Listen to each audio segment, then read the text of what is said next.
What's going on, y'all? What's going on? What's going on? Like, share, subscribe, hit the super chat on the way in. What's going on? We hit 3,000 subscribers. We hit 3,000 subscribers, I think, yesterday, in the middle of streaming. And I did say I was going to come to y'all with a celebration stream. And here we go. And Mr. Z don't got much to talk about other than the fact that we hit 3,000 subscribers. On the road to maybe 4? Question mark. Um, Actually, before I let y'all up, yeah, we actually do have some things to talk about. I think, as per usual, Jason Black. Oh man, his talk about what's her face, Tracy Ellis Ross and former First Lady Michelle Obama. I did check that out. That was really good. I did not check out BGS's stream from yesterday on Master Chief's Response, so I did not check that out yet. Well, I clicked it into my history, but I did not listen to it yet. What else do we have? In recent news, there was something else I wanted to speak about. What did Mr. Z want to speak about? Y'all gives you a second. Wait a minute. Let's see if we can remember. Oh, there we go. Yeah. AC accountable commentary covering the lady that said she went to the bar and like she looked to her left, it was a brother with a white woman. She looked to her right, it was a brother with a white woman. And yeah, I'm gonna put the link. See, gotta get good at these links thing. I'll put the links for those things that I'm speaking of in the description box. I've been saying that for the past 4 streams and I haven't done it yet. Okay, I know. So yeah, so going back. So yeah, no, black women. You can expect to be who you are and how you are for the past 5-ish decades, 6, 7, 5-ish decades, and expect for black men not to explore options outside the black race. I mean, and she did not only say that once again, I'm referring to the lady that was that accountable commentary covered the other day. Lady, you got to get black women together. Black women can't spend decades defecating on black men and then be surprised when the brothers is walking around the bar with the white women. And she also said that the black women were by themselves at the bar. So the black men were at the table were on at tables with white women, and then the black women were at the bar by themselves. Like, what y'all expected? Oh, y'all thought all the mockery and the insult and having white daddy put the thumb on the scale for you and Miss Ann put the thumb on the scale for you, you thought that was gonna make black women, you thought that was gonna make black men bow to you? Yeah, nah. What y'all thought? Huh? It's the same thing we see with the sperm banks. Decades of telling black men they ain't ish in so many ways, through music, through print media, through television, through movies. Decades of that. And then you wonder why when you want to have a fully black child, you go to the sperm bank and Negroes ain't donating sperm to the sperm bank. Same thing same thing when you go to college and university, you tell these black boys and these black men they ain't ish, and then you wonder why they don't want to pop up to your HBCUs in particular. What y'all thought? Right? Oh man. Right? So, accountable commentary gave his own commentary, obviously. And yeah, like what y'all thought? Right? So listening to Jason Black, we already knew Tracy Ellis Ross had the crazy eyes, right? And the framing is always empowerment. One thing that I think Jason Black forgot to, or he might have not considered. Jason, one of the other reasons I would say Michelle Obama did not check, other than, this being both of these women being high profile, particularly former First Lady Michelle Obama. One of the other reasons why she might not have corrected or tried to correct or checked Tracy Ellis Ross is because a number of these women who don't have that type of life, they're not that person in their friend circle, they enjoy listening to those women's stories, right? They're the more square one. They're the ones who's in a relationship. They're in a marriage. They have children. right? They're out their time, then come and gone years ago, if not decades ago. So they have that one or two friends in their friend circle who's still out here, and those women love like they be sipping on their mimosas during brunch, huh? And they love listening to. And yes, occasionally they'll encourage them with the dummy stuff, with the stupid stuff. So I would argue that might be another reason why. But for former First Lady Michelle Obama, it might be a little bit different. But yeah, right. But for average and everyday and regular women, no, they encourage those friends in that friend circle because they want to hear that story. They love those stories of, oh, you did this with who? Oh, you using this one for this and you using that one for that? Oh, they love those stories, huh?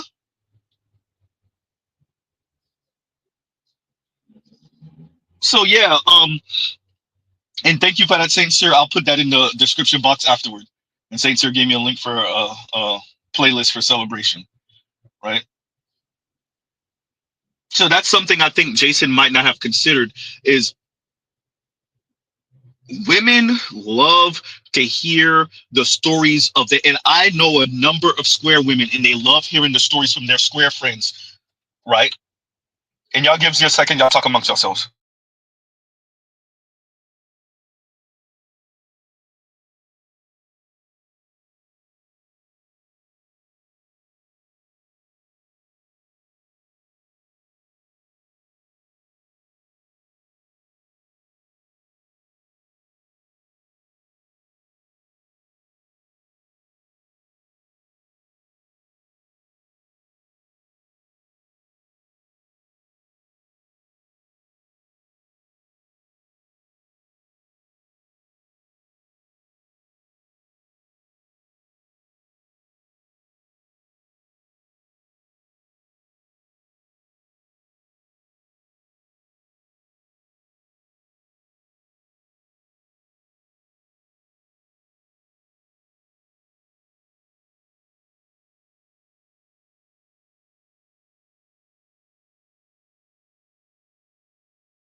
Regular streams, I'll give you a couple more minutes.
And we're back, but I am gonna have to pause again in a couple minutes for a couple minutes. Goddamn, Z. No, we're still here. I'm sorry for the radio silence, everyone. Y'all know reckless streams. It's a reckless streams. Well, for the next couple minutes at least. Don't put it in the comments. Don't put it in the comments. Okay, continuing. So, what did the ladies expect? Right? Um, the men got the message. Black men got the message, and they're moving accordingly. I've said this before. The majority of black men are not part of no black manosphere. They don't listen to us like that, but they're moving accordingly because of, well, ladies, you. They're moving accordingly because of you, right? And so, if you have a number of women, a number of black men who you're seeing more and more. Now, remember, Ashley Acuna had this very same critique some years ago, and she's in New York, right? She had this very same critique years ago. We're in 2025, so I want to say this is maybe 2014, maybe 2015-ish. It might have been earlier than that. Ashley might have said that earlier than that. This same critique, right? That she went to a restaurant, and everywhere she went, well, not everywhere she went, but everywhere she looked were black men with non-black women. Black women, you could keep on claiming all type of, it's colorism, it's featureism, texturism, and they don't like their moms, and they hate being black. You could claim whatever you want to claim. Black men, such as Z, are telling you why. It's your attitude, particularly concerning black men. It's your weight. It's your demeanor. It's your anti-blackness. Black men keep telling you that you can find whatever other reason you want to find. Black men told you what it is, right? So y'all gives you a second. Y'all talk amongst yourselves again, but this time I won't leave y'all in complete radio silence. Y'all gives you a second.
Okay, hopefully we can have no interruptions now. Hopefully.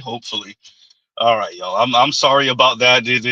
This beginning of this stream has been horrible, pausing, starting late. Y'all know.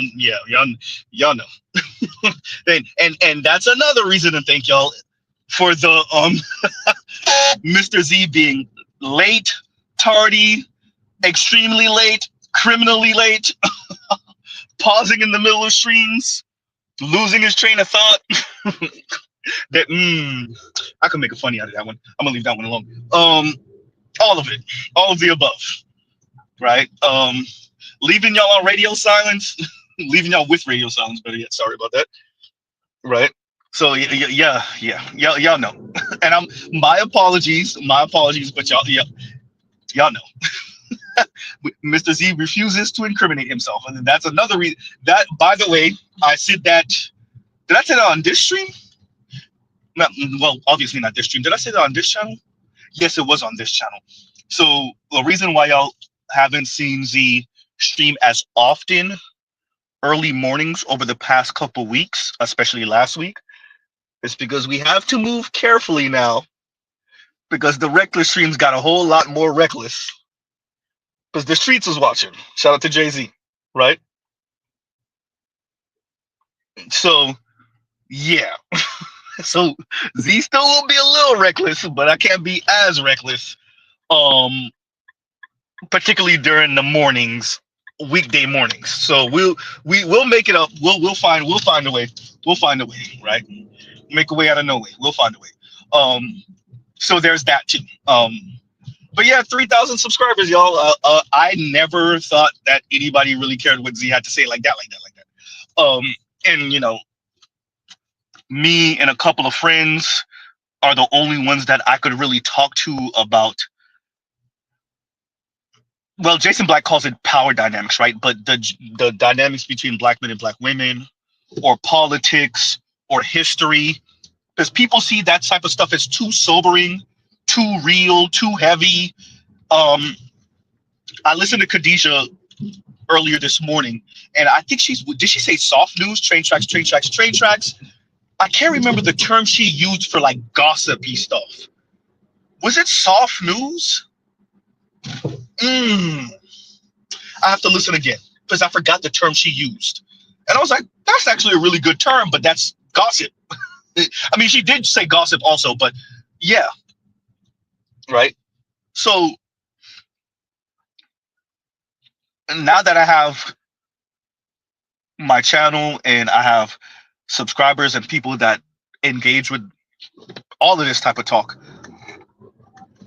it's really refreshing to realize you're not the only one. You're not insane, and there are other people that are ahead of you in the conversation, at the same place as you in the conversation, a little bit behind you in the conversation, way behind you in the conversation, that are learning every day, advancing every day, and that's in all aspects of life, right? I am truly humbled when I find out that y'all are in your master's program and y'all are listening to Z. I'm like, who, me?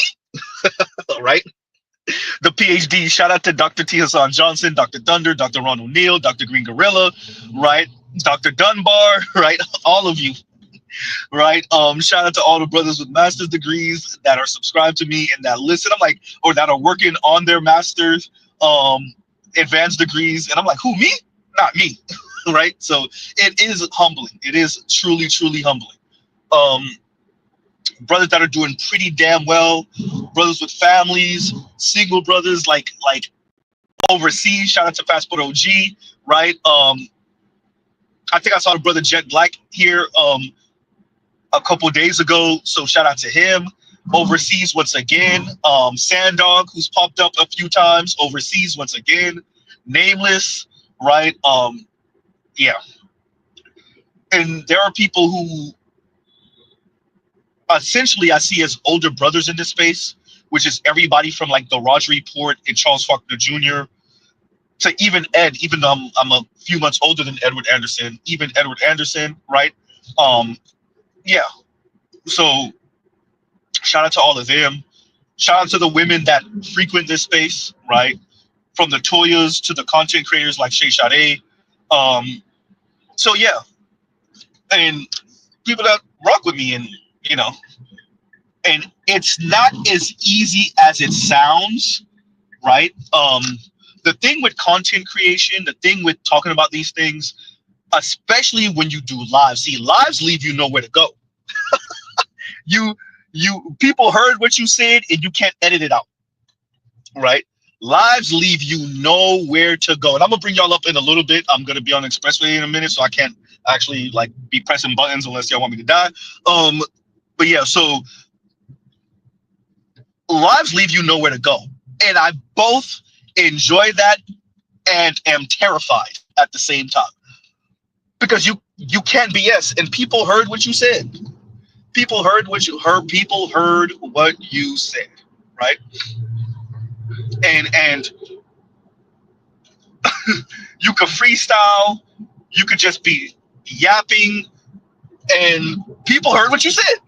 People heard you. See, people heard you. And as I said, it's both a exhilarating thing and a terrifying thing at the same time. And you have to be generally accurate.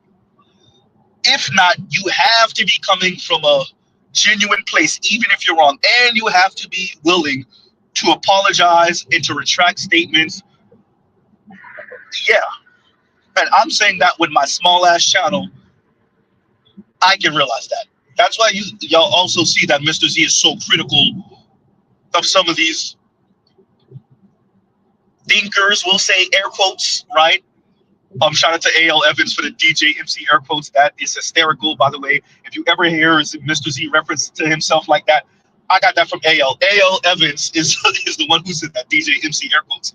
But I don't say it as much anymore, but I used to say air quotes like all the time, especially when I first started on the tube. So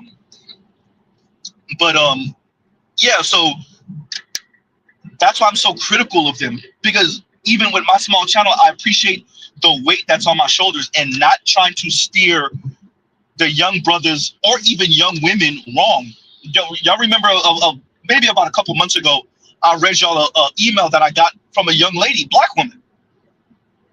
And I want to be clear, like what y'all are saying affects them too. We're still attached by the hip. At least for now, black men and black women are still attached by the hip. So that's why I'm so critical of, and I'm going to go through a dead zone in a minute, so y'all might not be able to hear me so well in a little bit, but I'll just repeat myself because Z does that anyway. I'm so critical of the Kim Fosters and the FDs and whatnot, because they have huge platforms, especially FD, the foreign men in the foreign lands. And like, I see it as class warfare, whether they're trying to engage in that or not. BGS sent me a email, and it was a professor who I've watched his interview on Jacobin a few years ago. So I haven't been following him, but I've watched that interview, and I think I watched something else from him not too long ago. But you listen to these people when they pop up, but you don't really follow them so much, or you're not searching their name once a week, once a month type thing. So, and his name is Vivek. Also, I'll put the link in the description for what I'm. As a matter of fact, I don't have to. I shared it on my community tab this morning, right? So, and he was speaking about, and it was on Doom Scroll. I'm subscribed to Doom Scroll anyway. That's not the name of his channel. His name is the name of the channel, but I'll say Dr. Vivek because I forgot how to pronounce his last name. Dr. V, it's not Vivek Ramaswamy. Dr. Vivek was speaking about like how the left is losing or lost, and I'm saying it in Z's own words, the over-indexing on cultural leftism, and like how these people are essentially professional managerial class people who want the accoutrement of being professional managerial class, but they're entering leftist spaces. They're entering academia. They're entering like this kind of doing the Kim Foster thing, and they're kind of sullying that space. And it's because they want both. And this is why you hear people like BGS call these folks, and actually at one point call Z, although he doesn't really do it anymore, limousine liberals, because that's what they are. Right? You want the accoutrement of an advanced capitalist society. With that, you want to claim leftist, communitarian, quote unquote, it's not really communism or Marxism, so stop it. Leftist ideals, but you don't want to sacrifice nothing. And once again, I want to stress this: you want the accoutrement of a more conservative bent on things, and we're here now. Well, damn, and we're here, right? So, and I'm glad that BGS sent me that because and these are things that I have mentioned on my channel, and it was refreshing to hear. And he's not the only one. Um, Professor Catherine Liu speaks on this too a little bit, right? There's a number of people you've seen Dr. Jed Ball kind of play with these ideas also. Renee, I forgot Dr. Renee's I forgot her last name. Jesus Christ. Oh, what is her last name? Anyway, you've seen her entertain these things in like, so Dr. Vivek is not the only one, but we're witnessing this with a number of, and you've seen Diallo Kenyatta kind of speak on these things too, right? They want the accoutrement of a capitalist society. Okay, cool. We were born and raised in this. They want the nice things, and in particular, ooh, Z, you about to do it. You know, Mr. Z about to do it. You know, the women want they want the man with the lifestyle, and they want the house with the white picket fence, and they want that. So they want these things, but they want they want to be seen favorably when it comes to their moral standing and their humanitarian spirit and all this other stuff. And how do you square that circle? Right? How do you square that circle?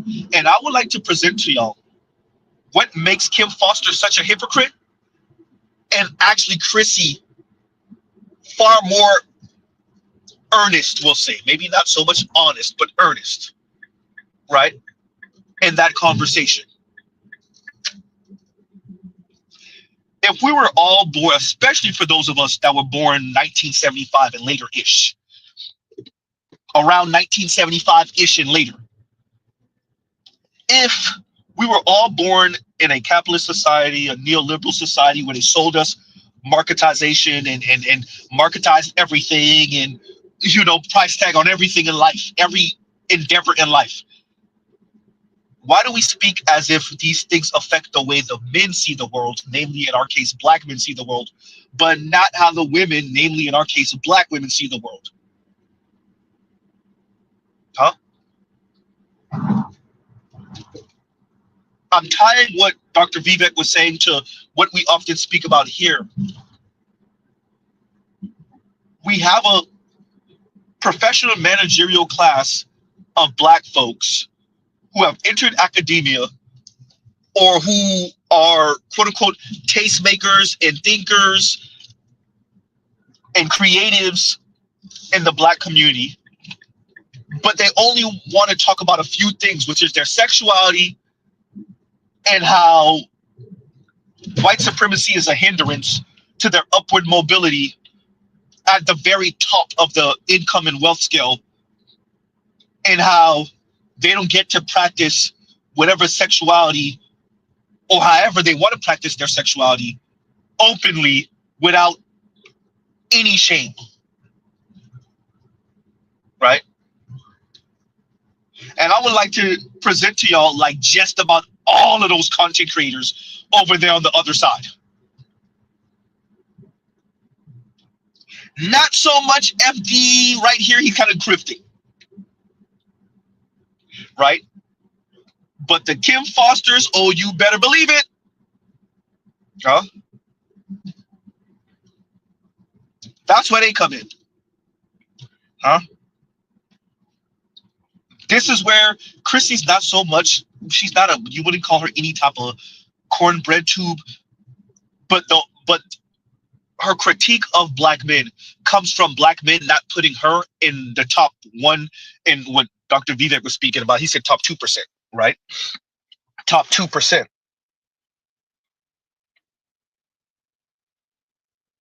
right? And thank you for that, Saint Sir. And Saint Sir says 53 watching, only 33 likes. Hit the like button. Like, share, subscribe, hit the super chat, right?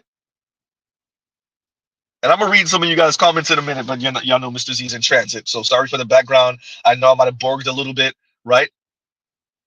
So yeah, no, it we all grew up in this, and so when y'all see Z critique these things, in the back of my mind is that account.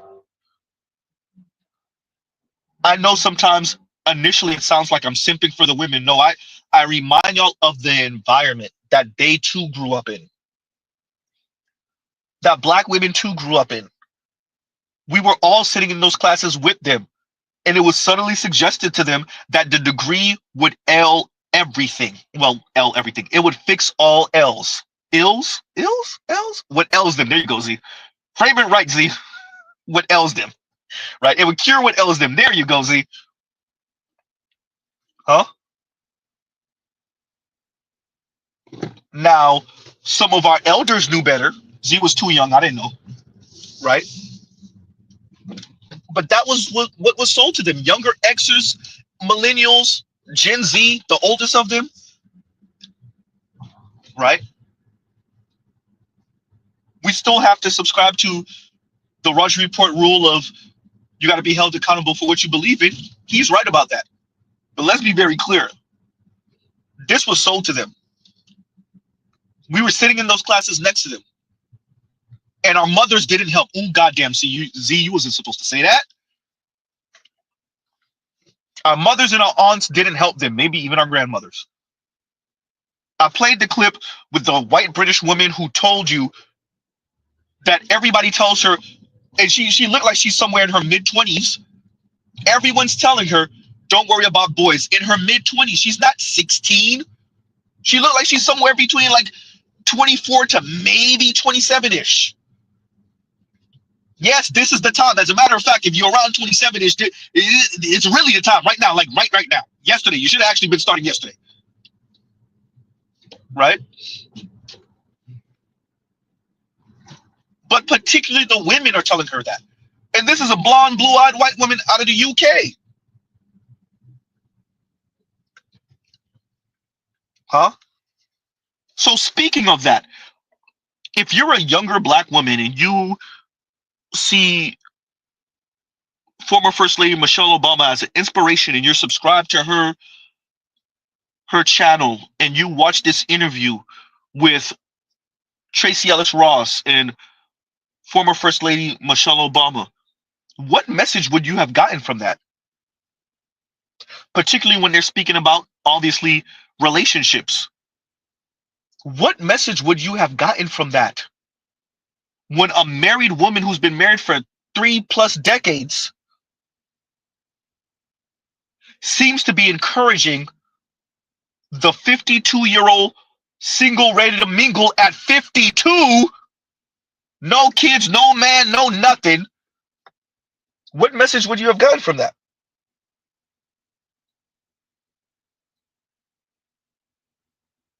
Huh?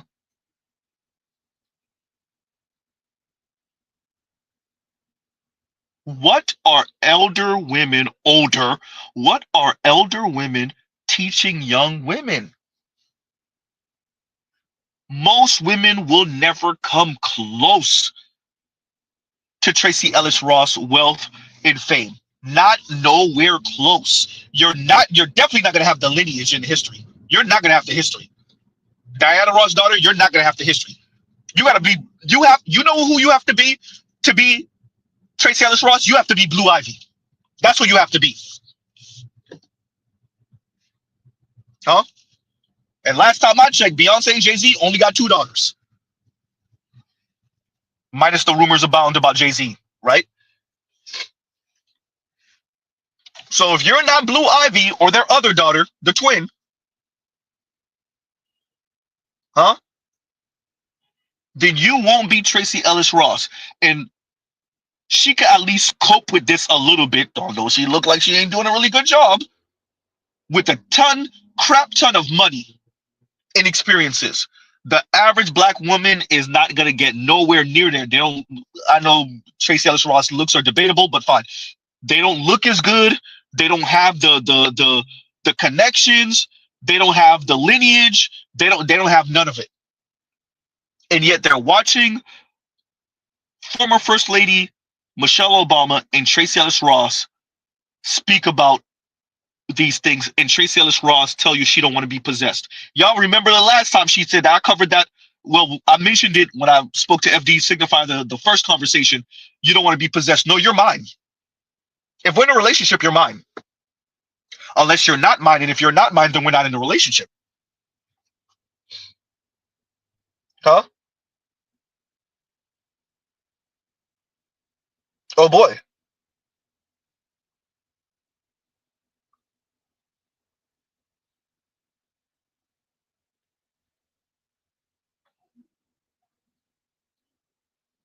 We have a bunch of women, younger, older, middle-aged women, particularly in the black community, that continue to sell black women something that's not gonna work for them. Right? Right? Something that's not going to work for them. And what's treacherous about it is that you can be a celebrity, the Meg the Stallions, the Tracy Ellis Ross, the Mayas, the whoever. Recently, I recall Maya said some wild stuff. You could be the what's her face again? The Doechis and all that other stuff. You could be that because at least you have the money and the connections to talk crazy. Because maybe you could meet a famous dude who don't care about none of that stuff you talking about and still do something with you. Maybe if you're lucky, right? But the average woman, namely average black woman, can't do any of that. So what are you selling the average black woman? What are you condemning them to? I've said this before. What are celebrity and notable black women condemning your average black woman to? Right? All for your gender war. I'm going to continue to emphasize that. About everyone from content creators like Kim Foster to celebrities like Tia Mowry. I see one of y'all said Tia Mowry in here. To Melissa Ford. To Tracy Ellis Ross. What are y'all condemning your average 45, 50, 55, $60,000 a year black women to? $35,000 a year earning black women to? What are y'all condemning them to for your spite of black men? I've seen it before. I used to say about Chrissy. Let Z say it about all of those folks on that side. They will walk y'all off the edge of the cliff. Some of them will fall off the edge of the cliff with you, like the Tracy Ellis Rosses. The rest of them are going to pick your pocket, watch you fall off the edge of the cliff into a lifetime supply of antidepressant pills and Rose toys. Huh? And you know what they're going to do? They're going to turn the other way and watch you fall off the edge and go get married. If you don't believe me, go ask Paris Milan. Huh?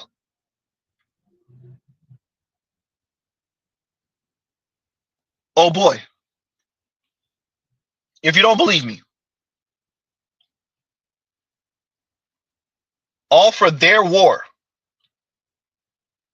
So let me read this super chat now, and thank you for the super chat. L's active. Like, share, subscribe, hit the super chat. And L's active says, congratulations on 3K. Tell FD not to look back. We're on his heels. And he says, hashtag road to 300K. Brother, I don't know about that one. We'll try. We will try. We will hopefully we can keep the YouTube coppers off our ass, right? We'll try. We'll give a good college try. I don't know about that one, right? I don't know if they'll let Z get that far. I don't know about that one, right? But thank you for that. We got celebration memes. Mr. Z went a little far with that. There you go. Right? Here you go. Right? There you go. Uh, yeah. There was so many. Look, Mrs. Z would have downloaded like 20 of these if y'all would have let me. If I had enough space, I would have downloaded like 20. Right? Issa Rae, yeah, KMS. Issa Rae. Issa Rae, right? Issa Rae's another one, right? Vince says, get the hard drive, Z. I see you're still alive, Vince. I see you ain't drowning it. I'm gonna leave it there. For all of us that remember the conversation from yesterday. I see you ain't drowned, you still alive. If you think you realize what Z's saying, you probably realize what Z is saying. Right? Vince said toys rather than boys. Say that. Right? That is what they're condemning the ladies to. And on a serious note, that is what they're condemning the ladies to. Toys, not boys. Right? Regina Hall. Oh, another one. I see Els is on their ass. Vivica Fox. Oh man.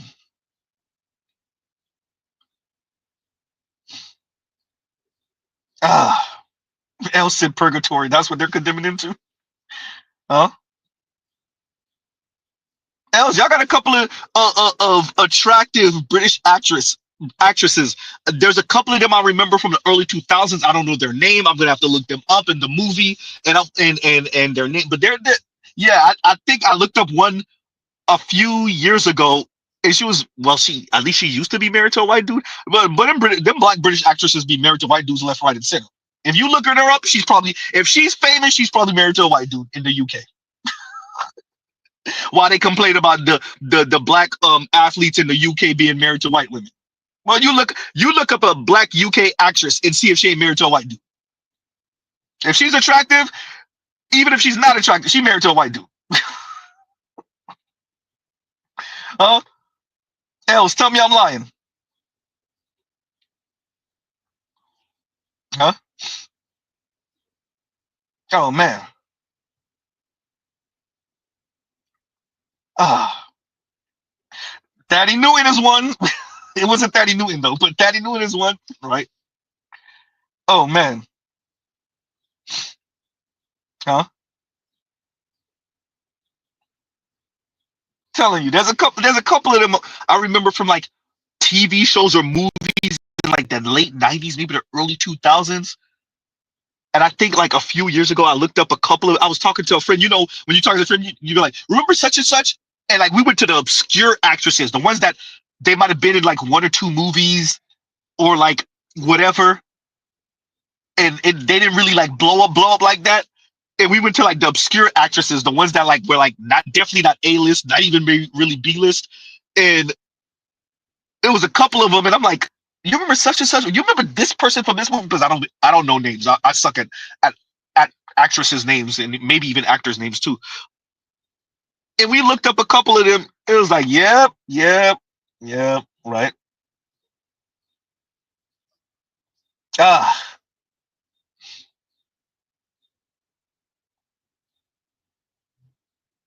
Els Active says it's a rites of passage for black women here to the Illuminati, right? Man, huh?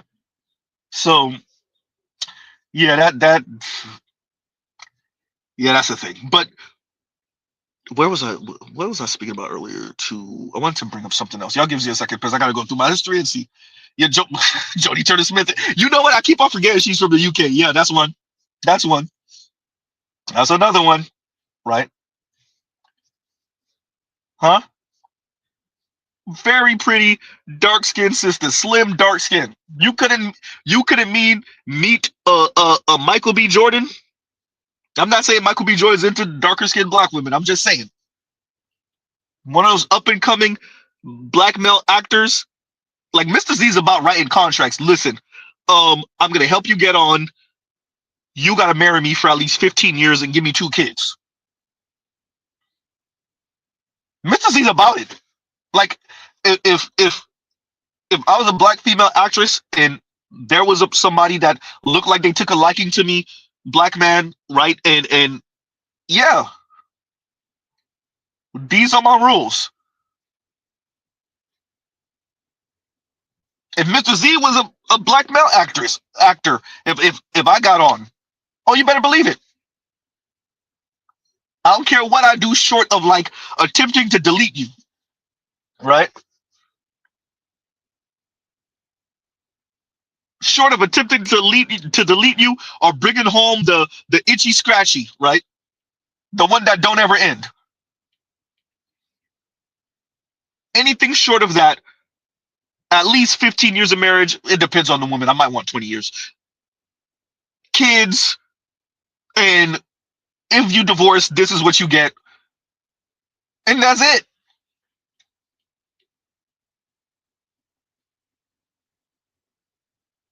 And here you are marrying, but one night stand. You married Pacey, bro. Huh? You married Pacey. One night stand. You proposed. Then he cheated on you, and then dated Lupita, which is looks like she's your older sister. Y'all damn near look related, huh?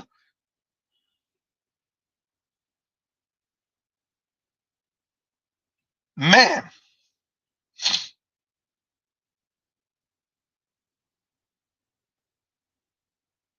insanity.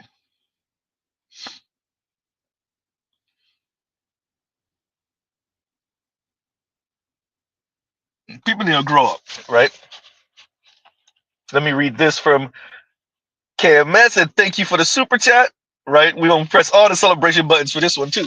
And KMS says, Z, in a world that is designed to grind us into dust, there are very few places where a black man can share his ideas, thoughts, laminate, lament, Z, get the word out. Lamenta, lamentations. Jesus Christ. There you go. There you go. Said it before, like maybe once years ago. Dreams and simply be heard. Thank you, sir. I think you said to say thank you seems tepid. Okay, look at this comment. Okay, because short story. I'm gonna have to read this again. So StreamYards has this thing that keeps on popping up for me, and it's been popping up for the past week, where like blocks off half the goddamn comments. So like sometimes I'm reading your comments and it's like in the way, and so like I have to switch screens and do some weird stuff. So let's read that again. Z, in a world that is designed to grind us into dust, there are very few places where a black man can share his ideas, thoughts, lamentations, there we go, dreams, and simply be heard. To say thank you seems tepid, but that's the only word I can think of. Mr. Z, thank you and congrats. Thank you, sir. Thank you. You are a scholar and a gentleman. And for real though, thank you, KMS. And actually, let's press all the buttons. Wait a minute, y'all. We're gonna press all the buttons. But actually, starting with this one, if we could get this off real quick, and there you go. Thank you for the super chat. Right? I wanted it to be like an old school pixelated ass picture, and I found it. I found what I was looking for. And once again, thank you for the super chat, KMS. Right? Mr. Z don't got no rhythm, so that would be Mr. Z, right? Thank you for the super chat. Mr. Z, yeah, not this. But shout out to the Haitian flag, right? Once again, thank you for the super chat. And once again, thank you for the super chat. Right? I promise y'all. If I there was so many because I typed in the right words to find all the ones I wanted, and it was so many, and I was like, oh, I don't know what to do. I'll pick my favorite ones. Right? Ah, right. And I'm gonna leave that up for a little bit. But yeah, I wanted to speak about the Tracy Ellis Ross thing a little bit longer. To watch, and Jason Black did a really good job covering it. But to watch her speak the way she did, I could see where Jason Black was coming from. You're 52 years old, and this is why Mr. Z says the word, put very specific words temper tantrum, petulant child, and what you saw with Tracy Ellis Ross was very petulant child energy. The men of similar age to her, maybe a little bit older than her, you can clearly tell have put her out to pasture. And so, as women do, white, black, Latina, Asian, or otherwise, here comes the character assassination of them. This is when she starts speaking about the men of her same age not essentially she was saying they're too rigid. They believe in old school patriarchal norms. I don't understand what the problem is here. Um, and she doesn't want to be possessed and all of that talk. And I agree with Jason Black. Although, as I've said before, ma'am, you are target practice for the young dudes. You could call it what you want to and she said it's not working for her as of late, right? So, and Mr. Black made sure to emphasize that she said that I heard it too when I listened to her, right? It's not working for her as of late. But the young dudes see you as target practice. Anybody ever seen the meme of her driving in Big Sean in the passenger seat? Anybody ever seen that meme before? And it said something like when the cougar is driving you back home, or when it said something. It wasn't cougar. It said something like it was a sneaky link. It wasn't that because that wasn't a term back then. What did it say? It said something like that. It was something similar to like when the cougar is driving you back home after a session or something like that. But anybody ever seen that meme? Right. So yeah, no, we see you as target practice, ma'am. Any man dealing with you under the age of 35, oh, you're talking really under the age, you're 52, so really under the age of 45, you're target practice. Huh? Now you could spin that however you want to spin it for your feelings, but whether it's Lisa Ray to Tracy Ellis Ross to Taraji, well, at least, well, Tracy Ellis Ross, I'm sorry, Lisa Ray and Taraji at least had children, right? You see a theme here. We mentioned Maya the other day. You see a theme here.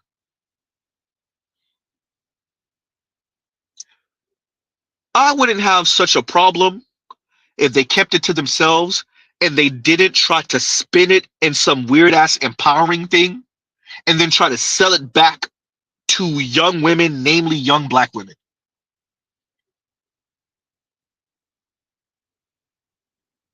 That's what makes what they're doing so egregious. The average black woman doesn't have the wealth, the income, the fame, the notoriety to hide under Miss Tracy Ellis Ross. They try to pull the stunts you pull, and well, ooh, goddamn, Z, they end up like our mothers and our aunts. Ooh, shoot. Well, damn. Ah, huh? I wouldn't name a bunch of other actresses, but at least they're famous. So the average black woman that trying to pull what Tracy Ellis Ross pulled ends up being your aunt that's still living at home with your grandma at 50 something years old. Huh? No man in sight.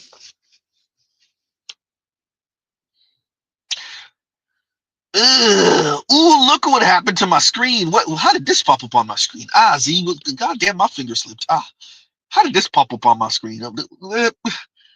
Jesus, man. Ah, gotta take this off. Wait a minute, this thing popped up on my screen by mistake. Think it was a comment from Leon. Oh boy. Huh? Huh? Talking about that. And Leon says, and thank you for the super chat. Black Mirror season 7 episode 2. Let's cheer for 3K. Let's continue the I don't know the reference, so I gotta look it up to see. And he says, let's continue the convo. Those who want to assimilate into mayo socially self-indoctrinated of status. I'm a little lost on that ending part though.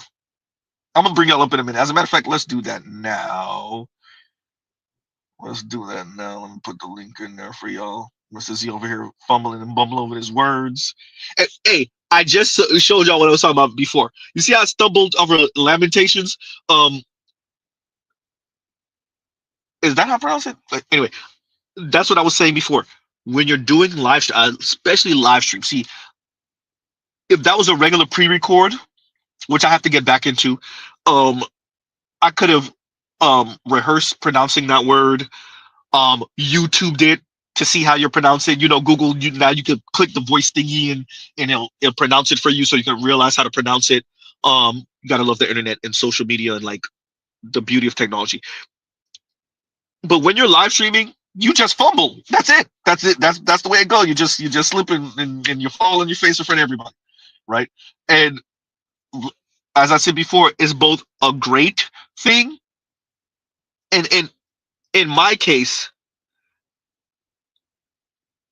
to be fair to you, I use it as a way to show my authenticity, right?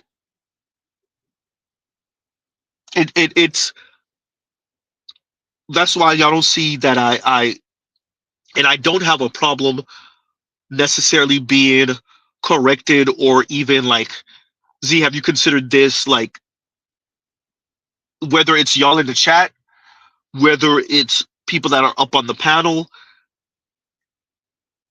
and that's the beauty of like live streams, is that happening live. Years ago, this is 4 or 5 years ago at this point, BGS was doing a live midday, and he was getting some real pushback from somebody. I can't. Yeah, I don't want to say it wasn't a regular on this side of the Black Manosphere, but he was getting some real pushback. He was like, What's the problem here?" And I recall telling BGS, you got to remember, like, you got a couple of hundred people listening to you, and this person, the reason why they won't concede is because you have a couple hundred people listening to you. It's like they're playing a game in front of everyone, in front of the ladies, right? And you just can't lose. Even if you lost, you can't lose, if that makes any sense, right?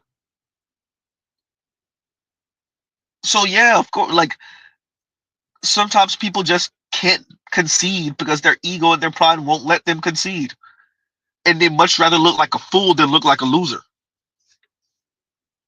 God damn, that's a word. Ooh, God damn, you know when you say something, you be like, ooh, put it in the book. Much rather look like a fool than look like a loser, right? And thank you for that super chat again, Leon. Thank you for that super chat. Huh? Okay, and what you meant to say was okay. Assimilating into self-indoctrinated or socially indoctrinated to white forms of status and symbolism. I think that's all we know in the West. I think that's all we know.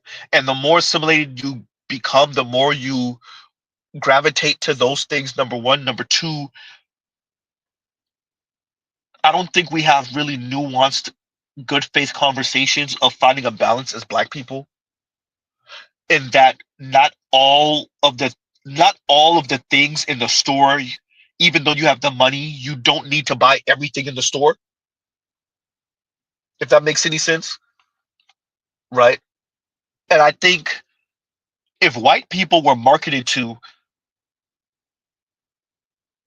because of the failure of some of the leftist projects,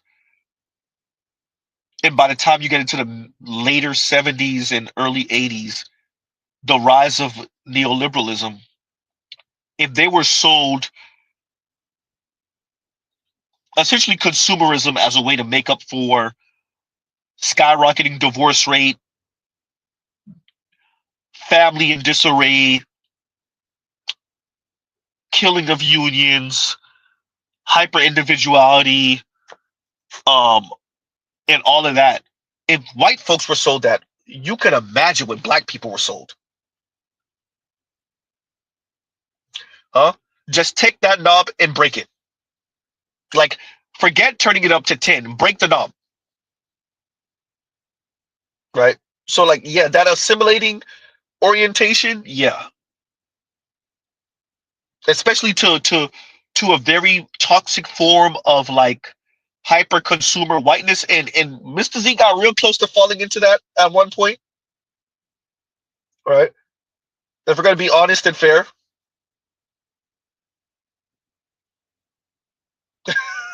And Randall says, "Make look like a fool rather than a loser." A video title. You know what? Let me screenshot it right now. Wait a minute.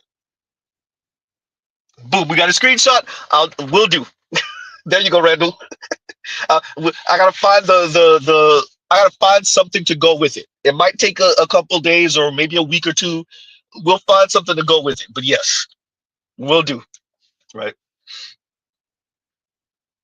Rather look like a fool than look like a loser. God damn it.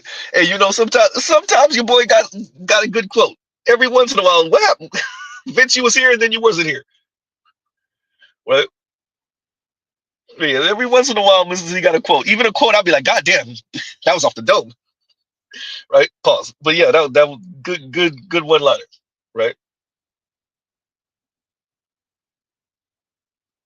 Elson, who would like to get knocked out in front of the girls? True, no one.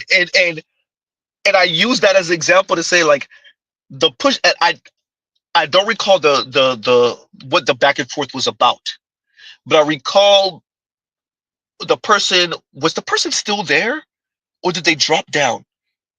And BJ was like, "What the hell? Like, what was that?" And I was like, "BJ, like, we they can't lose in front of like you got 200 and some odd people listening.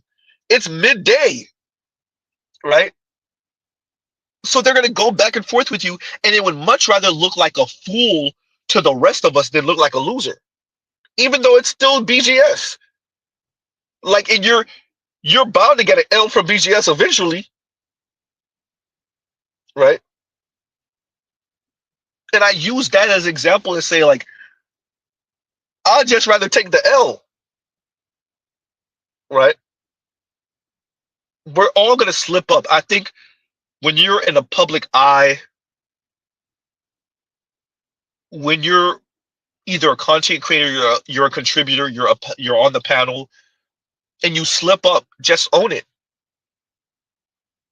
I think we could tie that into the conversation we're having about the ladies. They just can't own they went the wrong way. They went the wrong way. And their ego won't let them admit it. And to admit it is to be like, black men are the right way. Ooh, goddamn. Z, are you saying black men are the salvation? Ooh, I said it. Right? Z, ain't no way you saying black men are the salvation. Fight, you know. Huh? Ah.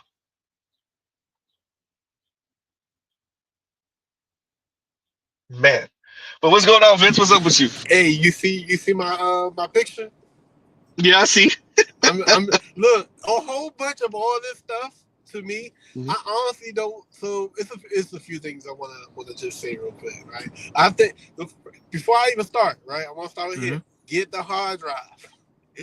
Get the hard drive, V. God damn it, because you got. Believe it or not, I do have the hard drive already. I have to transfer it to a laptop and then transfer it to the hard drive. Good, because that's what I'm gonna do. Or just transfer it to a laptop in the first place. But I think I want an external hard drive to transfer it to. So you're right, but I already have it. Because to me, a whole bunch of this is not just "I told you so" or historically correct. It's just I'm just saying, and that's what my witch call it is. Just I'm just saying, right? You know, because hey, I'm not gonna lie to you. I might steal that as a thumbnail. I might use that as a thumbnail eventually because it's like the perfect gesture for what we're talking about. For what you just said. Like, I'm just saying, like, that's the perfect gesture for I'm just saying. Because a whole bunch of this conversation is honesty, transparency, trying to actually say something in good faith and be like, all right now, before we know what I bet look like, but all this conversation is all right now. Right. You saying what you saying, but we tell you what it is. We might not know completely what we looking at, but Vince, you know what's funny about what you're saying? That gesture also goes for I now too. Yeah, I now. That gesture is I now, and I'm just saying. and probably 2 or 3 other things. Go ahead, go ahead. What I like about this conversation, this ongoing conversation, is it is an honest critique, the good, bad, the ugly. We might not always highlight, the fuckery, because we know what the fuckery is with us as men and guys, and I would look at my opinion that close to where this side of what we're talking about is more refined men who see, oh, I see the fuckery. I'm going to, step aside and do better. And then We got a Dr. Thunder alert. You gotta slow down on the profanity. Okay, my apologies. Happy Sunday, happy Easter. My apologies. We feel the buffoonery, and There you go. the Message still got through. There you go. Yeah, the chicanery, the shenanigans, and there's a lot of educated, refined men, even like brothers like A.O. Evans and things like that, who came from the bottom, who recognize, I don't want to be like this, that, and the third. We share a lot of lived experiences, and it's not necessarily a hatred. It's more of a disgust of what our culture would become. And then I feel like, because me, at the same time, I realized I haven't even taken the risk of coming up and speaking my views and opinions and stuff, because I'm a young professional and things like that. But I feel like since I'm dealing with good faith, and I have the right, just like everybody else who comes up here, to critique my culture and to share my worldview and to talk and discuss about what we are experiencing and things like that. All right, Mary J. Blige, share my world. Go ahead. Yeah, because I don't think that we're being. I don't think there's a lot of embellishing, exaggerating up here, and we I like that we challenge and call things what it is and stuff like that. And we also learn how to take our L's, because I took my son by BGS as well early on, but like. I was talking to after I came up from deep diving yesterday. I was talking to my lady. Hysterical! I like how you just slid that in, pun intended. I like how you just slid that. That was funny. Keep going. And that's funny. We was talking, and she didn't know what red pill was. So I was like, She didn't know what the red pill was? No, but she know that I'm over here talking about, because she heard the day she quoted Uru when he said somebody got to pay for these hoes. And she agreed. So, You see? Yeah. I talk. Your average real quick, Vince, your average not wayward black woman, like they're almost all wayward, but your average not insanely angry black women, you want to know why Kevin had so many black women listening in? Because they know something wrong with him. They know. They can't put their finger on it. There's something elusive going on. It's something elusive. A lot is aloof about what they're elusive. I mean, so it's like they're looking for answers, but they also want the answer that's so. They want a lot. I think a lot of women want self-confirming answers. They're tired of being lied to by Christy and them. They're tired of having the smoke blown up their rear end. Maybe they would like it in a different type of way, but they tired of having the smoke blown up their rear end by the FDs and the Derek Jacksons, and that's why they would subscribe to Kevin. But anything other than black men. Well, one of the reasons why. Yeah. Anything but with the canary in the coal mine saying is like, it can't be that. They want to do math, but they want to do their math. Yeah.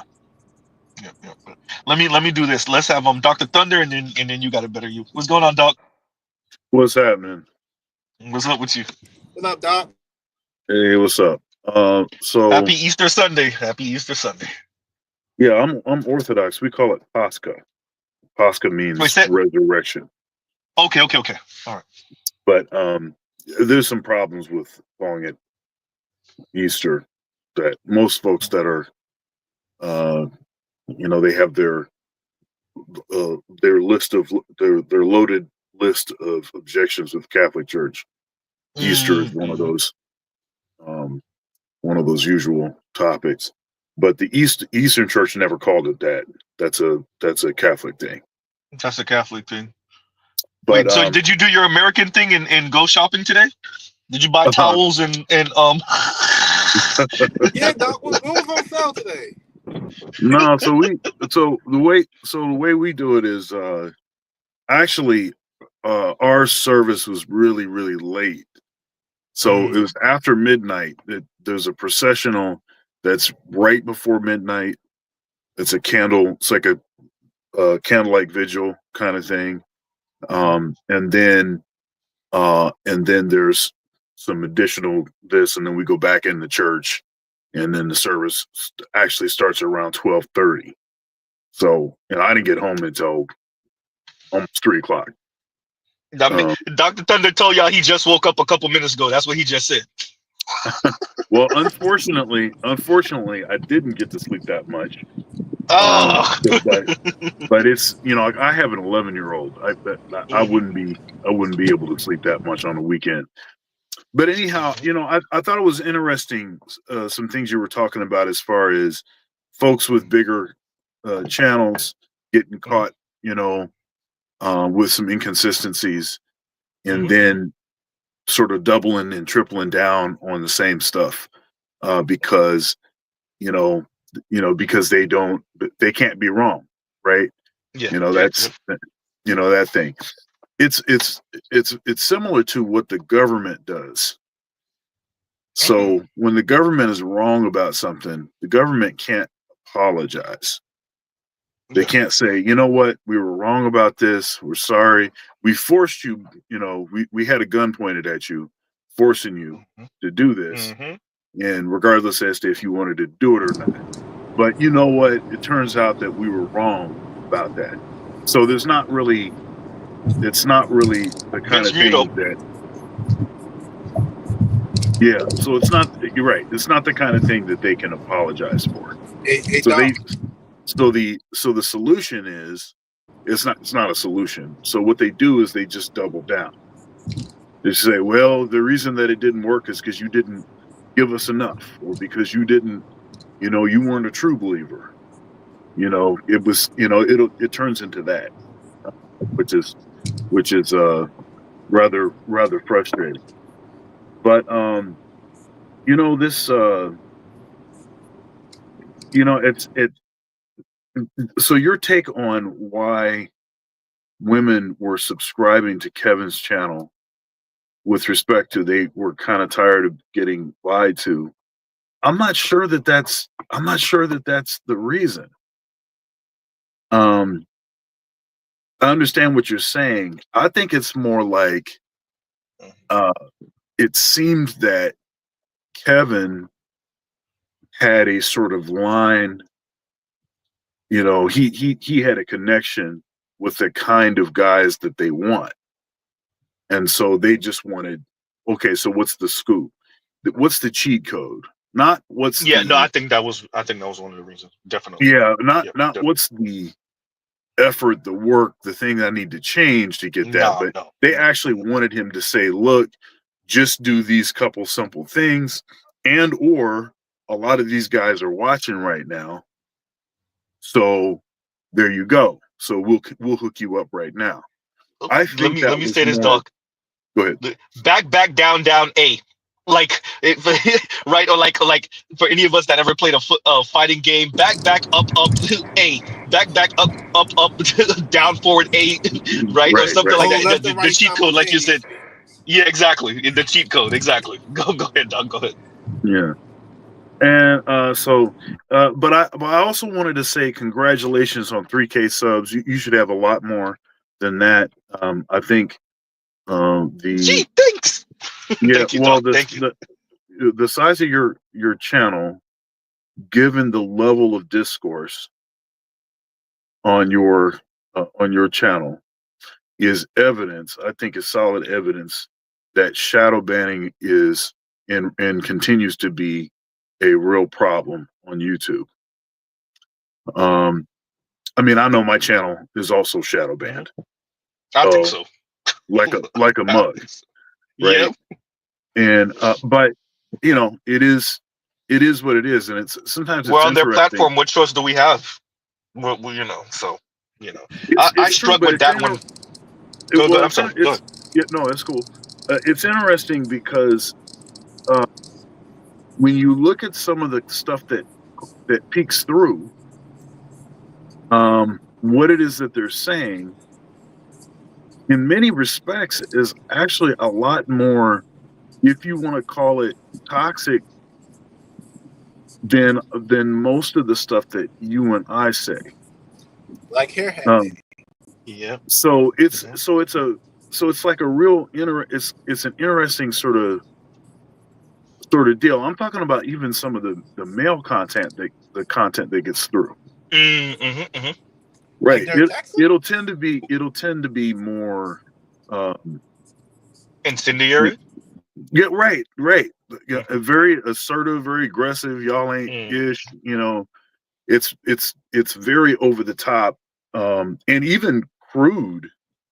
Yeah. Well, I would say even crude, but the kind of stuff that you talk about, that you tend to talk about, and the stuff that tend to talk about, is, I think, a great deal more nuanced, which in itself could be a reason why the the content doesn't. Uh, That's exactly why, Doc. yeah, That's exactly why. Because we do frame it in the nuance. We get in the gray. We speak about this beget this. That doesn't mean that the actors, that doesn't mean that the people that are affected are not responsible. Once again, what the Roger report says, you got to be held responsible for what you believe in. That we're not taking away the responsibility from the ladies and how they responded to this. But what we are saying is these are the things that led to it. These are the actors, these are the quotes, these are the books, this is how they were indoctrinated, right? That's a problem. So I would argue, if we were doing the kind of slapstick FNF, for those of you that know what Mr. Z is saying, the FNF stuff that they do over there, our channels will be way bigger than what it is now. But when yeah, we're getting into the, shout out to BGS, the Polly Murrays, and when I have a something I want to cover in a day or two. I'll let you know. I think I told you about it, Doc. I'll let you know when I want to cover that, because I definitely want you part of that conversation. I'll send you the link to it so you could kind of get your thoughts going on it. But if you didn't even already cover it before, I want to send it to you through email because I don't want everybody else to know about it yet. But there's things I want to cover, and it's lectures. It's professors speaking about, essentially, in counterinsurgency, and how these things have been weaponized against uprisings. We're getting into the mm, weeds with that. The FNFs, they're not really doing that, not in that way anyway. So I would argue, I think you're exactly right. It is because we're more nuanced. Once I saw MTR was on the list, and I when for those of us that are subscribed to him or we've watched his content, you're like, not MTR out of all people. He's so But he's family on the list. friendly. But the thing, MTR's on the list because of the way he speaks, because of the way he presents himself, Cause his because he mouth, doesn't he go too talk with his far. mouth. Yeah, well, that well, I the yeah. thing Go ahead. is the thing is that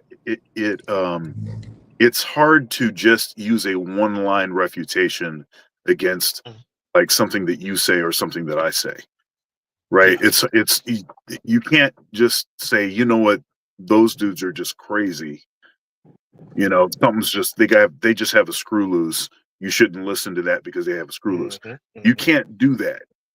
You have to, and if you listen too long, you're going to find that you probably agree with a bunch of stuff that we're saying because of the way that it's presented, and because it's not so um, you know tribalistic and black and white in nature.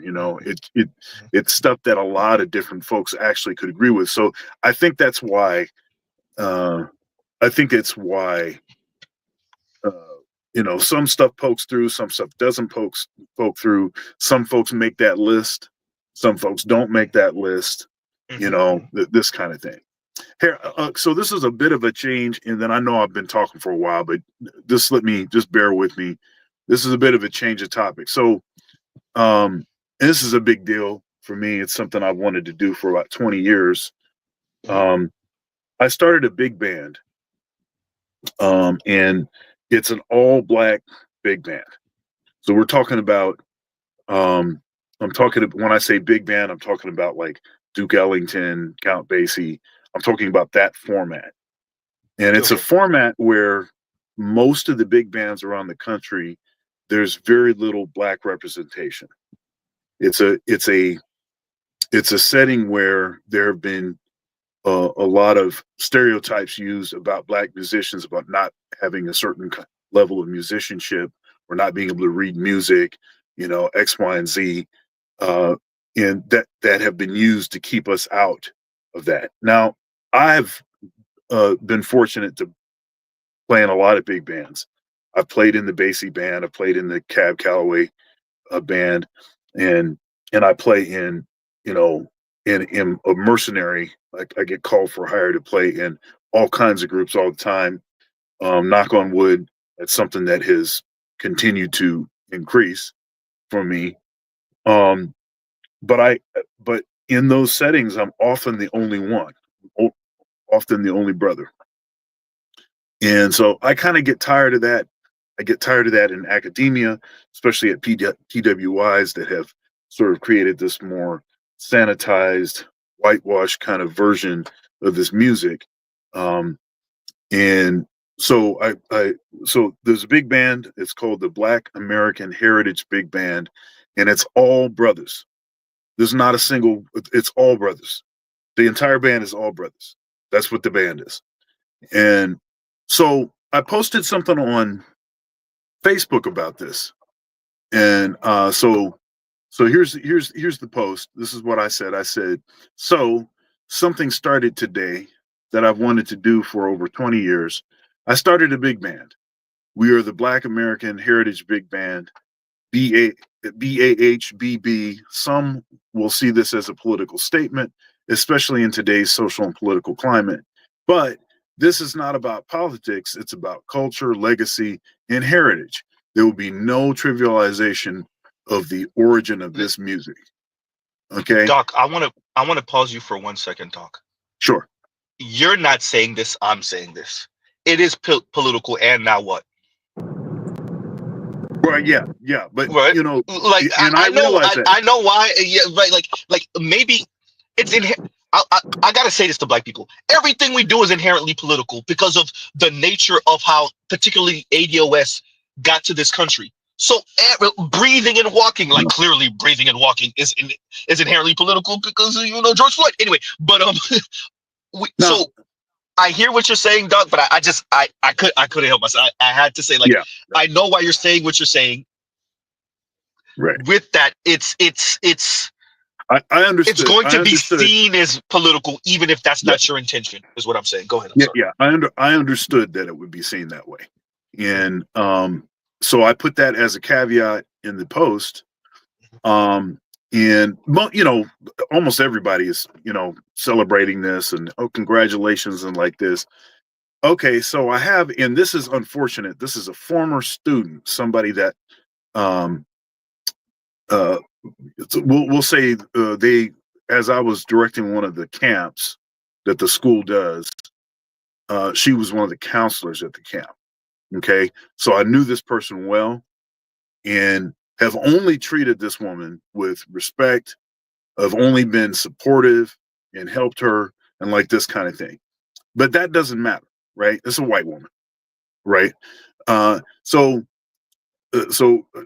she says, "Are there any women in the band?" So that's her question. Now, I posted a picture of the band. I posted a picture of the band. You can look at the picture and tell that there are no women in the band. And so my response to that was, and your point is, because I was trying to give her a chance to back down. I was trying to give you a chance. You tell me what it is. What it is that you're asking. This was a Black woman, Doc? Huh? This was a Black woman? No, white woman. A white woman. Oh no! Oh, okay. Dog, that might be worse. It's worse. Well, check it out, and it does exactly what I've said that what the left tends to do when you try to center Black men. Their approach to trying to take the wind out of the sail and not to have to actually do anything, or to not to have to support. So she says it wasn't a point, it was a question. Okay, so she's being disingenuous. Okay, because she can look at the picture and tell that there is no women in the picture. So I said, you can see this picture of all Black men, and then you ask a question about if there are women in the band. And so, what was the point of asking that question? If you want a band with a different personnel, then start your own band. And then she said, Black women exist. Now, what do I say? What do I say? What do I say? I always say this is the strategy. But what about black women? Right? That's how you're supposed to make it so that we don't address issues associated with black men. So my response to this was, give me a freaking break, as if you actually care about black women. FYI, here's a picture of one of my other bands. Y'all use the same tactic every time. And that's this other band that I have. It's like a wedding band, and it's got 5 female singers in the band. Right. So, so that was the point. And there's a black woman. Did you get a response after that picture? Yes. Yes. What did So she she say? says, so she says, why do you think I don't care about black women? Who Because are you you don't. referring to when you say y'all?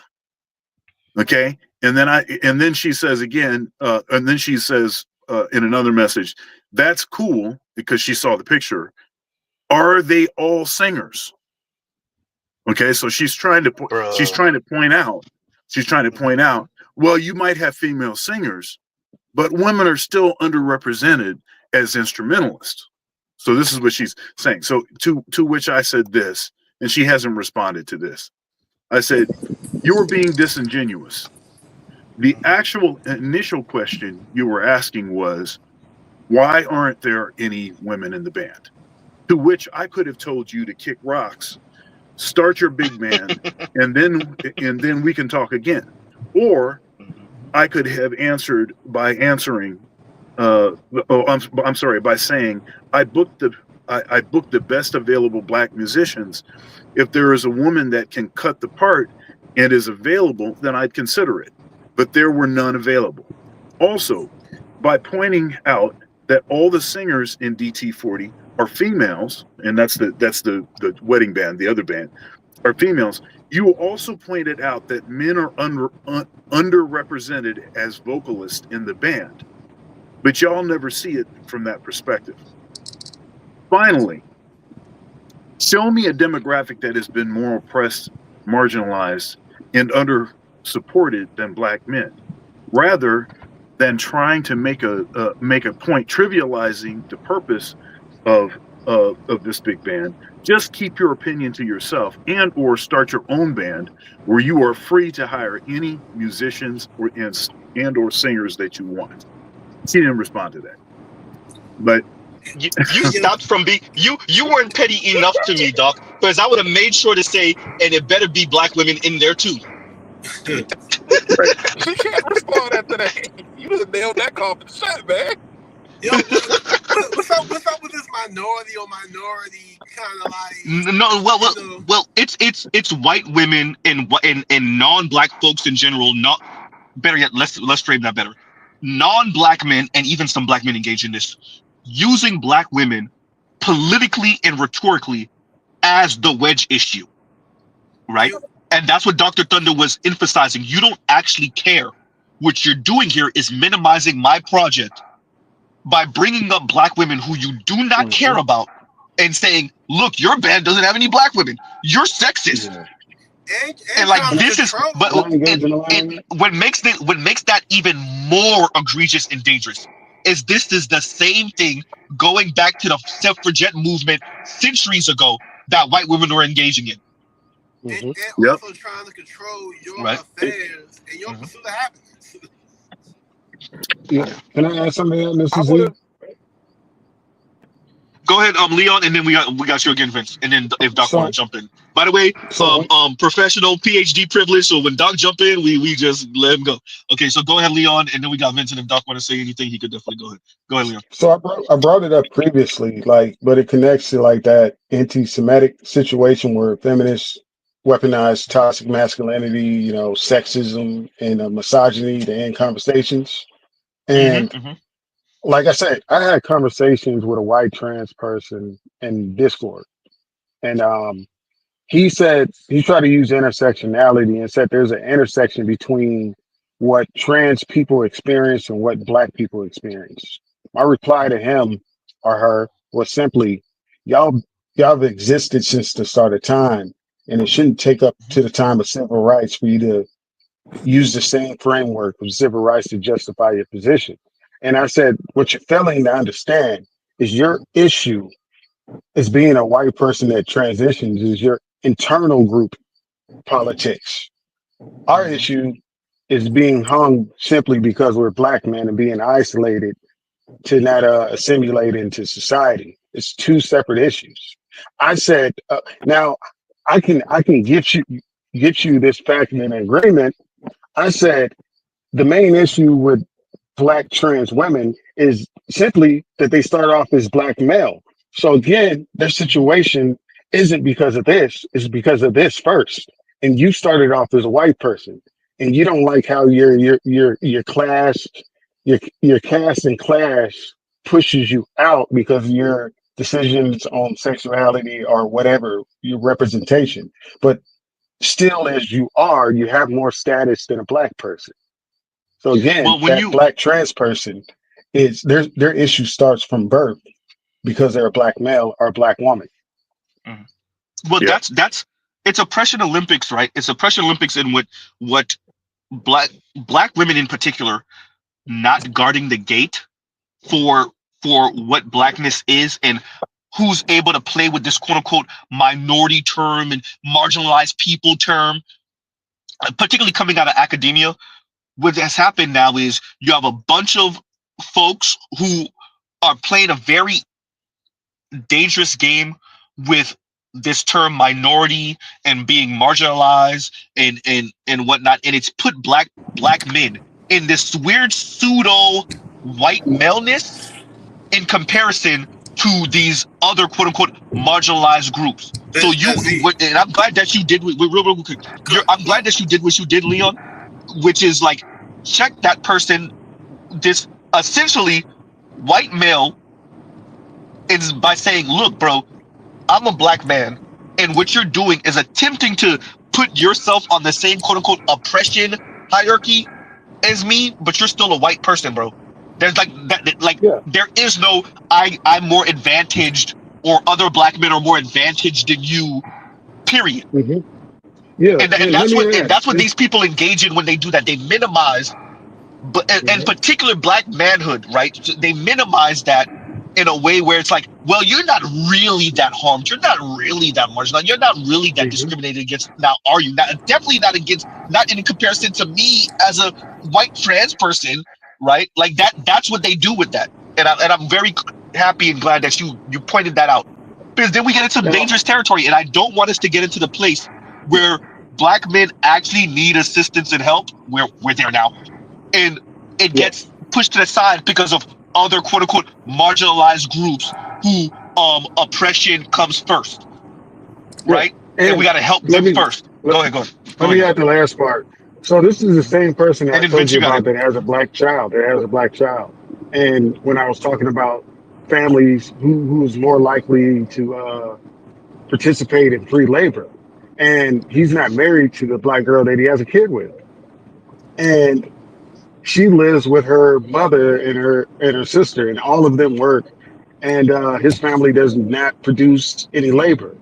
And I made a joke out of it by saying, when I was a child, I used to get mad at the light skinned kid, and they thought it was colorism, but really I was just more mad about where is his dad to bring over some chicken because I should have two pieces, and I have one, and the girls have two pieces. And if he wasn't here, or his family was investing the same free labor, I would have two pieces of chicken.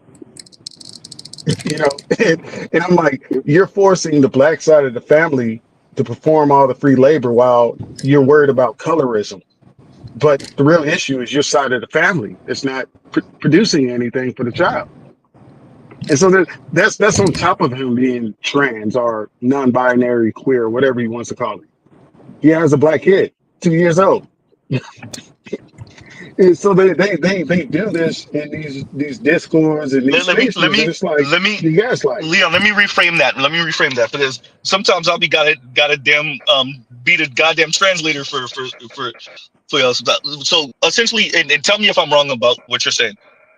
Essentially, it's the labor that black people and this is where black women, I actually agree with them on this part, which is like the labor, the social justice warrior labor that black folks put into this that other people don't put into this, but then they take so much out of this. It's essentially what Bill Burr said about white women in those Gucci footed boots, right? Or those Gucci boot. Anyway, what he said, it's stepping over the line of oppression, and that's what that trans person, white trans person, was trying to do to you in that conversation, and that's what you're referring to now, which is essentially these Yes, other quote unquote right. marginalized folks not investing, not fighting, not campaigning, not being on the bottom of the social dominance hierarchy, and yet when it's time to, you know what, black folks have fought, they have made a good argument. We gonna give them an inch of an inch of an inch.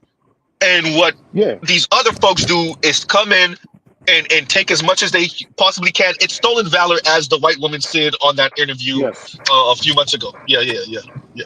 yes. And it's like what you want is you want to be equal to those in your inner group, and they're pushing you out. So you're trying to use us to propel you back into your ordained position.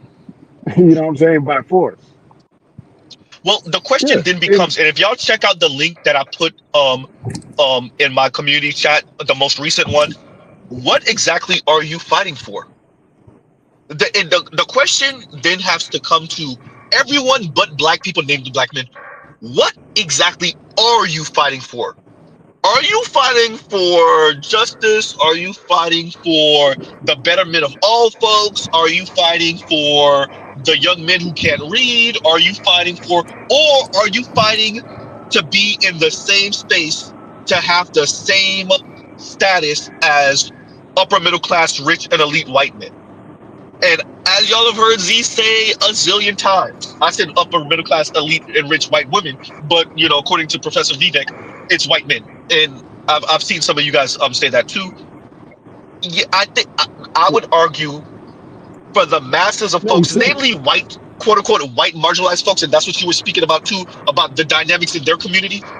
The fight is to be, for, and I've said this before, the fight for everybody except for black straight men is to be elite, rich white men. That's like the Oh, fight for everybody I can except for put us it for the most better. part. Yeah, go ahead, go ahead. We can make this real simple, and people may not know the total thing that we're saying, but this is the same situation as the log cabin Republicans, and I'll end it there. So we know what happened to them and how they got pushed out of Texas, and that those communities weren't going to share their space with them. They still had status. They were still wealthy white guys and other people, but they say you're not going to be the center nor take up space or breathe on air. You know what I'm saying? But Leo, let me let Vince go, and then we'll get better you in, and as a matter of fact, who do I need it to be Dr. Thunder. Dr. Thunder, if you don't mind reading this comment from Black Guru real quick. Yeah. Okay. Congrats, kid. Happy to see your building. Right. Thank you, and thank you very much, Black Guru. Thank you very, very, very much. And go ahead, Vince. What were you gonna say, and then we'll get better you. Okay. Through this process, I lost one point, but whatever. So look, so being in academia right now and things like that, right? One thing I want to keep in one to like share and keep in mind, right? Those two words you use, right? Minority and the other Marginalized. word you use, right? Yeah, marginalized. Those words are like those are construct words for framing something. It's like when you're trying to build like a fence or whatever, and you put those stakes down and things like that. That kind of is kind of like start to frame the conversation of things because those are very broad words. You could propose anything in between those.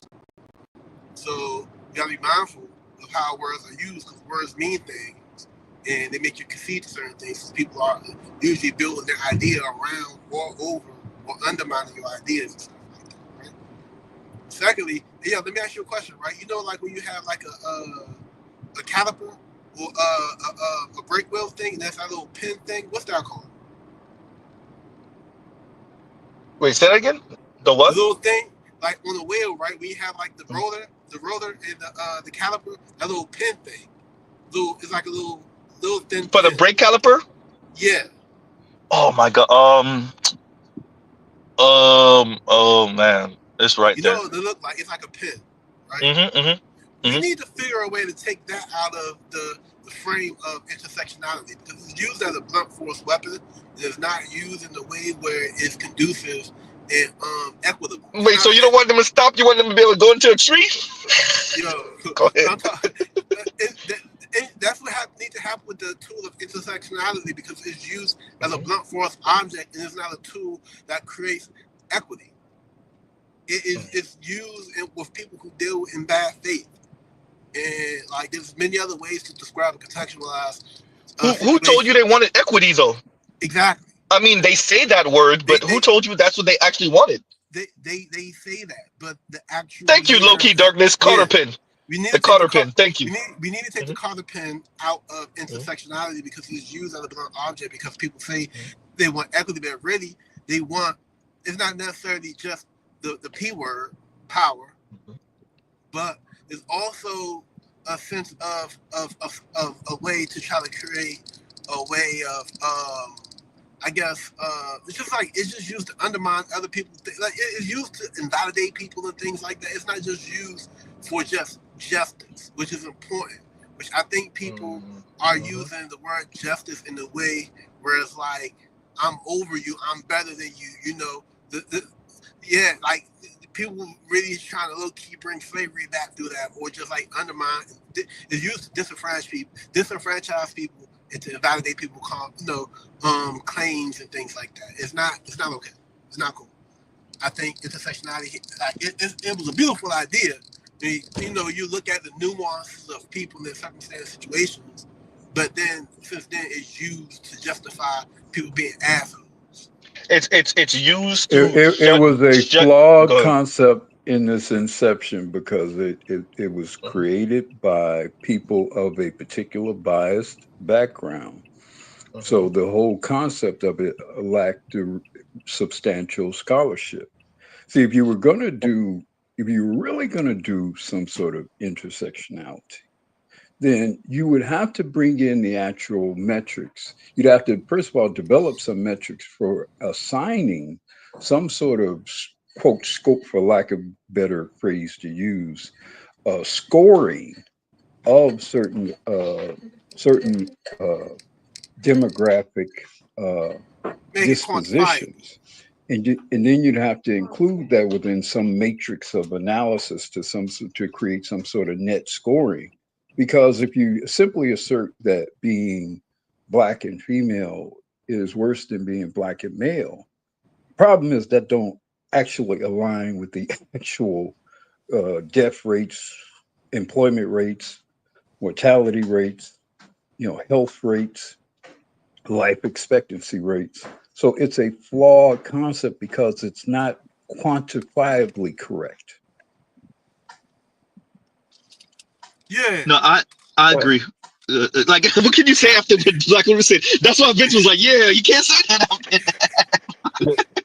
In addition to that, I would say the thing with intersectionality to keep in mind is that what you have is what its purpose was. It was never done in good faith.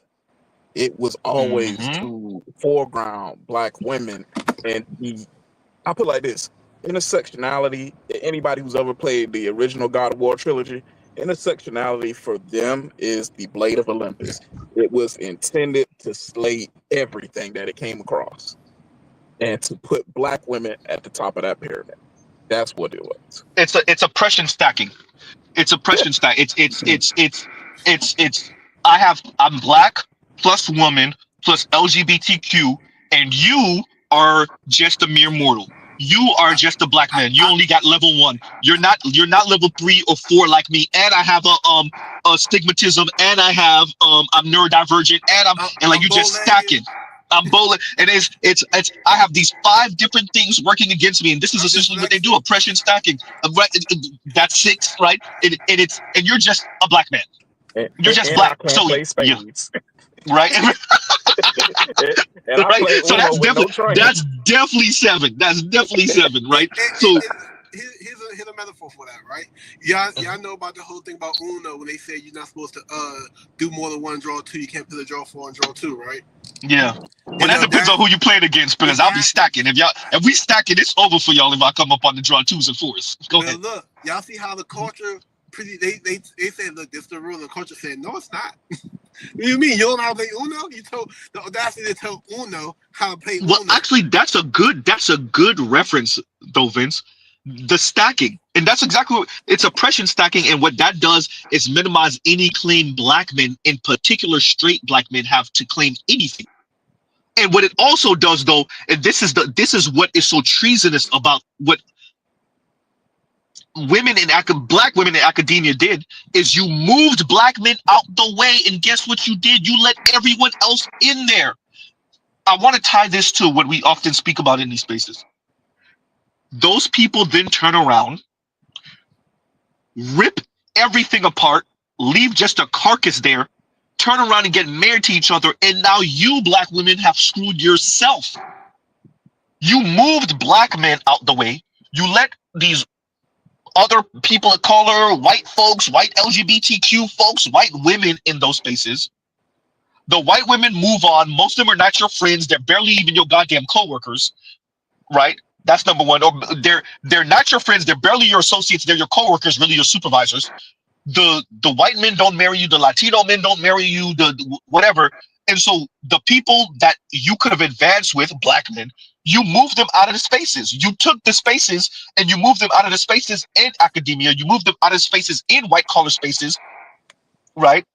And so it's just you. Shout out to all the black women. It's just me in this space. Yes, because you and your foremothers moved out the way your natural partner, right? And I don't mean, when I say partner, I don't mean that in a romantic sense, because y'all know Mrs. Z don't mean partner in a romantic sense. But yeah, no, you moved away your natural partner. That's your fault. That's your bad. Anyway, y'all go ahead. Yeah, I'm about to get off. I'm about to cook, eat some food. Shorty cooked for you. So. That's a great ass thumbnail, by the way, Vince. Once again, that's a great thumbnail. I'm just saying. Go ahead, right? And go ahead, better you, and then if Black Guru or if Dr. Thunder want to say anything, go ahead. Gotcha. Yeah. So I'm gonna be quick because I know that they probably gonna be cooking. It sounds like we're wanting to go to some serious places, but I want to say congratulations first and foremost on 3K.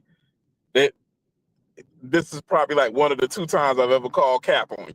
I remember like I met you on Shay What did I Shardae's do? That's channel. cap. Wait. What would I do? What I do? Go ahead. It's not cap, but I remember I met you on Shay Shardae's channel, and we would get on panels. A lot of times we end up going to the same places. And I remember you said something like, you didn't have a degree. And I was like, oh, fuck no, this nigga gotta be capping. So when I heard 3K, I was like, oh, fuck no, that nigga gotta be capping. It's gotta be more than that. But I'm telling you. That, Dr. T, Dr. Ronald Neal, Dr. Thunder, so many others, BGS, like your channel's size and its impact are not correlated at all. It is punches far above its weight. And just congratulations, brother. Hope you keep growing. And I'll be tuning in all along the way, man. Thank you, sir. Like I'm truly humbled. Like I know y'all hear me say that, and I'm not just saying it. Like I really am. I was speaking to my lady about it this morning, and I was like, babe, I have to do the 3K stream and whatever. I hit 3K yesterday while I was live streaming, and I just was like, I never thought Negroes wanted to hear me talk like that. Like I was like, I ain't saying nothing, but I really like, because you have to. Instead of me being one of those like people that's full of themselves, you have to. I don't need like others to like make the jokes. I'll make the jokes about myself, but it's truly humbling to when you realize that you have something to say, and people align with what you're saying, and they appreciate the way you say what you say, and they agree with it, right?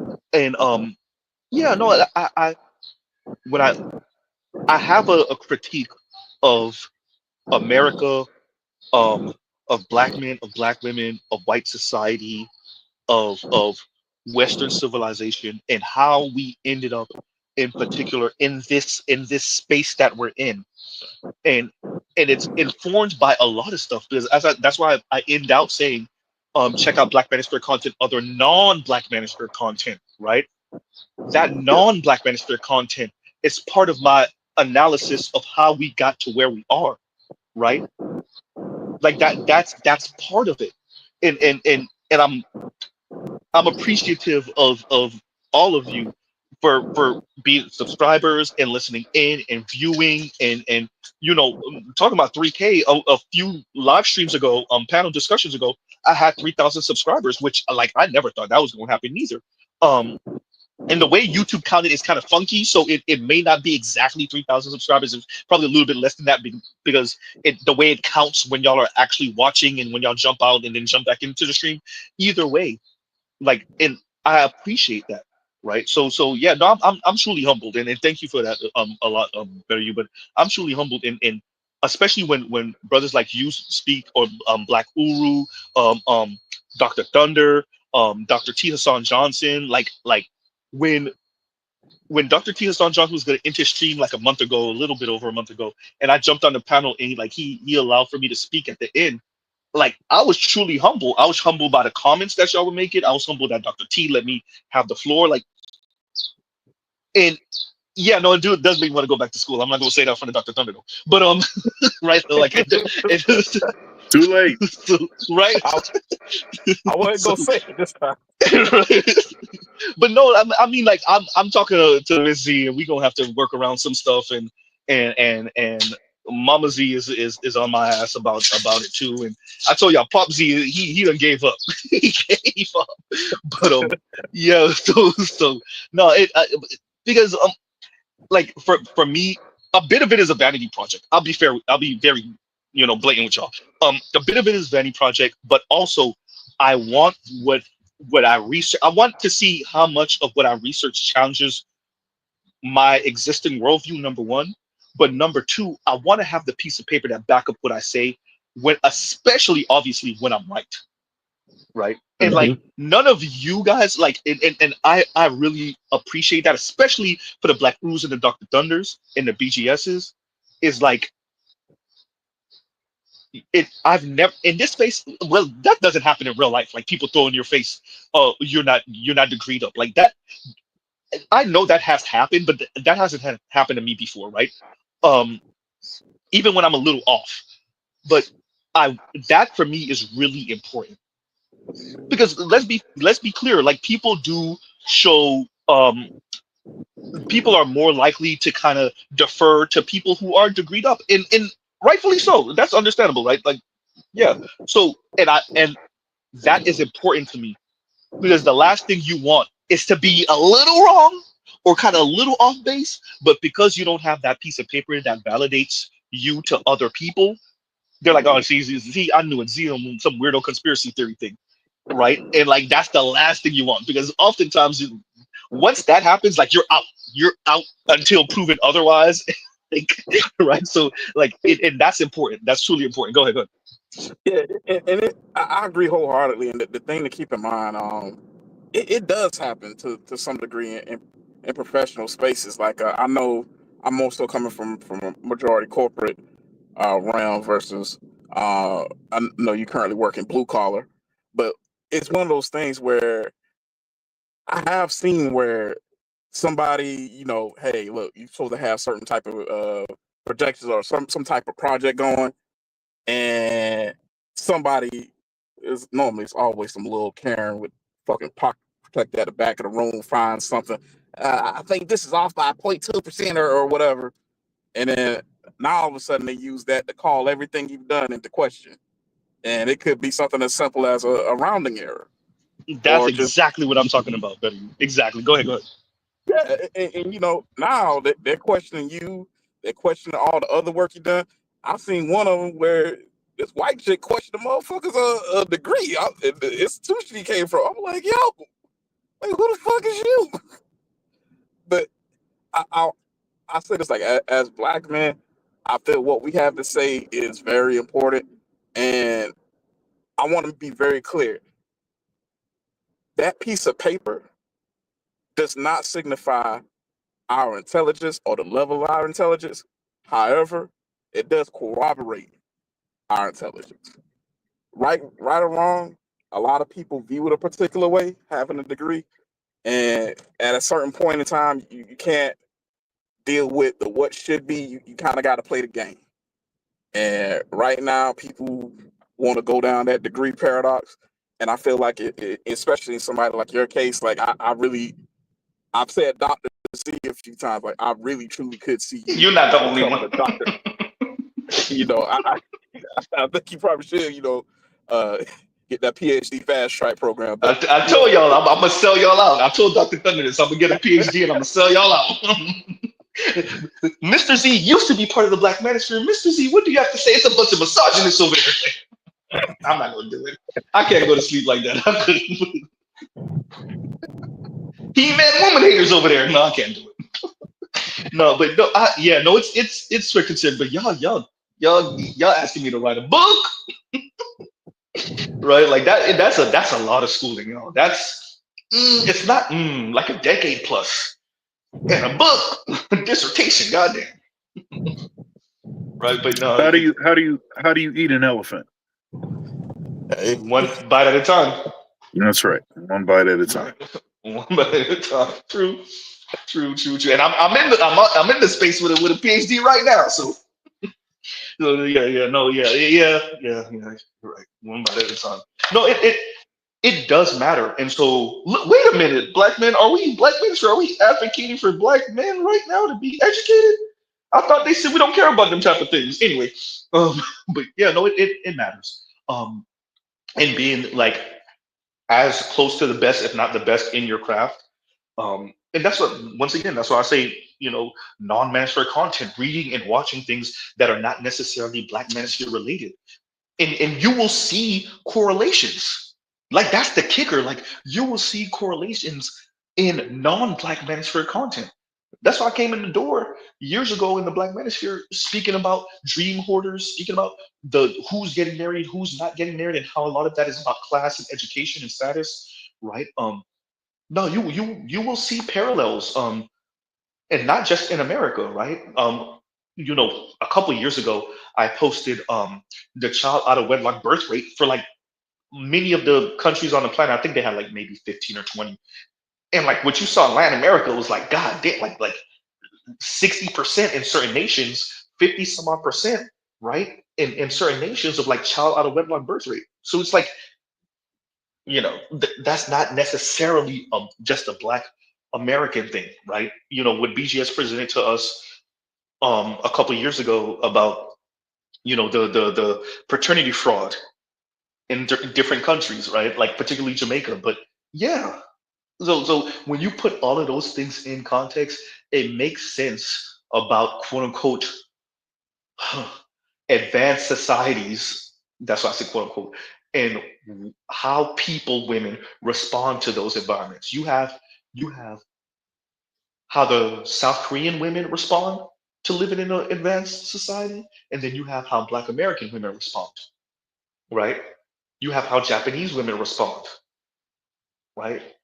In Sweden, like you see like being a single mother ain't nothing over there, right? So like that's what I'm saying. So yeah, that this is just rambling. But let me read this super chat. And Afro National says congratulations on the 3K, and thank you for that, Afro National. Thank you for that super chat. And Guy Incognito says support Black male media, and thank you for that super chat. Thank you for that super chat. And let me press all the buttons for y'all. Wait a minute. First, we're gonna do this one. Right, if I could get this off real quick, and there you go. And thank you for that. And we're just gonna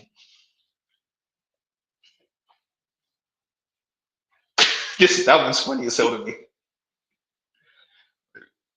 Even though Mr. Z don't got no rhythm whatsoever. I'm working on it. All right. And Doc and Black Root, if y'all want to say anything, Better You, if you want to say anything. Yeah, I'm gonna just say, I'm gonna go down. I'm gonna hop down. I'll be in the chat. I'll be listening. But again, congratulations on the 3,000 subs. And you have been doing excellent work, and just keep up the good work.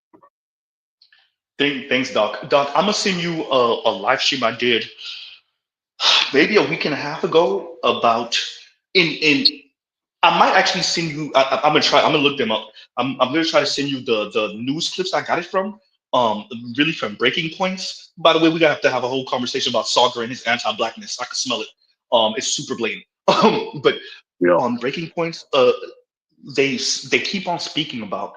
And remember, Soccer is JD Vance's friend, like really his friend.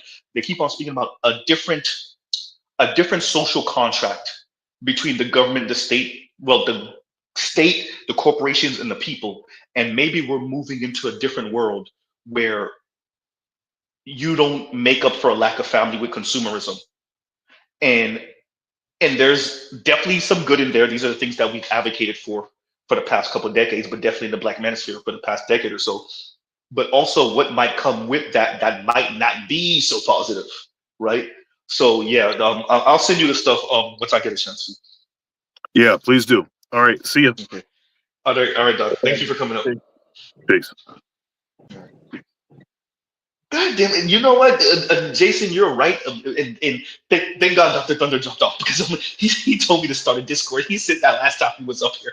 So yeah, you're right. I keep forgetting. And shout out to PK Angel. PK been telling me to start a Discord for at least 4 years. It got to be at least 4 years, and maybe 3 and some change years, but I think it's been like at least 4 years. Yeah, no, I definitely have to get on that.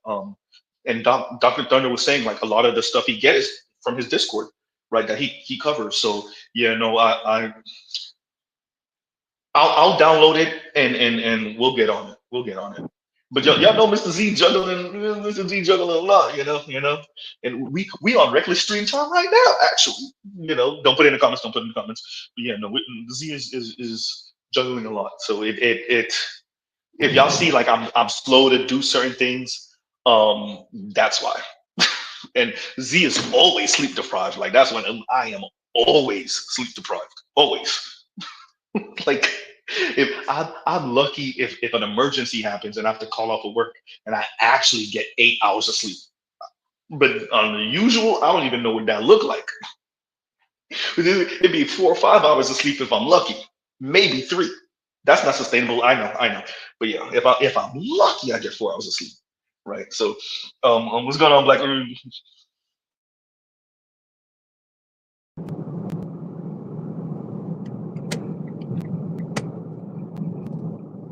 You must be busy. Oh yeah, I think so.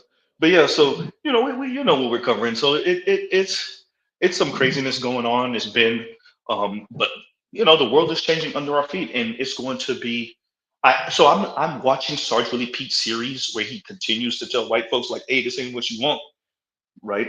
Um, abort mission, like the elite white folks do not care about you at all, and we know this, right? And I would argue your everyday white person understands that too. I don't think Sarge Willie Pete is saying anything to them that they don't already know, but they're so invested in their whiteness in their position that they won't budge until forced to, right? They won't go in a different direction until they have no other choice, right? So like, and so you vote for Trump and cool, but you have a daughter that works for local, well, maybe not local government, but the federal government, and now what?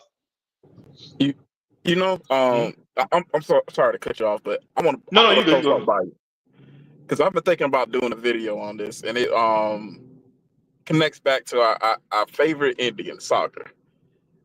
When they did a segment on Harvard and the curriculum, this is probably like 2 weeks ago now. At this point, Soccer, he basically equated teaching Black history to like having a white power class, and the merits of it. And I know the knee-jerk reaction to hearing something like that is like, oh man, that's felonious. But I've been actually mulling it over. I think it would be good for America to actually have such a thing. And I'm not saying like, in the sense of like indoctrinating people into white power, but actually telling them, hey, this is the system of white supremacy. This is the way America became America. This is what white power is built off of in reality. Yeah, these are the skeletons in the graveyard. Every empire has sins. Every empire has to do things in order for it to rise. This is what ours did.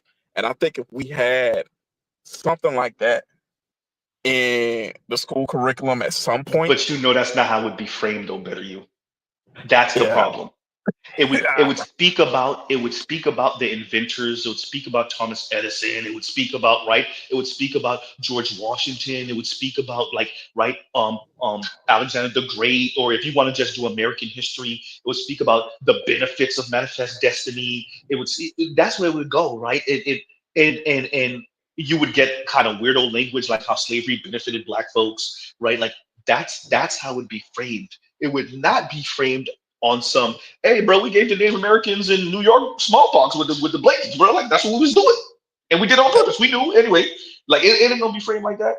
It's not that. So that's not gonna happen, right? So yeah, go ahead. I mean, we stole it fair and square. I think that's Yeah, yeah, important exactly, to put in the exactly. book. you know, but yeah, that was something that I kind of like. You broke up for a little bit better. My Yellow. bad. Can you hear me No, now? you're not good. Yes, yes. Go ahead. Yeah, my bad. I had a text come in. But yeah, I initially had that knee jerk reaction to like, but then it was like, you know what? Wait a minute. It was like, how would that look, or how could that be beneficial if we went down that road?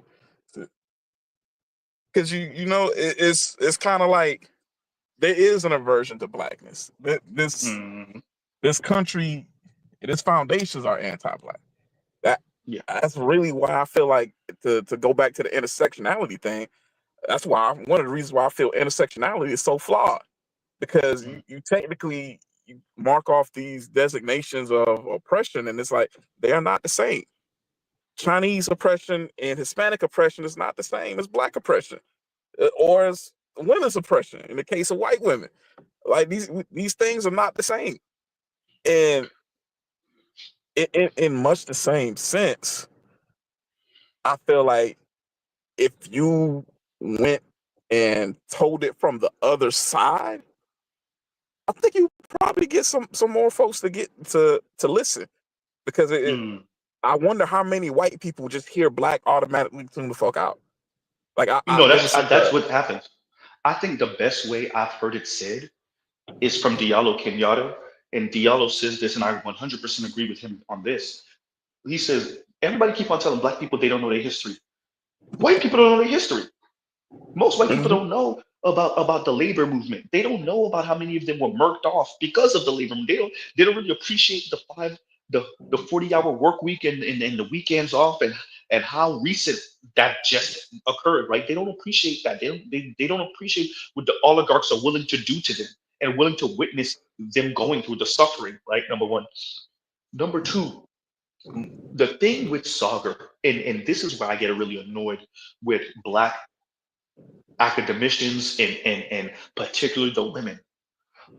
They spend so much of black men's political, ADOS in particular, political capital trying to have interracial fun with white men and be essentially politically, socially white women.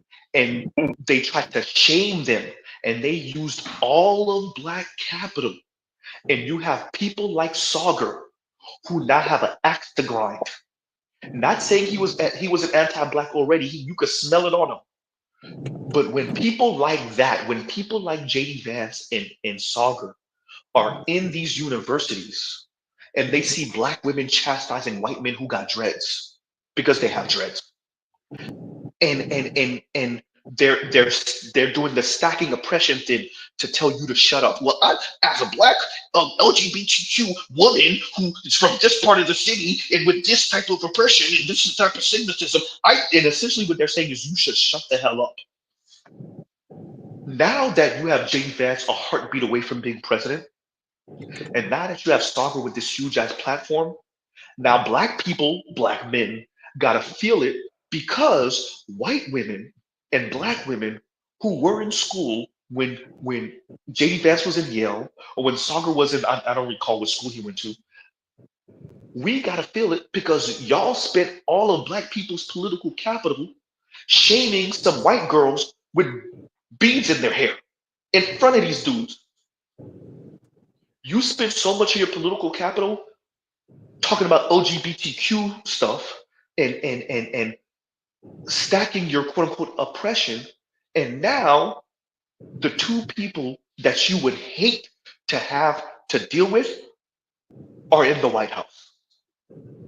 The JD Vances, the Donald Trumps, the Elon Musk, the Afrikaner Elon Musk, the Peter Thiels, right?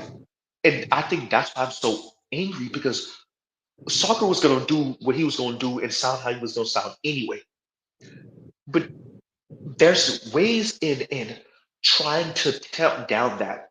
The issue I have is that people like that then become even further radicalized because they're in spaces where people essentially tell them to shut the hell up because you not me. And like I just watched them mock um, some British journalist who was essentially doing the bidding of the small hats and essentially saying, you haven't. He was saying to the person he was going back and forth with, you haven't been to that little slice of Europe they have in the Middle East. You haven't been, and because you haven't been, how would you know? And I watched them mock him. Remember, he's in quote unquote the defense of the small hats. So if they're doing that to him as a white man who's quote unquote in the defense of the small hats, you can imagine how very little patience they have for black women who pull that stunt. Well, you wouldn't know because you're not black and a woman. And now, because black women have spent and black LGBTQ have spent so much of black people's capital doing that crap, now you have a new type of white boy, and they never cared. But you have a new type of white boy who said, "Oh, f that." The second you even try to pull that, I'm gonna tell you then die and shut up. Shut up and die. Then I don't care about your struggles. And it's not like they ever really did, but you had a different way of them addressing that over the past couple decades. I've worked with a Gen Z, and he definitely looked like one of those. Then shut up and die. Then I don't care. And you know, yeah, that annoys me because it's this who's worse dance between the non-white racists, so the Saugers of the world, right? The Bobby Jindals of the world, the Nikki Haley's of the world. The Mindy Kaling and her brothers of the world. Oh God, Z, you just mentioned a bunch of Indian descent people. Oh wow, will you look at that? Anyway, so you have those folks, then you have the white men and white women who are anti-black. Then you have the black women and some of the black LGBTQ who are anti-black men. And black men are kind of put in this very unamiable position where the black women have spent so much of our quote unquote collective capital, political and social capital, on them trying to justify why they should be in the spaces they're in, that now we're essentially politically bankrupt. And now the Saugers of the world get to really tell you essentially shut up and die then. So I watched that same clip that you watched.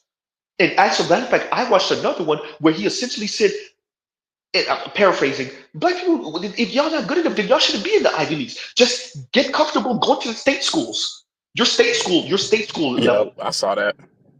Right? And he said, and the way I'm saying, remember, those are not the exact words, but the way you heard me say it with that attitude, oh yeah, he had that attitude. Shut up, then. Your state school level. You're not Ivy League level. Shut up. He said it with Right? pure glee. He was like, "Yeah, admissions for black students at the Ivy Leagues is down like 13%. Yeah, Yeah. they shouldn't have been there for anyway." I was like, Yeah, "Whoa." he really did say that part. He said that part. He said that part. Right? So like, and I'm so y'all don't really hear it in my voice, but I'm so angry about that because he didn't want us there in the first place.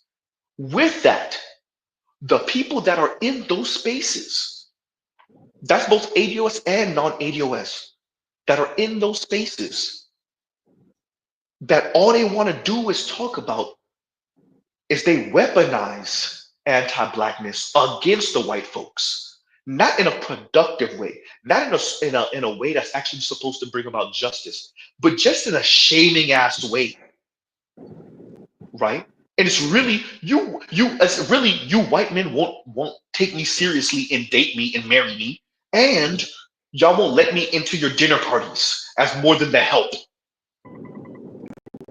And now we're here now. It's a failure. And it's funny because me and my uncle were having a conversation last night. And when I tell you, like, it was interesting because nearly every red pill subject that I've heard for like the last 2-3 months came out of his mouth in like the course of that hour and a half. I was just kind of sitting back like, oh, okay, all right. Because I know you don't know what the fuck this is. You don't know how to work a smartphone. But it was, the one thing he said was really interesting. He was like, yeah, like the way women carry themselves. And he talked about the consequences of freedom. And he was like, you know, sometimes you don't realize that somebody telling you put some clothes on is somebody loving you. And he said that, yo, I see it even with some of my wife's children, because he remarried. So not all of his kids is biologically his kids. Okay. So he was talking and he was like, yeah, you know,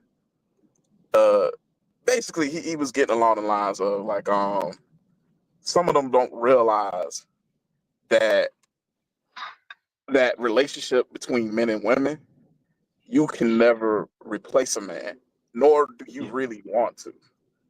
And he basically said like, yo, that man is your buffer between the world.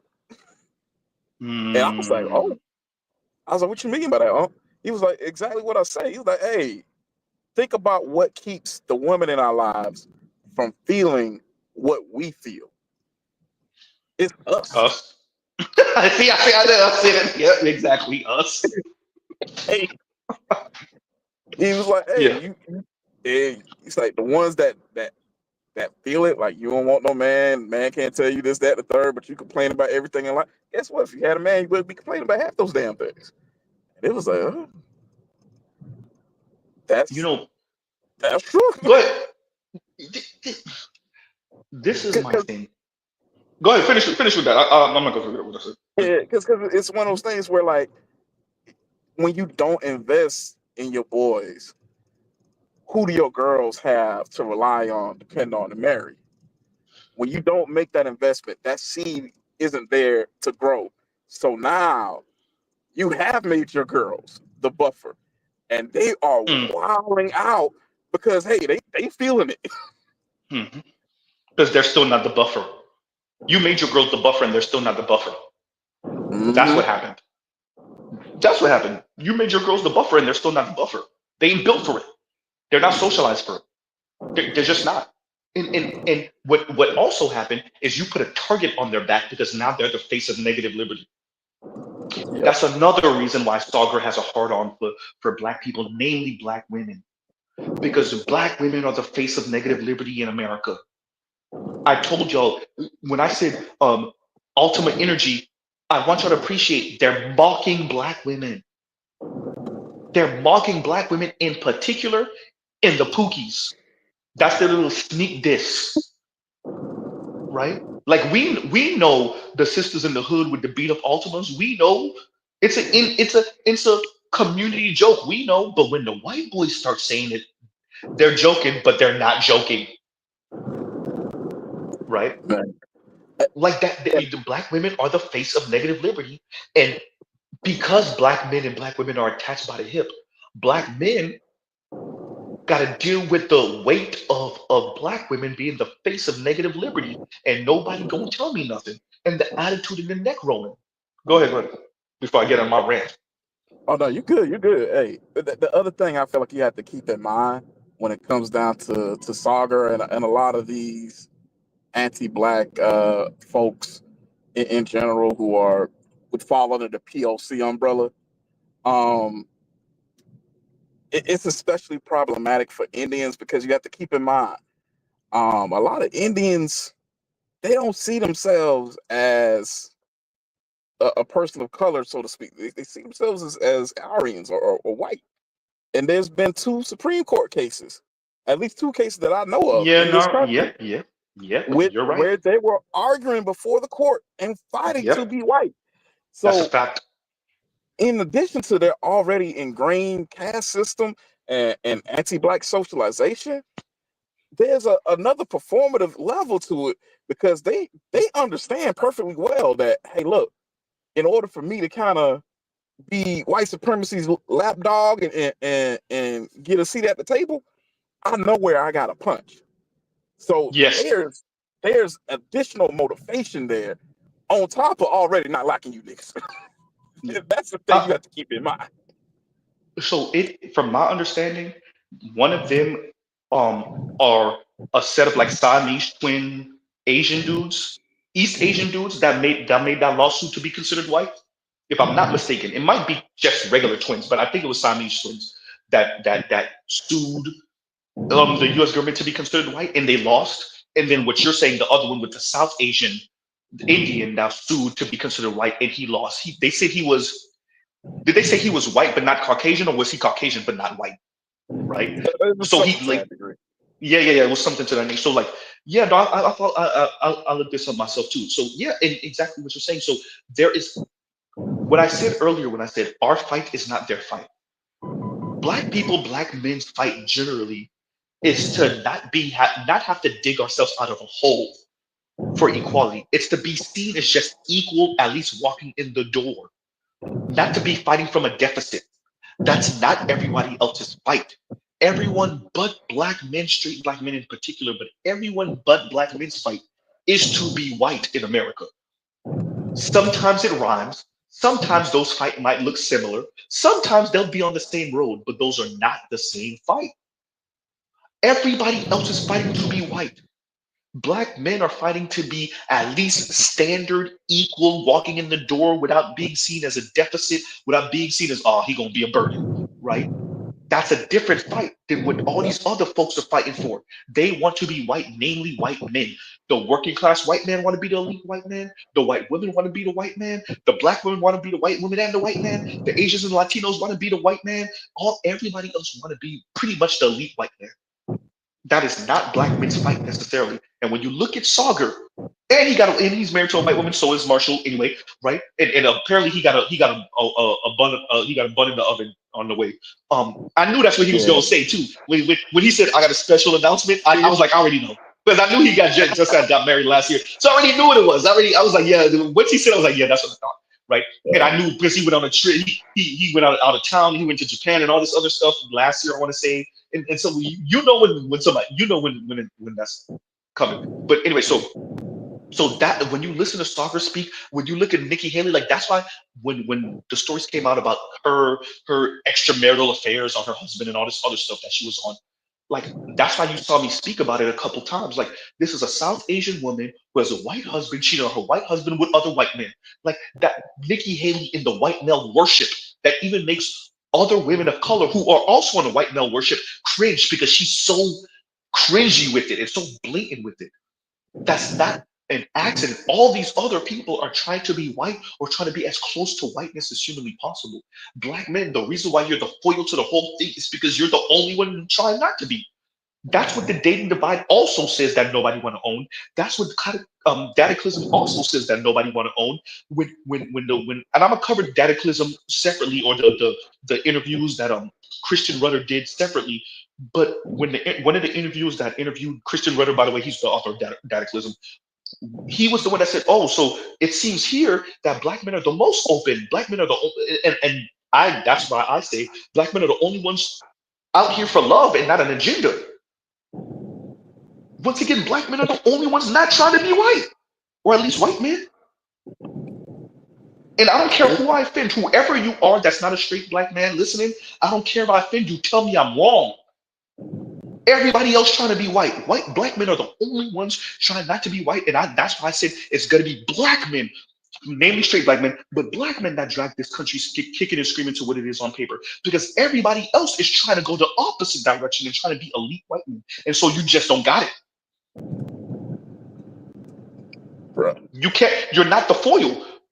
You don't want to be the foil. You just want to be accepted by them, or you want to be them. Y'all should see Mr. Z right now. I'm struggling and shaking my head. Like, and as a matter of fact, I'm doing the when Vince just had on the screen with Drewski. Like, I'm doing that. Somebody tell me I'm lying. Just saying. Anyway, go ahead. Better you before I start ranting again.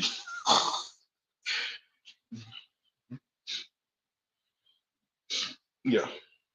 Yeah, yeah. But and Rael says, no matter what we've been through, I do not covet being considered Caucasian. Too much pride for that dumb ish. Wouldn't want to be any other man that than a brother. I get what you're saying, than a brother. Yeah, but once again, Rob, look at everyone else. Sometimes our quote unquote fight might seem similar and might rhyme and might look like we're on the same road for a second or two. You know, there's a part in Florida coming out of South Florida where 95 and the turnpike are like really right next to each other. Like they're right next to each other. And then they separate again and they go their own different directions, right? But when they're right next to each other, you're going the same direction. And as a matter of fact, there's a crossover where you could jump from the turnpike to 95 or 95 to the turnpike, right? And it's real short. The road between them is like super short. As a matter of fact, it's almost like a bend and then another bend right after. But when you're in that section coming out of Palm Beach County, you're right there. And sometimes our fight looks just like that. But then black men keep on going straight. And those other folks bend the other way because they're not in the same fight that we're in. They might be saying, quote unquote, equality and equity and quote unquote freedom and quote unquote fairness. But that the question then becomes, what does that look like to you? And when you start getting into the details and weeds, I guarantee you, for 9 out of 10 of these folks, it looks like being white. Well, the inevitability Yeah. of the American pyramid scheme and the black man's place on that pyramid scheme eventually catches up to everybody, even the most so-called decent folks, because invariably that infrastructure impacts everybody else's status and position in the country. And so you might be a good and decent person, but eventually once you start moving about things and especially as you try to move up and get position and power and political leverage and that kind of stuff, then you have to start cutting deals with folks. And when you start cutting those deals, when you start maneuvering upward, then the status of everything that is up under that particular level becomes much more apparent, and then you have to take a side in the status quo of all of that. Ah, You know, you ah. realize you got to sabotage black folks or black men so you can get this ownership or rights in whatever, right? To move up in this particular corporation, and especially if it's somewhat adjacent to the sports industry or the entertainment industry, and not just those, but just referring to those in particular because of the What you said about privileged Jay-Z in that position. stadium? Anyway, go ahead, Black Guru. There you go. There you go. So you have to be an agent in misdirection, in manipulation, and political maneuvering against your own kind in order to elevate and to become a billionaire. Because now Jay-Z is a billionaire now, right? So Yes, that's sir. how it all works. But eventually, you have to sabotage in America as you as a black person. Inevitably, you face with the dilemma of having to sabotage your own to move up. You can reach certain Ah, plateaus. You can reach certain regional positions, maybe, of elevation. You know, local positions of elevation to a certain degree. But eventually, when you start talking about becoming a billionaire in America, you got to let that black man thing go. That's usually how it works. And not to take any position or make any argument against any particular black man who happens to be a billionaire, but those folks make you sign off on the deal at some point. Yeah, I believe it. And let me read this real quick, better you before Trail come find you. And Trail says, "Give it up for Z 3 stacks." I wish I was a lyricist like 3 stacks. Yo, congrats, brother. Congrats to 3 stacks, man. Thank you, Congrats. right? But I mean, Thank you but for. my thing is, you got Mhm. 3 stacks. Where the hell is the pushback? I'm expecting Yanni or somebody to show up to provide some pushback so we can Man, they're edit gonna keep on something. pretending like they don't know me. That's what they're gonna keep on doing. They're gonna pretend. Chrissy acknowledged that she know me. She ain't never said my name. Cool. FD, same thing. I want Step to into the say, dome. yeah, like that, but everybody else are gonna. And this is the thing. I don't know. Anton got really close to saying something, so but he left it ambiguous enough for me to still put a question mark on there. But after that, like everybody else gonna pretend like they don't know me, and I think that's okay. Like I'm 3,000 subscribers. You're talking about people with hundreds of thousands of subscribers. True. In FD's case, a million now. So I expect them to pretend like they don't know, and that's not really my project. Have you have you listened to what I'm saying and have you allowed for that to challenge your worldview or what you claim you believe in? You're And right. for the Christies and the Yannis of the world, if you think I'm trying to shame you, that's because I am, But it also right? speaks to FD the fact that he hasn't been back means you can't handle this conversation. Well, he did say Yeah. something once, real quick. He did say something once on one of his videos, and I feel like it was directed towards me, like Brian coming back and F you, right? And like he did say something like that. I want to say Good. maybe 6 7 months ago at this point, something like that on one of his videos. So yeah. Good. Yeah. Don't. Yeah, because I know it hurts to think you're the smartest guy, and then you come in, you start talking to us, and realize you're really just a pedestrian.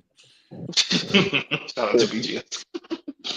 Go ahead, Because buddy. he really did show that he was a pedestrian when he when he did come over here, when he came over to you, and then he came over to Bernard's, and we actually had this Yeah. conversation. We were like, oh my god, Hey, we know who you are. I will forever be in Ed's debt because Ed caught him up with that. Is the black community a matriarchy Yep, or patriarchy? Like yep, when Ed asked the question, and yep. when FD had to say yes, the black community is a matriarchy, and this is just the way it is. And when he said that, and Ed said, "All right, then y'all gonna have to eat everything that me." And like Ed was going off.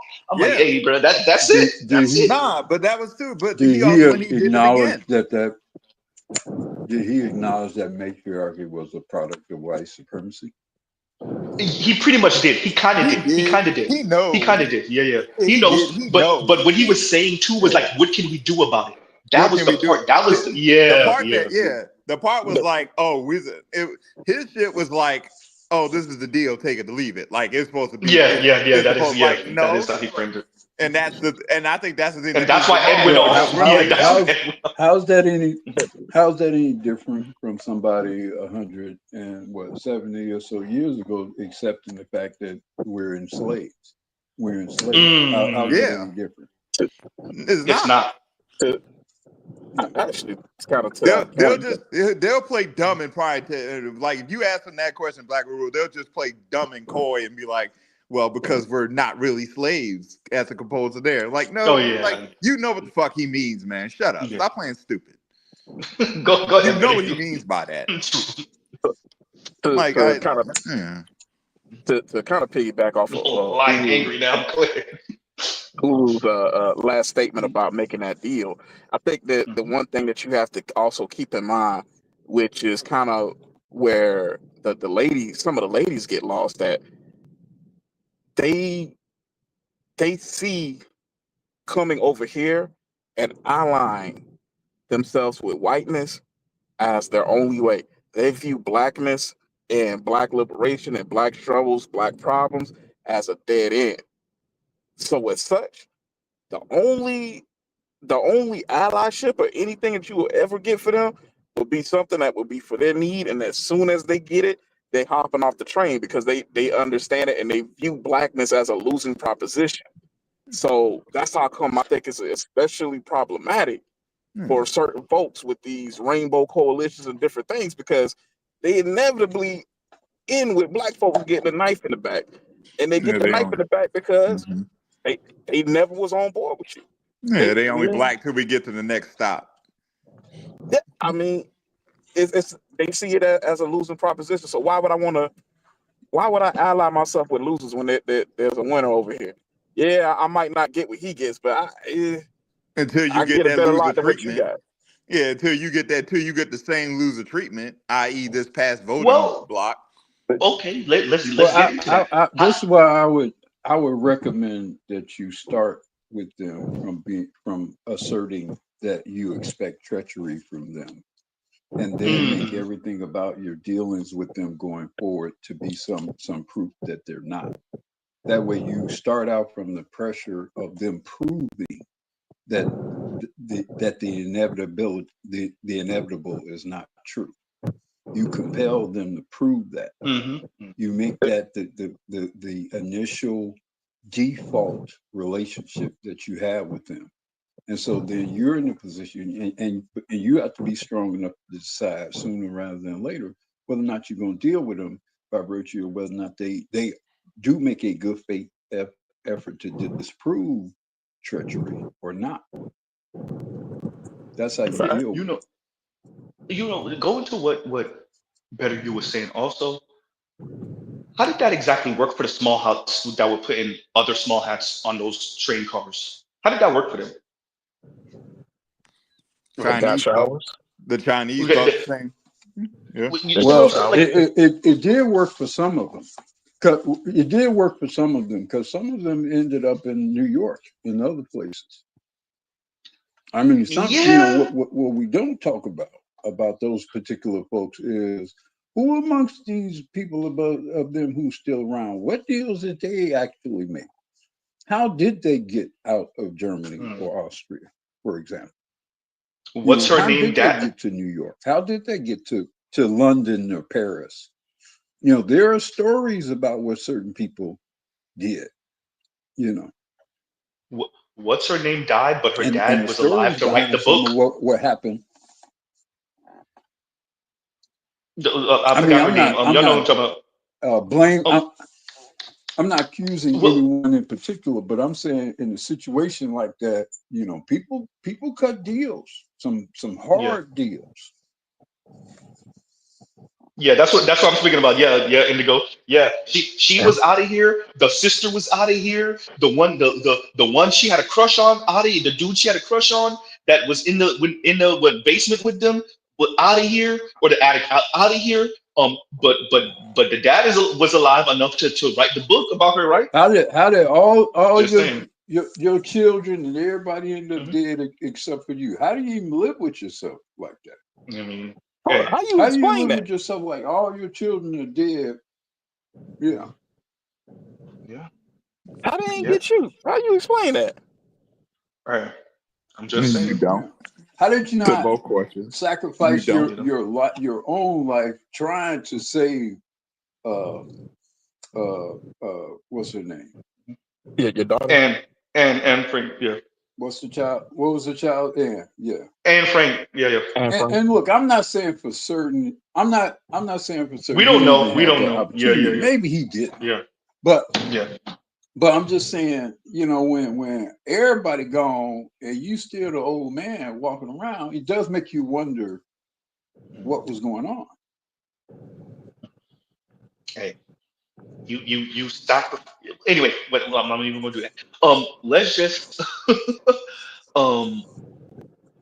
Well, there was what Operation Paperclip. Is that the one when they bought the smart, intelligent one of them, the scientists of them Yeah. over? Is that what that was oh, called? Werner Yeah. von Braun and all of them to with the Yep. rocketry and whatnot. Yeah, yeah, Yeah. Yeah. yeah. So, Yes. yeah. Hey, hey. I'm just saying, we know what that is. We know that, and that's for the ones that came this way. We don't know about the ones that went to Russia, into the Soviet Union, or that got caught. That hey, you signed this deal, bro. We got you. That went the other way. We don't know about them. We only know about the ones that came this way, Yeah. right? So, yeah. So But yeah, the treachery and is always there.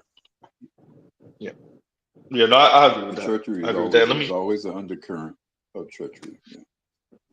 Let me read this from Afro National. He says, Z and the Black Master is the truth tax. And thank you for that, brother. Thank you for that. Thank you for that super chat. Right. And Inspired Truth says, congratulations. And he gives a wine bottle. He says, keep the march up, or keep up the march there. Keep up the march. And thank you for that. And thank you for that super chat. Yes, sir. And I will try. I almost got the channel snatch yesterday with that damn movie clip, but and shout out to Louis once again for calling me and texting me afterward. Because man, I'm telling y'all, like I saw the ticker still going. So Louis calls me and then I ignore the call and I'm saying y'all couldn't even hear me. I'm saying Louis, I'm streaming right now. I'm gonna let the panel up in a little bit. And then he texts me and he's like, "Hey, bro, your stream ended." And da da da. And then I'm like, God damn it! And then he was like, you can't play movie clips, and I knew it. Like this is something I knew already. But you know when you know something, you forget or whatever, and or it just kind of slips your mind, or it's in the back of your mind. And so yeah, when so I might have sacrificed the whole channel yesterday, right at 3,000 practically. But so y'all not gonna be able to see that. And it was only 17 minutes. I looked, it was 17 minutes or so it wasn't too long. But yeah, so that happened yesterday. Well, but we're still here. We're still here. And thank you for that super chat, Inspired Truth. Thank you for that super chat. I want to read this one and then work my way back. In Indigo says, hashtag keep your heart 3 stacks, keep your heart, right? Exactly. So yeah, no, I will. I don't see me turning any more of a curmudgeon than I already am, or a miserable person. Yeah. Yeah, I don't see Z necessarily turning any more grouchy than I am. It's really sleep, y'all. It's a lack of sleep. Or grumpy or any of that. That's not really who I am. I'll be joking with Ms. Z, and I'll be like, yo, like sometimes a lack of sleep, I'll be a whole grump monster. But yeah, it's that. But off of the black female effery and all that other stuff, no. I expect it. I expect it, right? And the beauty of the internet being the town square and the women being able to speak for themselves, the actual good part is that they actually are, for some, came out and just said it, right? And like Ed says, we don't want to be black no more. How many of them are saying that exactly? Not many. But the white girls aren't going to settle. In the clip that I played the other day, where homegirl was just pretty much saying, as a matter of fact, is it still here? Let me see. That's Yep, a I kept it. There bullshit you go. excuse because yes, they are. The white girls are being the white man spirit having the same damn Wait, conversation, pretty much wait, telling them Lion. the same shit. Let me play it. Let me play it. Let me play it. Because this, when you hear this, this is why Mr. Z is not so pressed or stressed about why they speak the way they do. Because I appreciate and understand what informs them. And here you go. But my thing is, like, I don't understand the obsession with trying to make black women settle so much. Y'all don't do this with any other community. Like, seriously. Y'all don't do this with any other community. Do y'all tell white women that they should settle? Because last time I checked, anytime a white girl marries a black man, it's always when he's at his best and when he's rich as hell. That's factually inaccurate. That's not true. Kanye while he was broke and didn't have any money? You think Kanye would have had a chance with Kim then? Or you think Kanye had a chance with Kim when he was a multi-million-dollar rapper? Let's be real. Like, y'all don't say this to any other group but us. We're tired of That's not true. We're tired. So like when you hear stuff like that and that's what informs your average black woman. That's what they feel like they're being cheated. Like they already feel like they're being, and if you're black, that's actually a real good argument. But concerning their intimate lives, black women in particular feel like they're being cheated because white women aren't told to settle. And white women, and when they say white, they mean all non-black women. But they're that's specifically, bullshit, though. yeah, but we know that, right? And how many of them are just saying that? That's a whole different conversation. But for many of them, they truly believe white women aren't being told to settle, and white women get to pick their pick of the litter, right? And that's projection because we already see from the dating divide that's women of color chasing after white dudes. Men of color are not necessarily chasing after white women like that. Namely, black men are not chasing after white women like that. So what you have is this black woman who the resentment and the anger is being informed because for her, white women aren't told to settle and black women are encouraged to settle with bum ass black men. And I think black women like her should be left out there in the wilderness for the white men to pick up. They Black men deserve to should be. not touch her with nothing. Black men should leave her out there for the white men or the non-black men to come scoop up and put into paradise. And if But that never happens to her in her life, so be it. But Go ahead, Mark. Go Jermaine ahead. ain't going. But Jermaine ain't going to do it because Exactly. unfortunately we are a small subset of men who are basically saying fuck it. The overall majority of Jermaines ain't going to do it, and that's why this will always be a circular thing. But it's both. But her talking about all the, and first of all, you naming all these bitch ass extreme cases. I'm like, well, Hmm. if you want guys with all this money and you can't get them, whose fault is that? Like, Let, you let me get let who you me qualify for. let me say this. Isn't what's his name? Hardrick, Ghost from Pop. It wasn't that He was his white broke. woman with him. Thank you. Same thing with Luke Cage, right? Luke Same Cage thing with actor, him. he was broke too. Thank you. Thank you. White wife. Like that's not true. That's not That's not true. true. Same So thing with yeah, but Denzel and Tia's husband, thank you. Corey. Corey Hard, Corey Holcomb. what's his? I forgot his last name. But yeah, Hardrick. him. Yeah, yeah. You said Denzel exactly. Yeah, same thing with Samuel L. Jackson. You But could my name thing them. with even with all that, so we already cut that off. So Mhm. here enter Kevin Samuels. We told you, okay, you want these guys. What the hell are you offering? And y'all still can't answer the question. Nothing. Y'all You can't supposed. answer You're that supposed. question. This is the So thing. okay, They're so you supposed to don't want wait to at the settle. finish line. So you don't They're, want to wait, settle. Okay, fine. What the hell you offering at the finish line? no, this is the, you're supposed. They're not offering anything more than the white girl is. You're just supposed to pick them off of the strength of them being black now. Fuck That's off. it. Yeah, and it don't matter about their weight. It don't matter about their attitude. It don't matter about the student loan debt. It don't matter whether they're college dropout. It don't matter. Whatever you're looking for, throw all that out the window. They should have first right of refusal when quote unquote when you build yourself. It don't matter if you have kids or not. None of that. You get to the finish line and you choose her off the Well, strength let's she's a flip it black like woman. this. Period. Well, here's the thing. Well, let's flip it like this. Take everything you said, right, Z? Do you tell Brad that? Do you tell No. Brad to just take you as you are? Look, for some, I think so. Yeah, but mostly no, no, no. Do you tell We know Brad this. that No. shit? Oh, I didn't think so. Let me read this comment real quick, and then AL has it. And Leon says, Z, you got to check out the clip of the Indian feminist I emailed you. I did check it out. And so it's an Indian feminist. She's on a panel on stage, and they're talking, and she's essentially speaking about what about us women who are the breadwinners. And apparently she's been the breadwinner in her family for 20 years. I think that's what she was saying, 2 decades. And so she uses that to say to do the not all. And so because not all, then we shouldn't talk about it concerning men, right? So because not all men are the primary breadwinners, and I've been earning more than my husband for 20 years, because it's not all, then we should focus more on the women who are the primary breadwinners in their family and stop letting men monopolize the primary breadwinner conversation because we're breadwinners too, is You're essentially not the what she did. majority. You're not, at Thank the you. end of the day, you're not the And majority. the difference in this conversation is women by and large are still in 2025, women by and large are looking for men that are the primary breadwinner. Yeah, exactly. That's the So part that of the doesn't conversation mean anything. I detest these professional managerial class, these elite, whether they're black, Indian, Latino, Asian, whatever the hell, men and women who really occupy the top 15 or so percent, who keep on talking about, well, the women in my life earn more than their men. And the majority of women still want men that are primary breadwinners, and you're listen to what the black woman I just Word. played said. You are Listen a to what she pebble just in the said. fucking, like, you are a pebble in an ocean with that shit. Thank you. So Thank you. you do not speak for the overwhelming majority of the population of the US, let alone the world. Outside of the US, you will never find that. Yeah. You'll be hard pressed to find a breadwinner female But here's outside the the thing, US. even even in the US, the majority of men, regardless of race, that includes in the black Earn community, more. earn more than their female counterparts. Not only Yeah, that, nah, this is the part that's what I I'm want to saying. emphasize.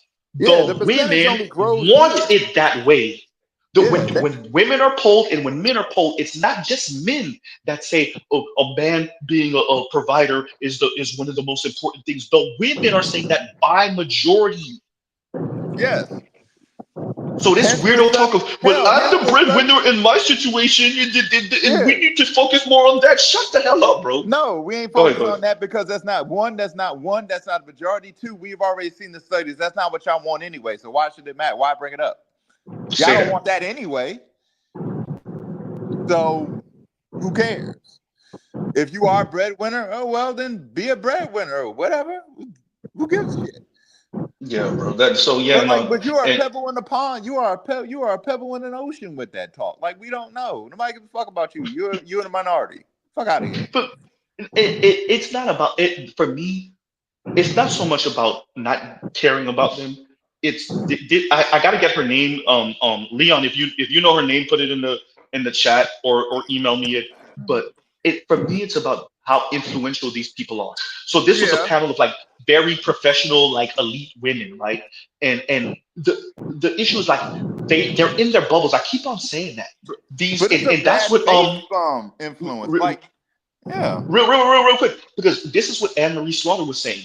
It's these elite, she was saying the Brooklyn elite, but it's these elite folks who are in their bubbles, and all the people they know are in these bubbles. And so you have a woman here and there that earn more than their husband, but their husband is still making crazy money. Don't get it twisted. Their Yeah. husband Even though isn't they making both fifty earn, thousand dollars like a year. he earned So 120, she not earned even. 150. Some shit He's like that. probably earning So $250,000 a year, and she might be yeah. earning 400 or 500 a year. And and Yeah. and and they have this elite ass lifestyle, and all their friends have this elite ass lifestyle. And so those people get to go on lecture tours, and those people are connected to somebody important and famous if they're not important and famous themselves. And what ends up happening is those people are the people that we give the microphone to as a society. I didn't say we as in Black Yeah. Man's here. And then they get to talk like how this lady talked, and then Y'all, that y'all talking skews like y'all the earning like actual conversation that's happening on a day-to-day level between men and women, in our case black men and black women. Go ahead, go ahead. yeah, like y'all acting like it's fucking inverse Cinderella, like where the dude is just raggedy and didn't have a damn thing, and then Exactly. here you come. Like it's Cinderella in reverse. No, it's not. Like the guy already, like most guys in those things, they earn too. He earned 150. You may earn 200 or 175. Hmm. So still in good company, still an elite company with that income. Don't even matter at that point. I mean, you know what? Why they pissed off? You know what it really is though with those breadwinner companies. Like she earned more, but he's still cheating. Because That's what's guess pissed. what? His 250 is still 250. It's still His 250. his 300 is still 300. His It's still 175 is three. still Exactly. 175. That's Yep. yeah. Exactly. It Hey, goes, which hey, goes you back to could. what I said. Hypergamy doesn't care about women either. Hey, Lion, let's just tell people if for all the young brothers who are not, you're not there yet. Like you're not pretty much when you start to be able to afford life and then a couple of the extras. If you could slide a chick a few $100s a month, you might be able to get them jobs. So Yep. if you and your wife are earning some 500 together, some 450, 300, 250 together, That shit don't matter. you're able to slot if you're able to save $1,000 a month, $2,000, $3,000 a month. Do you understand what you could do on the side, Exactly. If you a man? guy earning 250 And and I'm she not earn even there. 300K, like you earning 250, 200, like hell, after 150, it don't matter no more, bro. After 150, it don't really matter. So if you earning 150, she earning 200, who gives a shit? There's women who are earning a whole lot less that will slide down them drawers for you. Man, say that. Like it don't even matter. Her, not so much. And especially but shout out to Corey Holcomb. If you like fucking with those bum ass chicks, Yeah. Now if you like you fuck don't with the even bug gotta ass chicks, slide them a hey, thousand. If you want you a bum ass chick with a tattoo on the neck, like nigga, you don't even gotta slide her $1,000. You can slide her like nope. $250. Pay off her cell phone bill a month, and you got it. Word. Buy her, Shit, buy her a pizza. No, just slide a I need $40. you in way low. Buy Go her ahead. a What you pizza. said? What you Just said? slide Better a you? $40. Right, right. Yeah. No, Pretty seriously much. though. Like it. Yeah, yeah, As a man, when you start working, hmm start earning a certain amount of income, man, that shit don't matter no more. Like not between them, though. The only reason it matters to the women because they can't turn on they can't turn on and off their hypergamy. But at the end of the day, they're still a slave to it, no matter what income they make. That's why Say they're that. bitching. That's why they're bitching about the whole. the whole income and breadwinner thing. Like, I don't give a fuck. Like, if you can leave, there's plenty of other women who earn a lot less than you. Let me read this from Benedict. Side note. Is it just me, but did Sim D start, and talking about FD, Sim D start instantly talking about his sub count on nearly every vid after Z subbed him the second time? Yeah, but now that he's a million, like he's mentioned it a few to better you. He's mentioned it man, every other stream, and I get it. Like that's a milestone. That's a big milestone. And you know, FD gotta be making that quaff now. Ooh, FD, hey, bro, I see that. Hey, I see you over there. I see you. Ain't counting But your yeah, pockets, he making bro. that money now. But hey, bro, shit, you ain't counting. I'm counting. I always told y'all I'm pocket watching like a motherfucker. I don't care who heard it. I'm not Tariq Nasheed. Tariq, stop pocket watching shit, nigga. Yo, Hey. now being jealous of you now, that I'm not. But pocket watching, oh yeah, no, I don't have a problem with pocket watching with nobody. But I mean, because you're lying. I get it because I get it from your angle because at the end of the day, you lying to these women. Yeah, and men, you know, you lying to men too. Yeah, you're definitely lying. You lying. When he started to get more and more non-black subscribers, he did a stream, not a stream, but he did a video kind of mentioning that and how it's kind of messing with him. And so he's going through the public enemy-fication of his channel right now, right? Like y'all know there was one time, at one point, Public Enemy was like white folks really loved Public Enemy. And they were speaking about them more than the black folks are. He's kind of there right now in his channel. And so it's put him in a weird space because are you still going to critique black culture the way you used to, knowing how many non-black eyes, namely white eyes, you have on you now? Yeah. Right? Oh, yeah. And like, what does that then mean for the black men that you critique? You see what I'm saying? What are you now doing? What are you maybe putting a target on black men's back inadvertently? Does that include understand with you doing that, you know that includes your sons, right? That part. Well, the thing I noticed was it every now and then, like when he crossed a certain milestone or was getting close, he would mention it. But it seemed like after that second time, especially, it was like every video. Yeah, I'm at 658,000 now. I'm at 723. It's like, these not even milestones, bro. It's like every video you trying to put the dick on the table. And it's like, oh, okay. Well, because that's my you, man. So in all fairness, that's my bro. My channel is only 3,000 subscribers, and shout out to every single one of you because y'all are important to me. That's why my response to him has been: it don't mean nothing if you can't get black women more married. It don't mean nothing if you can't get black women more coupled up and have somebody walk through them through this life. Everything you saying don't mean anything if you claim to care about black people and you claim to be in the defense of black women. If you can't get black women coupled up with anyone, not just black men, with anyone to help them traverse this life, especially financially, what you saying don't mean nothing. The subscriber base don't mean anything. You know the cold part about it? You lying to them and you still can't make it happen. Oh crap. You lying to them and you still can't do it. And the thing the thing that pissed you off about us is that we caught you in that lie and told you to your face you're lying, and you didn't even deny it. I mean, this is the thing. I think when you see what Little Bill said about his watching his mom have to deal with certain black men who are supposedly sexist towards his mother and want her to know her place even though she was accomplished. Same thing with FD who mentioned something similar on a Think PC did feel piece. Think PC did a little while ago. You appreciate these are the sons of the women who were around supposed pro-black brothers who told her, "Hey, woman, know your place." I'm saying it like that for a reason, even though we don't know exactly if that's the situation that happened. But that's what they told us that their mom experienced, and that's what they saw. Okay, cool. Okay. And so when you appreciate that that's what's informing them, then appreciate that there's a resentment there and there's a knee-jerk reaction to want to check brothers like us in defense of their mother.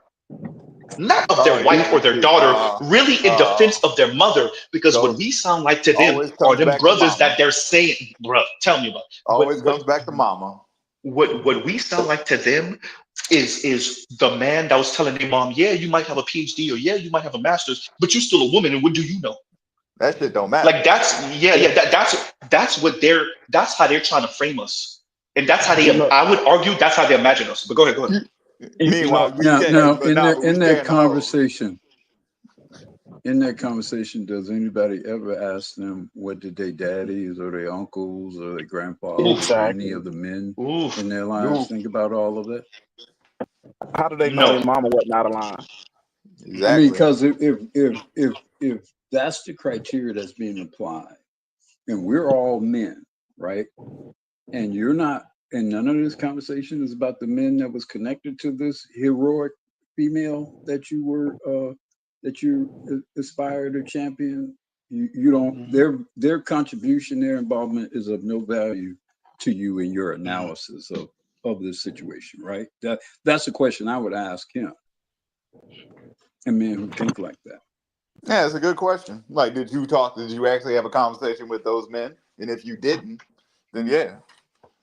I think regardless of whether they say it or not, the person was political. I think feminists were 100 as wrong as they could be. Wrong as two left shoes. They were right about that. The person is political. And what I think ends up happening is regardless of what we think we're doing and saying and how much we think we're pushing back, at the foundation of I would argue much of Western civilization over the past 2-3 centuries, but definitely in Black America, is this idea that women are morally superior and more often than not are the victims of men. And so you defer to them when they tell you something that's wrong or that a man did to them. Now, they may be lying, they may be exaggerating, but they're probably telling the truth. Okay, fine, cool. Wait, let me. Okay, cool. But then what comes from that is women knowing that this is where Rhoda walks in the door, women knowing that this is where Carly Russell walks in the door, and then weaponizing that. And that I'm very clear, Black women know that also. And then they turn around and then weaponize that and weaponize the community understanding of that against Black men. And then the FBs, the conscious Lees, the Professor Odies, the foreign man in the foreign lands, the T1Js, name the Black man, right? The pastors and whoever the hell are then left holding the bag because y'all advocated for this. Y'all told us to shut up. Y'all told us we were sexist and misogynistic and misogynist. And then we find out Rhoda was lying, like we told you she was. Yeah. Then you find out that Carly Russell got broken up with and she was trying to get sympathy and she was lying, like we told you. I'm not even going to mention Juicy Smooth. Yeah, that's a whole different type of situation. Oh, yeah. So once again, the weaponizing of this, right? Go ahead. But question. I didn't mean to cut you off, but you said something. You said women believe they're moral superior. According to who?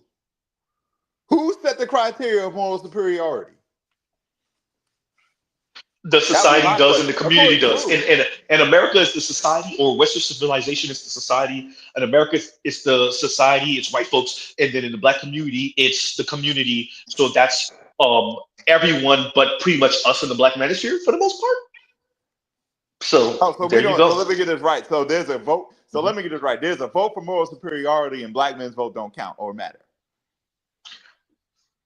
I want to say no, but I want to say yes. I'll say yes.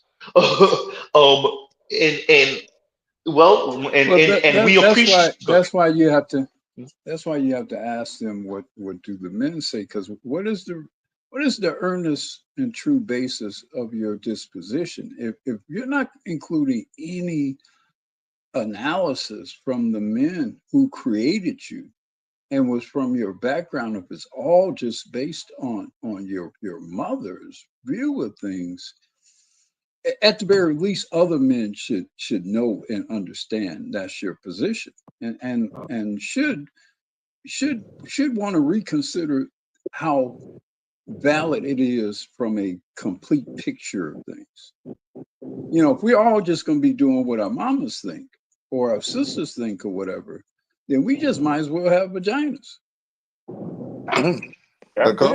Apparently so.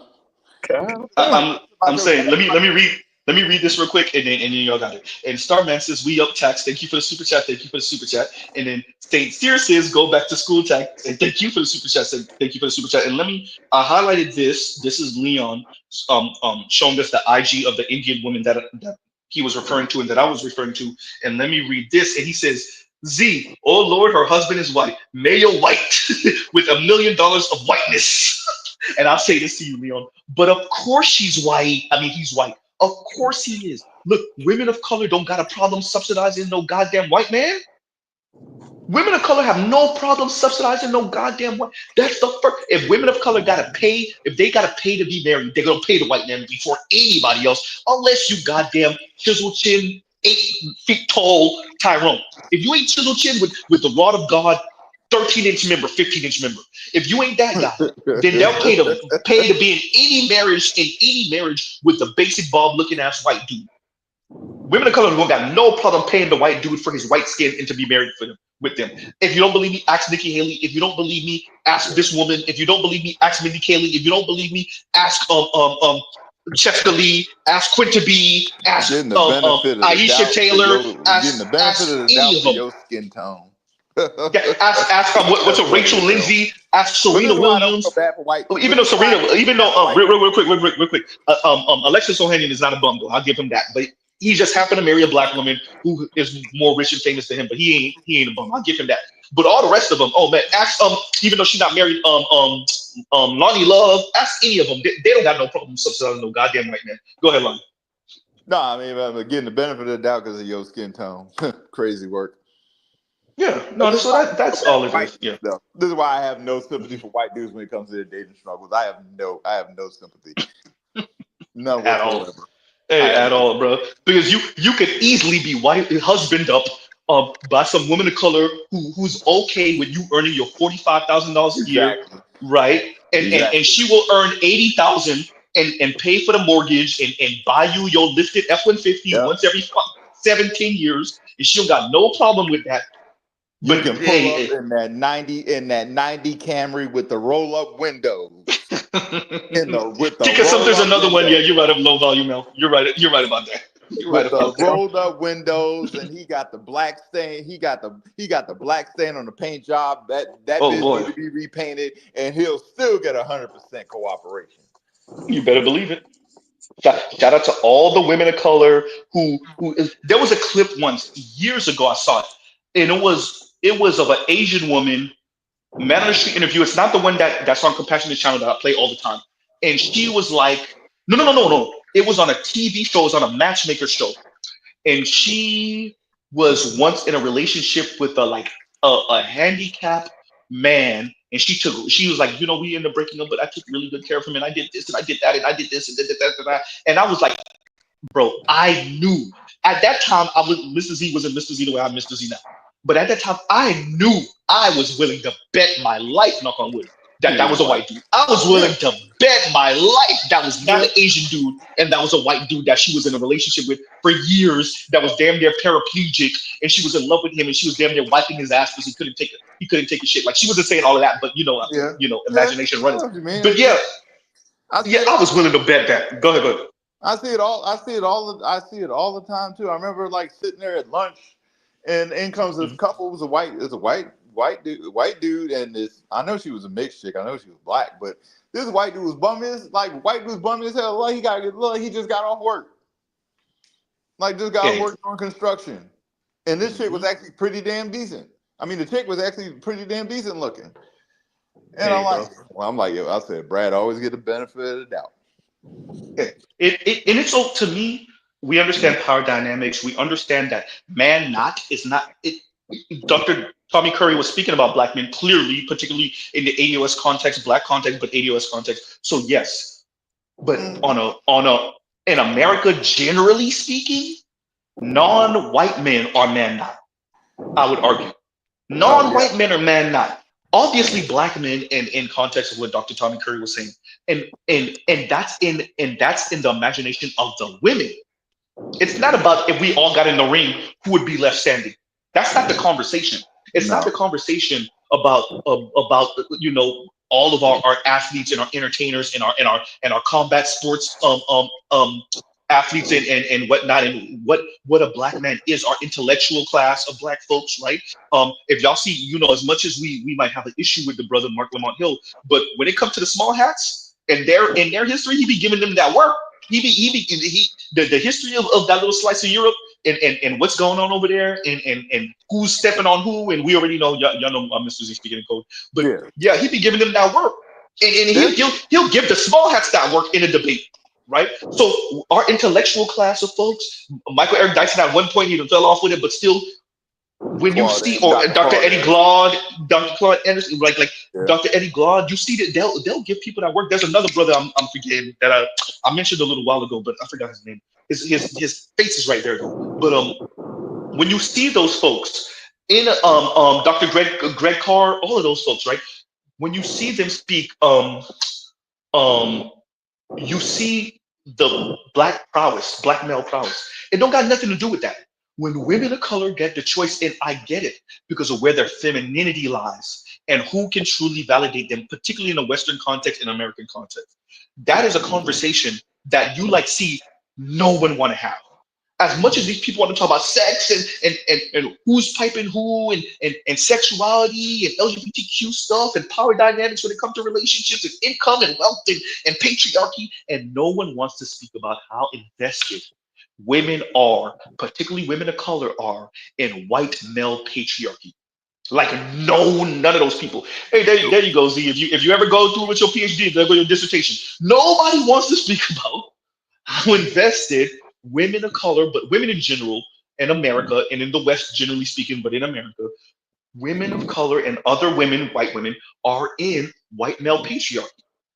And how what we're doing about speaking about being quote unquote anti-patriarchy is actually reinforcing white elite patriarchy, because the people you can't touch are at the top, and it just so happened to be white men. So the people that have to deal with the fallout of not having the power and the money and the status are the working class men of different races and backgrounds. And the people that largely go unscathed with your critique are the elite white men. The Me Too movement, yes, you saw a couple of really famous, even white men get caught up in that. But for the most part, it was regular men that might have a little position at their job who get caught up in that. Guess who didn't get touched, even though we saw them on camera? Elite rich white men, who, by the way, were many of the people that were funding the Me Too movement in the background.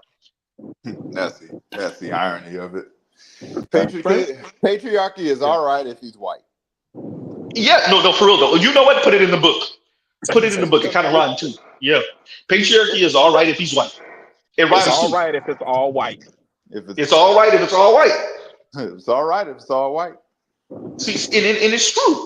And when you let the women speak and they start speaking about their aspirations and what type of life they want to live, if they're heterosexual women, it's when they describe the life, who's providing that for the most part for women other than white elite men?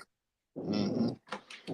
But then at the same time, they want to talk about, at the same time they want to talk about the evils of white men. I'm like, you're fine with him. You're fine with the evil as long as you're not receiving it. I said it. Shout out to Neprakar. He covered it over a year ago. The kind of heavy set black women, shorter haircut, septum ring, talking about, white people smell like dogs, blah, blah, blah, blah, blah, on Twitter. Bro, you check it out. She went a whole relationship with a white man. Exactly. White people were flaming her in the Twitter comments. Yep. Flaming her. And you know what they were mainly saying? Typical. It looked like she okay with white oppression here, right? White people were saying typical. That means, once again, this is going back to what I was saying about how black women have squandered black social capital and political capital on their vanity project to be accepted by white dudes and be piped down by them. You're talking crap about white people. You got a whole white man, and white people are checking you on that, saying the words typical. I thought so. I'm not surprised, because they're used to women like you doing that. They're used to black women and other women of color popping all that crap about being anti-patriarchy, making fun of and mocking white folks, and they got a whole white dude pogo sticking up and down your esophagus. But here's the crazy part. The even funnier part is they'll run back to the black community expecting black men to protect them from that. Well, I mean, you saw that with Priscilla and Kerosene years ago. Yeah. Wait, go ahead. Oh yeah. Yeah. Once you're deported, you're deported. Say that. Nah. I built Come that back wall, over baby. here with that shit.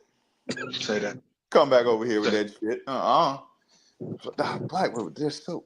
Oh, you know what? Good point. Good Yeah, point. Indigo says, "Dear white people." y'all gonna have Yeah. to start putting chips in them chicks, or putting some X's across their foreheads, like in the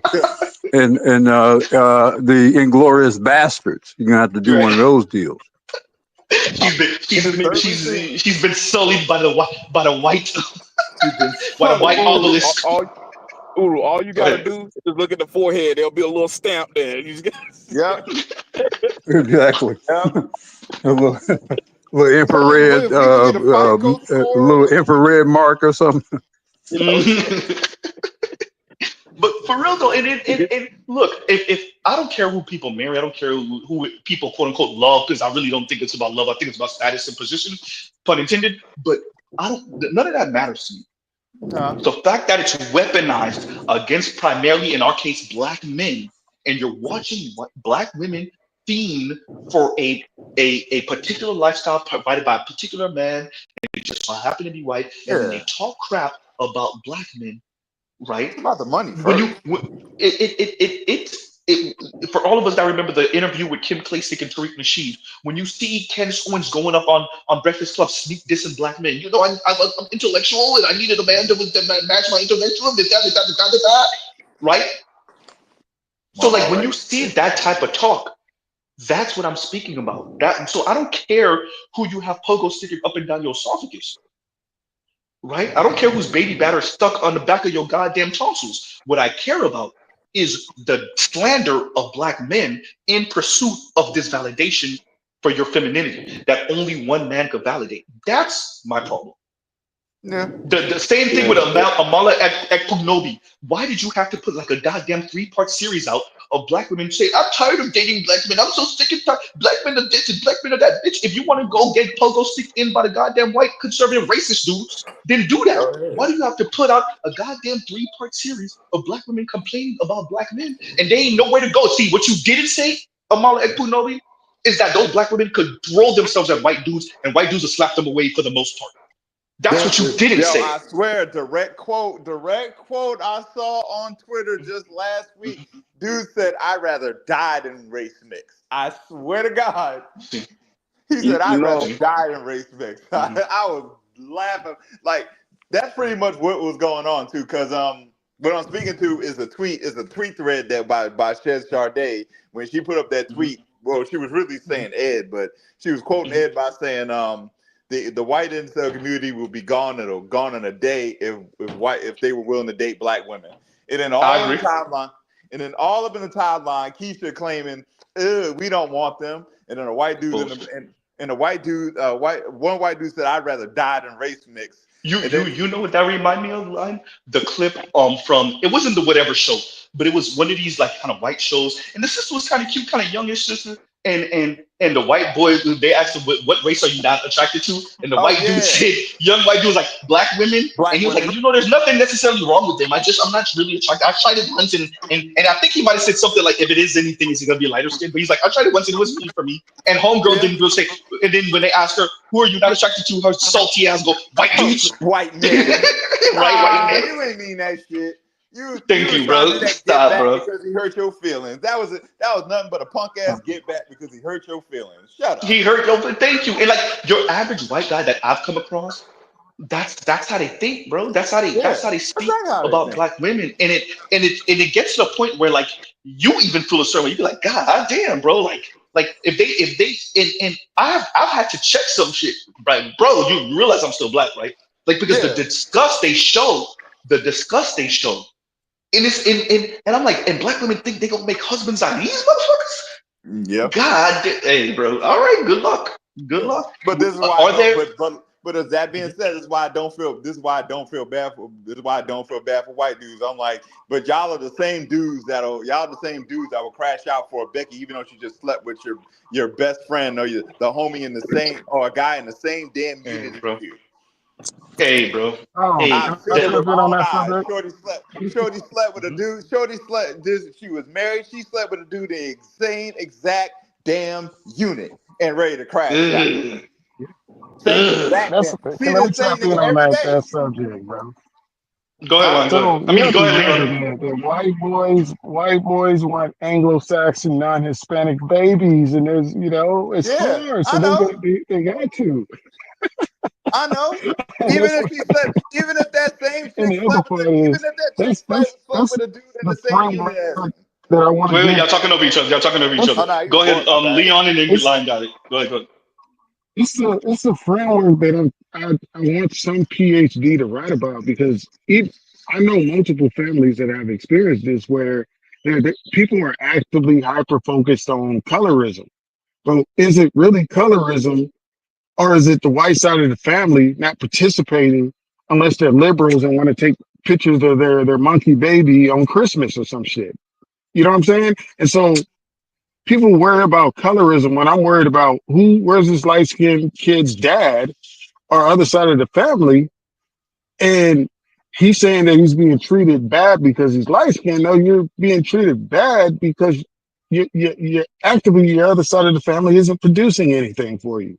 It's given to my mothers and my aunties, and your light skinned ass is eating all the chicken, and I have to share everything with you.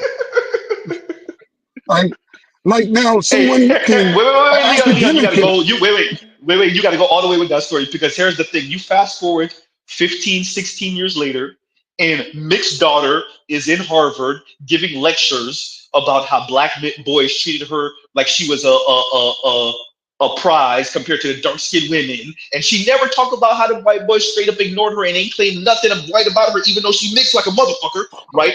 But she'll turn around and talk shit about them black boys in quote unquote solidarity with the black dark skinned women, and then she'll turn around and marry a white man on their ass while talking shit about black But, men. but, Ain't that right? Mala Eknobi, go but, ahead.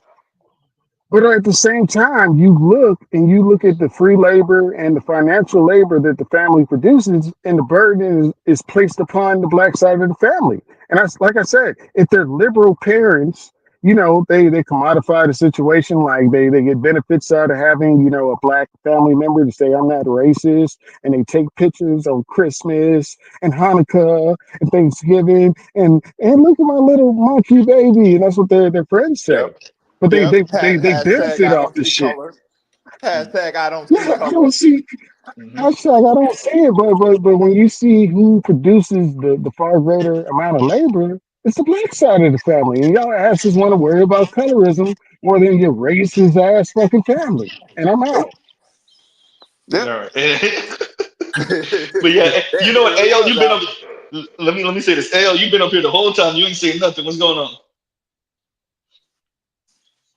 That's Oh, good. I Well, just Wow. came. I got the. Hey, can you hear me? Yeah, I you're good. just You're came. good. You're clear. Yeah, we got you. I came up here to wish you a happy congratulations on these 3,000 subscribers, bro. I'm proud of you. I need you Thank to you, keep. sir. I need you to I keep mentioned you it earlier going. too. Oh yeah, I heard you. That's what Oh, called okay. you. You know what I'm saying? DJ MC air quotes. Yeah, You feel never me? forget. Never forget your first nickname that I done gave you. Right. No, you're right about that. Always, You're right. always be DJ MC air quotes. Right. AK, we love you dearly. You don't Hey, listen. Nobody said. AL was AL. Let me say this too. AL was the first person to say, "I don't care what y'all say. We adopted Z. He ADOS by adoption." Yeah, for real. For Hey, real. eventually, if your sister act right, I'll be ADOS by marriage too. If one of your sisters act right, so I'll be ADOS by marriage too in a little bit. Ain't you still with the same one you keep drinking plum wine with and Hysterical. got on the Yes. furry slippers and matching sleep outfits and whatnot? Yeah, well, yeah, Yeah, I I'm ain't still with her. forget. Yes. I Yes, ain't I'm never still with her. Yo, yeah, talking about, I know ALA say plum wine. Did he say plum Yeah, wine? no, no, yes, no, yes, no, and no, no, hey, no, no, no. low Y'all don't key, understand. yes. Hold on, Go Z. ahead, go They ahead. don't understand. We used to eat this nigga up in the Coliseum on Saturday nights about this. Cause this nigga would come on here, randy raving. I'm in love with my boo. Me and my boo got on pink mansion pajamas, I ain't drinking say plum all of that. wine. He lying. Yo, you said plum Oh wine with a man. straight face? Plum wine and everything. Oh, we You used to, said plum man, wine with a straight man, go. face? The plum wine, no, that's true. No, the plum wine is true. The plum wine is true. Go The plum ask wine the is true. master educator. Go ask The plum wine is true. the master educator. Yeah. Yo, Z, I ain't know you get up. Yo, Z, you did not come to Coliseum talking about drinking plum wine. Like, No, I was drinking it, and I was drinking it. No, he's not lying. No, he's not lying. I can't believe that. Hey, that shit tastes good though. I ain't gonna lie. That peach moscato too. If you never had peach moscato, you better get on some peach moscato. Hey, and y'all had him truly effed up if y'all didn't think he didn't defend that plum wine. I'm doing it right now. I'm doing it right now. He doubled down. He doubled down. I swear to God. Hey, plum wine, and we had a bunch of different brands of plum wine too. That shit tastes good. I don't know what these niggas talking about. Oh my God. See, Oh, you don't gotta worry about nothing. See, I'm gonna take his power cord. Don't worry about it. I got him, bro. Y'all boys wild, man. Hey, bro, I'm telling y'all, look, Mr. Zeta, hey, I done have all the weirdo drinks with the different colors in them, the aquas and the pinks and the purples and the burgundies and the yellows and the oranges, all of them. All of them. Hell no. Basically, he is telling you he has a metrosexual, metropolitan taste Ain't bud no palate. way. Ain't That's no what way he you has. get on the mic talking about plum wine. Ain't no way. But Yeah, it was white. It really was white. It was white, bro. White. But the true, no, but when my best friend, he used to be he used to be in the Coast Guard, and I went out with some of him and his Coast Guard buddies. But when I went out with him and his Coast Guard buddies, guess what? I'm getting an old fashioned. I'm getting right. I'm getting, So at the same time, look, when you're in certain spaces, you know how to move. But if it's just me and my lady, oh no, we doing all the weirdo stuff with the lemon on the side, or the tangerine on the side, or the Muslim. Yeah, we doing all that. Yeah. I don't lie, my nigga. Somebody's background. Yeah. You ain't shit, dude. You ain't got no plans. That's all, brother. Right. Lie don't know nothing about this. Lie the military dude. He used to drinking rubbing alcohol. That's what it is. That's what lying. Lying is used to drinking shit that burn his esophagus on the way down. Go ahead. No, Mr. Plum Wine. No, you do not. You do not get to cast aspersions on my drink. No, you do not. No, you do not. Look, get your taste buds up, please. Drink some shit of culture. I told y'all this man has a metropolitan, metrosexual taste bud palate. He's all male. You know the disappointing part? You know the disappointing part about this bullshit? Z, you must be a Virgo, bro. I am a Virgo. You my fellow Virgo. You didn't know, my nigga? Yeah. Hold on. In defense of my fellow Virgo, get up off of him. We do eccentric shit like that. We do have Hey, plum wine sounds very much like a Virgo man drink to me. Look at that. Nah. That's different. You're not about to put me in the same stadium. No, you're not. No, you're not. You're not allowing that, sir. No. At the same time, it's sitting in the alcohol cabinet right now. I got apple Crown Royal right now. Even though the green apple tastes weird, but I got green apple Crown Royal right now. So we switch it up. It's not always we not.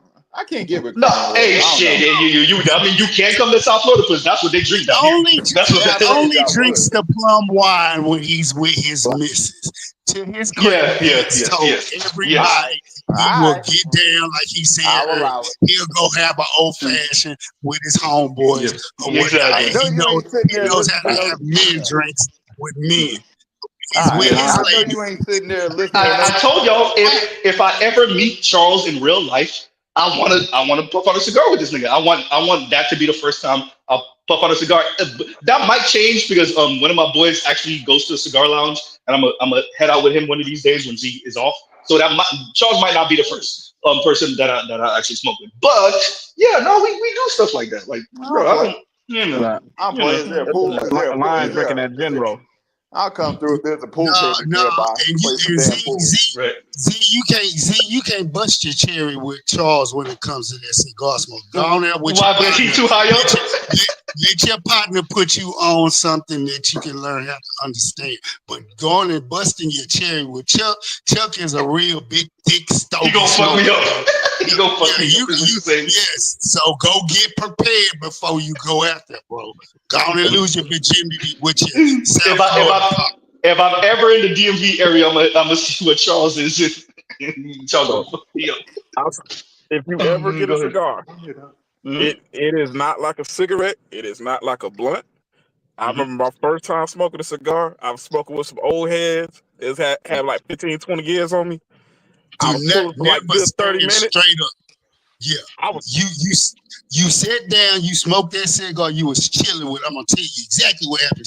You was enjoying yourself. Oh, I can dig this. This is great. As soon as you stood straight up, your ass went into dizzy mode. Like, oh, my head is spinning. Everything is turning. I already know.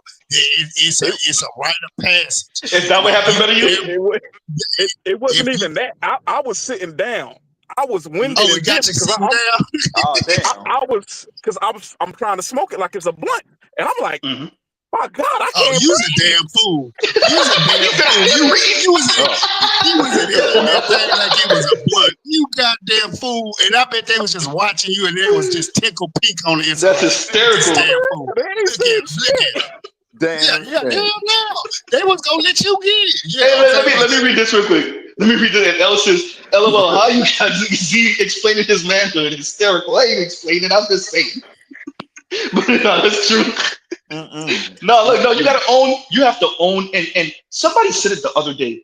Somebody said what I was watching that said black men don't giggle or men can't giggle. Oh no, it's Maggie. I was listening to Maggie on Nameless channel because I listened to it. I had to listen to a replay because by the time I got to them yesterday, they had already ended out. And Maggie was like, men aren't allowed to giggle. And I was like, shit. I do that every day on my channel. Like, I'm laughing. Right. I'm like, shit, dude, that's what I do. That's the shit. Seriously, I was like, thank you, not the shit, not me. Like, so like I own the metro that I am. You just gotta own, man. Man, look. I can't own that shit because my girl said some freaky shit to me yesterday, and I started giggling. I was like, no, for real, no, you gotta own. Just for me, like you own, especially for those of us that are straight men, straight black men. I am not in the business of boxing black men in, particularly straight men, straight black men. So like, so just for me, it's about owning who you are and your interests. And bro, so if I'm drinking plum wine with Miss Z, then that's what I'm doing, right? And AL, you ain't go all the way with it. I still owe BGS. This is like 3+ years now. I still owe BGS a picture of me in skinny jeans. It can't be skinny jeans anymore. I don't fit them like that. Me in skinny jeans hold on. Watching my 600-pound life with plum wine on the table. I still own that picture. No, do not put that picture out in the ether, brother. Please do not. For the sake of the black manosphere, BGS, me, Chuck, Art New Style, AB Media. Hey, for all the real brothers, come on, and Roger, do not do that. Don't do that, please. And keep some dignity to yourself. Because you hurt the image of the Virgo man. You hurt the image of Virgo man. Nah, don't do that. Don't do that, man. Do not. You bet not. I will come and beat you senseless. I will come and beat him silly. I will come and beat him silly and senseless if you let that out in the ether. Don't do that. Do not. This is an elder telling you this. This is an elder telling you this. Tell BGS I don't owe him that no more. No, I tell him for you. I say, look, that little debt you want him to pay up on that. No, you can't collect on that. That hurts the image. Got to work something else out. Oh man, let me read this from Leon. And Leon says 2025 Nissan Maxima Rogue 3000. I think he meant to say 300 because the 3000 is the Mitsubishi. 3000 plus R32Z inline 6 twin turbo. So Lion and me were talking about that the other day. They are bringing back the GTR, the R36. They're working on it now. To me, just bring it down to 80. Just bring it down to 80, and we can talk. I think Ford might release a new sedan. I want there to be a reemergence of sedans. To be honest with you, there needs to be a reemergence of sedans and performance sedans, right? So apparently, Dodge is still going to go through with a. As a matter of fact, by the way, they're bringing back maybe a new 392 Jeep and a new Tracker Jeep. So shout out to all you I want to say Chrysler guys, but it's Stellantis guys. So they're working on that now. Yes, it's Stellantis. But here's the thing: gayest name on ever, but it really is. It really is. The gayest name is Stellantis. But here's the thing, Lauren. I don't know if that's going to be a V8 or if that's going to be the Hurricane motor, the Turbo 6 motor. So we'll see with that one. Nissan's supposed to be bringing out an R36 GTR. They're supposed to be bringing back the Silvio, so that's going to be a beautiful world with the Skyline, the Z, and the Silvia, and it's going to be available in America for those of you. Silvia, for those of you that don't know what the Silvia is, so that was what the 240, the Nissan 240 SXs were in Japan. They were called Silvias. They're slightly different, but pretty much S chassis Nissans. So the 240 from the late 80s all the way up until I think they stopped selling them in like 97, 98 or something like that, maybe 99.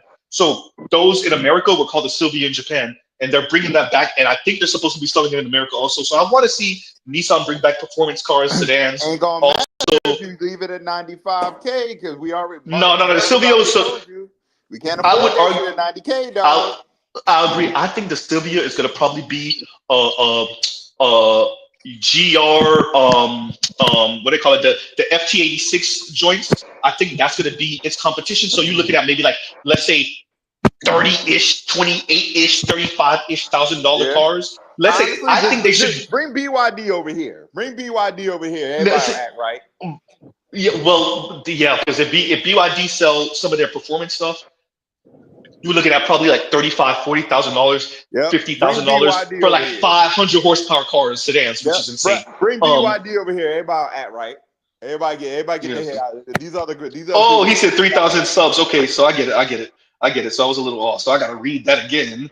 And Leon says, okay, 3,000 subs. So he says, 2025 Nissan Maxima Rogue, 3,000 sub plus R32Z inline twin turbo. So my favorite GTR isn't the R32 or the R34. That's everybody's favorite. Everyone's favorite is the R32. Everybody's favorite is the R34. The R34, for those of you that don't know, that's the one from Fast and the Furious 2 that Paul Walker drove in the beginning. That's the silver one with the blue stripes. So what? Right? Mr. Z's favorite is the R33. So the R33, funny that it's Leon, the R33 is the yellow GTR that the character Leon drove in Fast and the Furious 1. That was the one that said, go around pizza boy. The car that he was sitting in, that yellow car, that's my favorite. That's the middle child's one. In GTA Online, I made his Skyline from Too Fast, Too Furious. I made that car in GTA. Yeah, so that's usually everybody's favorite, and then everybody's second favorite is the R32 because the R32 is really Godzilla. So we name all GTRs Godzilla, but really Godzilla is just the R32 because that's what the Australian journalists called it when it was beating up on the Australian cars back in 89 and 91 and stuff, whatnot. So but we call all GTRs Godzilla, even though it's really, and as a matter of fact, in America, they was calling the Z Godzilla when it was competing against the Corvette back in like 91 and 92. But really the only Godzilla is the R32. So those are the two that everybody really likes, the R32, the R34, and obviously the R35, which is the one that we got in America starting in 09. I meant to email you a picture because I think it was an R34, what I saw when I was going on lunch. Because somebody pulled up with it. I had to take a picture of it. That was a beautiful. The way the car was tricked out, it was a beautiful ass car. Bro, let me say this: the beauty of living in South Florida, you outside of maybe LA and possibly New York, but really LA, I don't think there's another place that has more exclusive cars in America. Outside of maybe when I say LA, I'm talking about all of Southern California. I'm just blanketing by calling LA. But and maybe the Bay, but no, I think it's Southern California. Outside of LA general region, nobody got more exclusive shit than Miami. I'm telling y'all this for fact.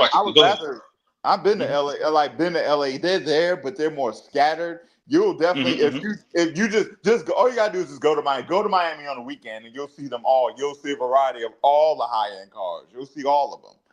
Because when I went to Miami, like roughly 2 years ago, I saw all of them, all the cars you see in the damn video games. They had them.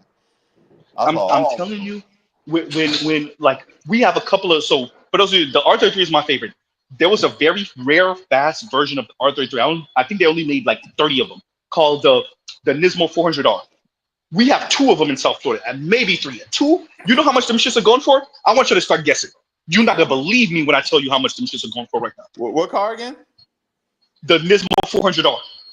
Nismo 120. Shit, yeah, right.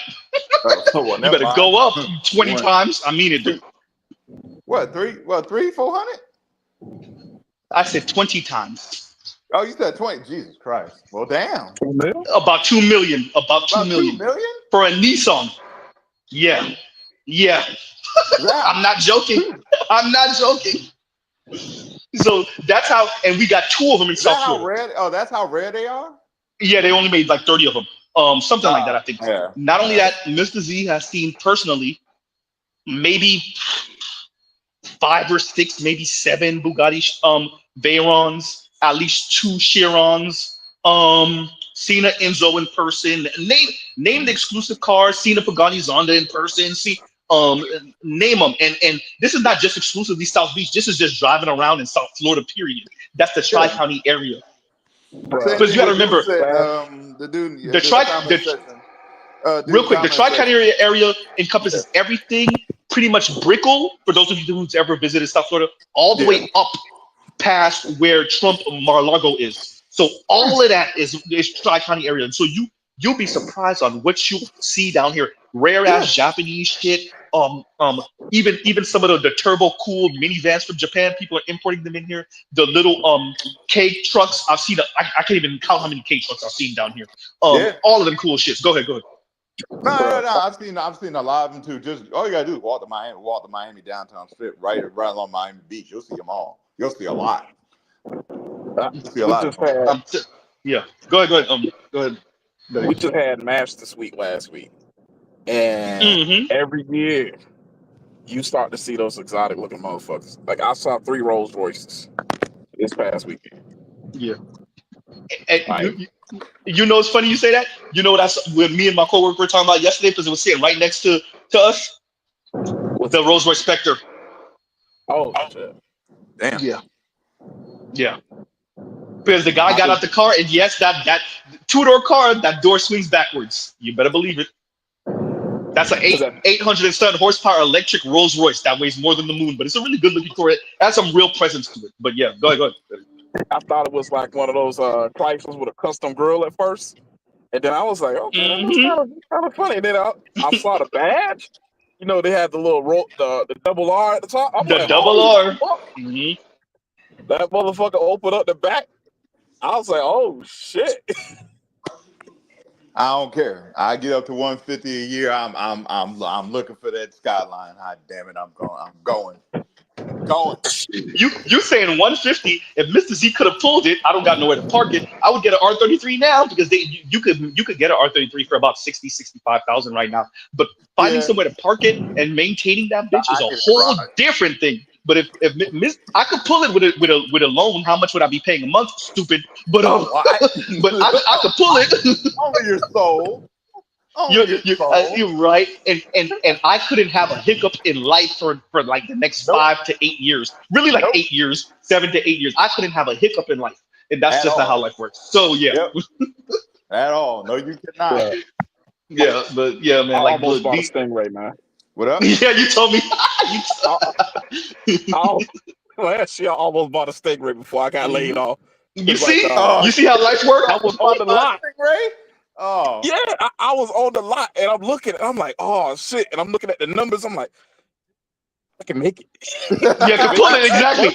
Just look, man. Sounds like I can make it. I can do it.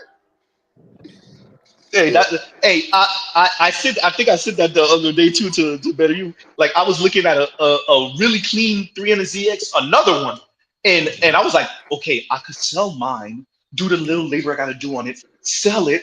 But no, I would buy this first, and then I would fix what I need to fix on this Z, then sell it, because like this one is more rare. It's more rare. It's optioned all the way up. Mine's is only missing the leather seats. And it's an auto, but I'm gonna swap it to manual. This one is manual from factory, and it's a '96, which is the last year they sold them in the US. So, and I'm like, ooh, I could pull it. I could pull it because it's 22,000, and I could do this and I could do that. And right, and like when you're around a car that you really like, that's what you start doing. Exactly what better you said. Yep, you start I could making pull it. math. Yeah, you exactly. You start trying mathing. to make the math make sense. Hey, bro, you start trying mathing so and like I hard could to pull make it, that bro. Nah. Hey, Lion, look at the screen. Now you start doing it. He's like, yeah, I can do it. Right? You be trying hard to make that math work out. You really do, bro. I'm telling hella hard. Yeah, that was me. I'm like, I could pull it, but once again, it's a conversation I have with Miss Z. I'm like, bro, we can only do this for now. Like, you know, mess around and get married and have Nah, I kids need and a all that. garage. All that's out the window. All that's out the window. We're going to buckle down. I want to put it in the garage because if I get that, nah, that's got to go in the garage. That's got to go in the garage. Exactly. The only thing saved my ass was goddamn. I'm saying that I'm basically selling myself. The fucking dealer started talking. I said, "Oh fuck, no, you about to get got trained." Oh yeah. Oh well, so we're back to. So let me say this, Terry. So we're essentially back to early 2019, 2018 era when it comes to car sales. So if y'all don't remember, before COVID, cars weren't selling off the lot like that. No, they weren't. They were debating that we have reached cap. I think they said cap of car. That's not what they. How did they frame it? How did they frame it?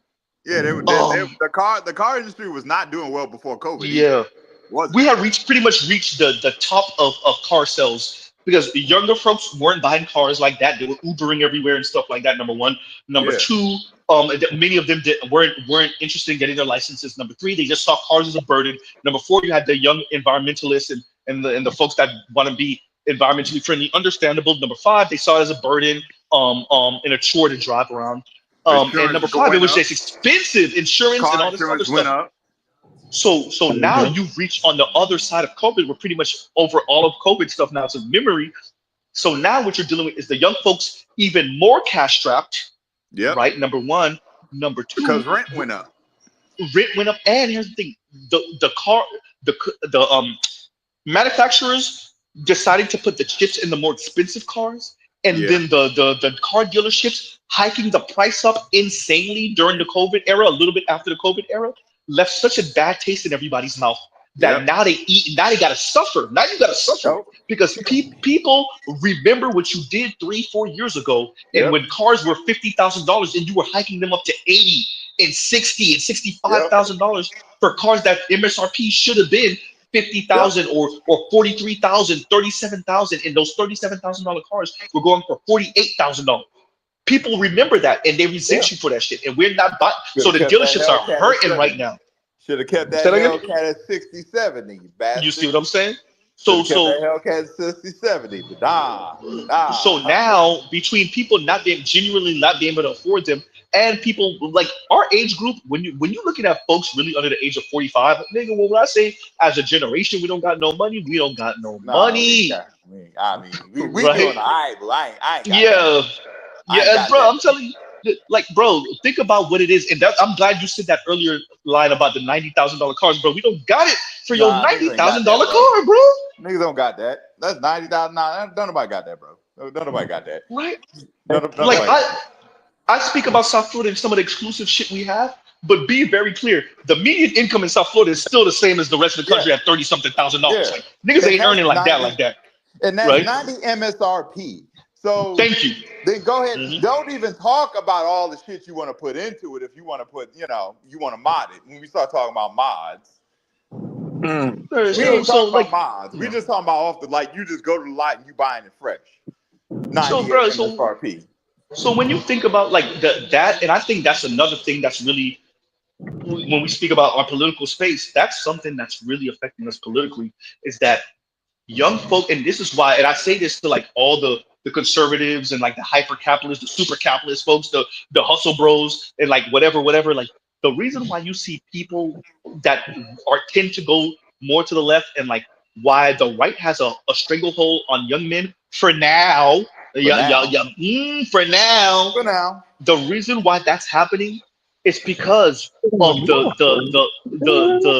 the economic landscape that's crushing millennials and Gen Z. Understand something.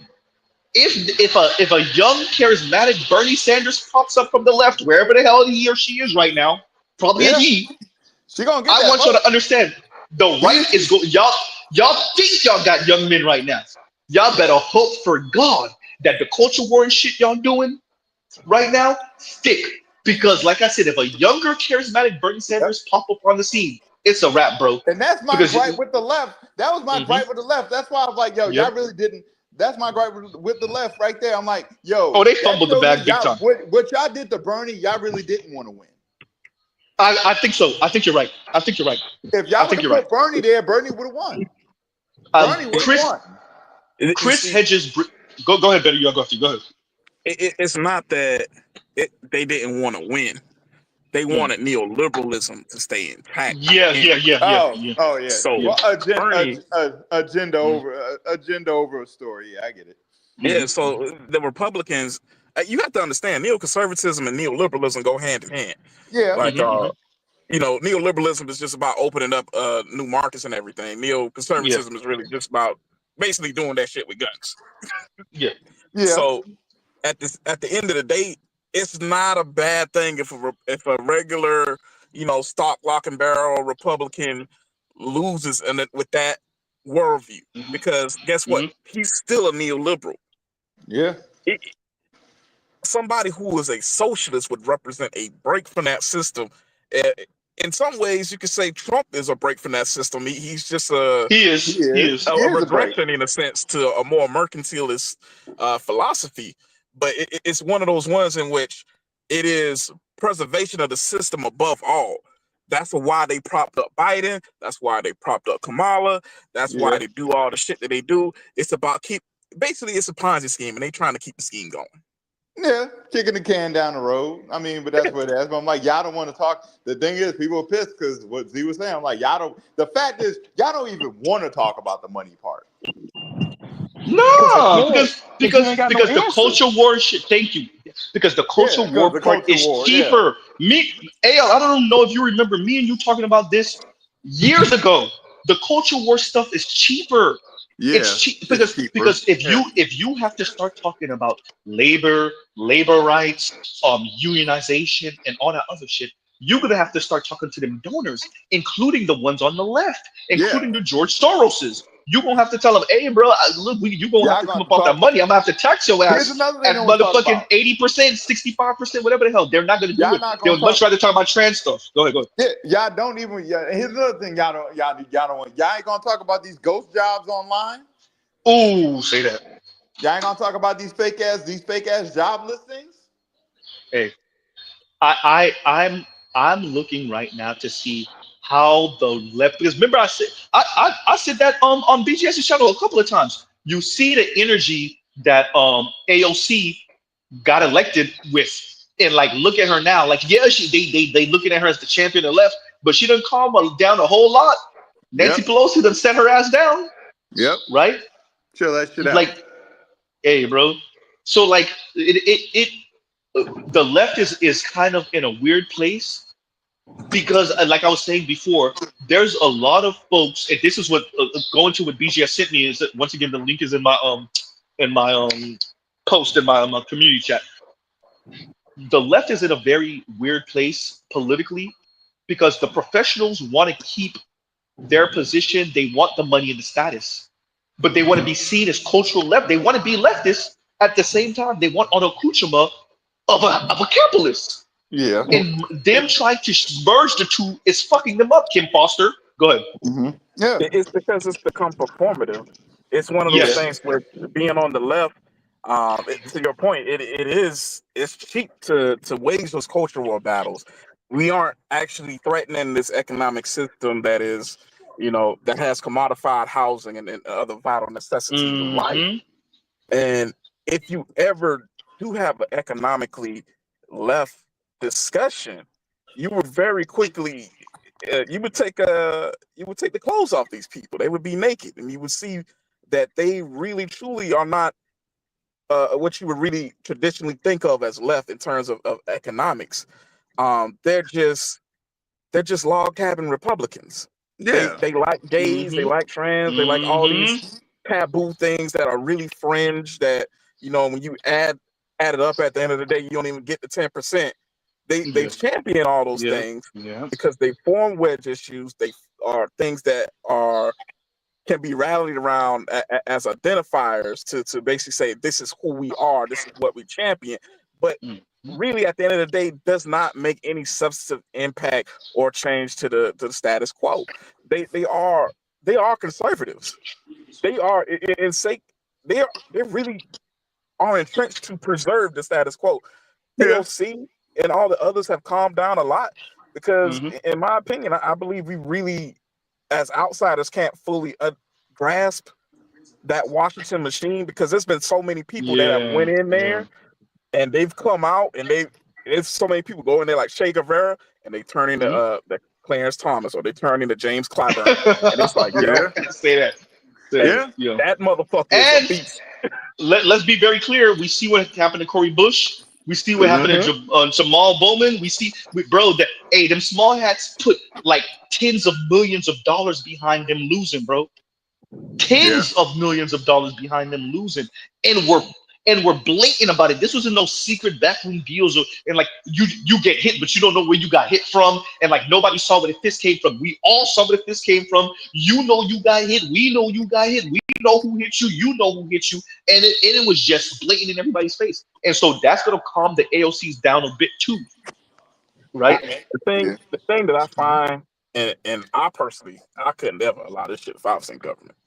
But they were, in addition to the blue stars, you had those who were rich, like filthy rich. It was like at least 5 or 6 of them, including Elon, just openly threatening, like, I'm just gonna dump in I remember that into your campaign races, and I don't give a damn. You go vote how I tell you to vote, and it's like, fuck up. Emphasize better you that he's talking to Republicans. He wasn't talking to the Democrats.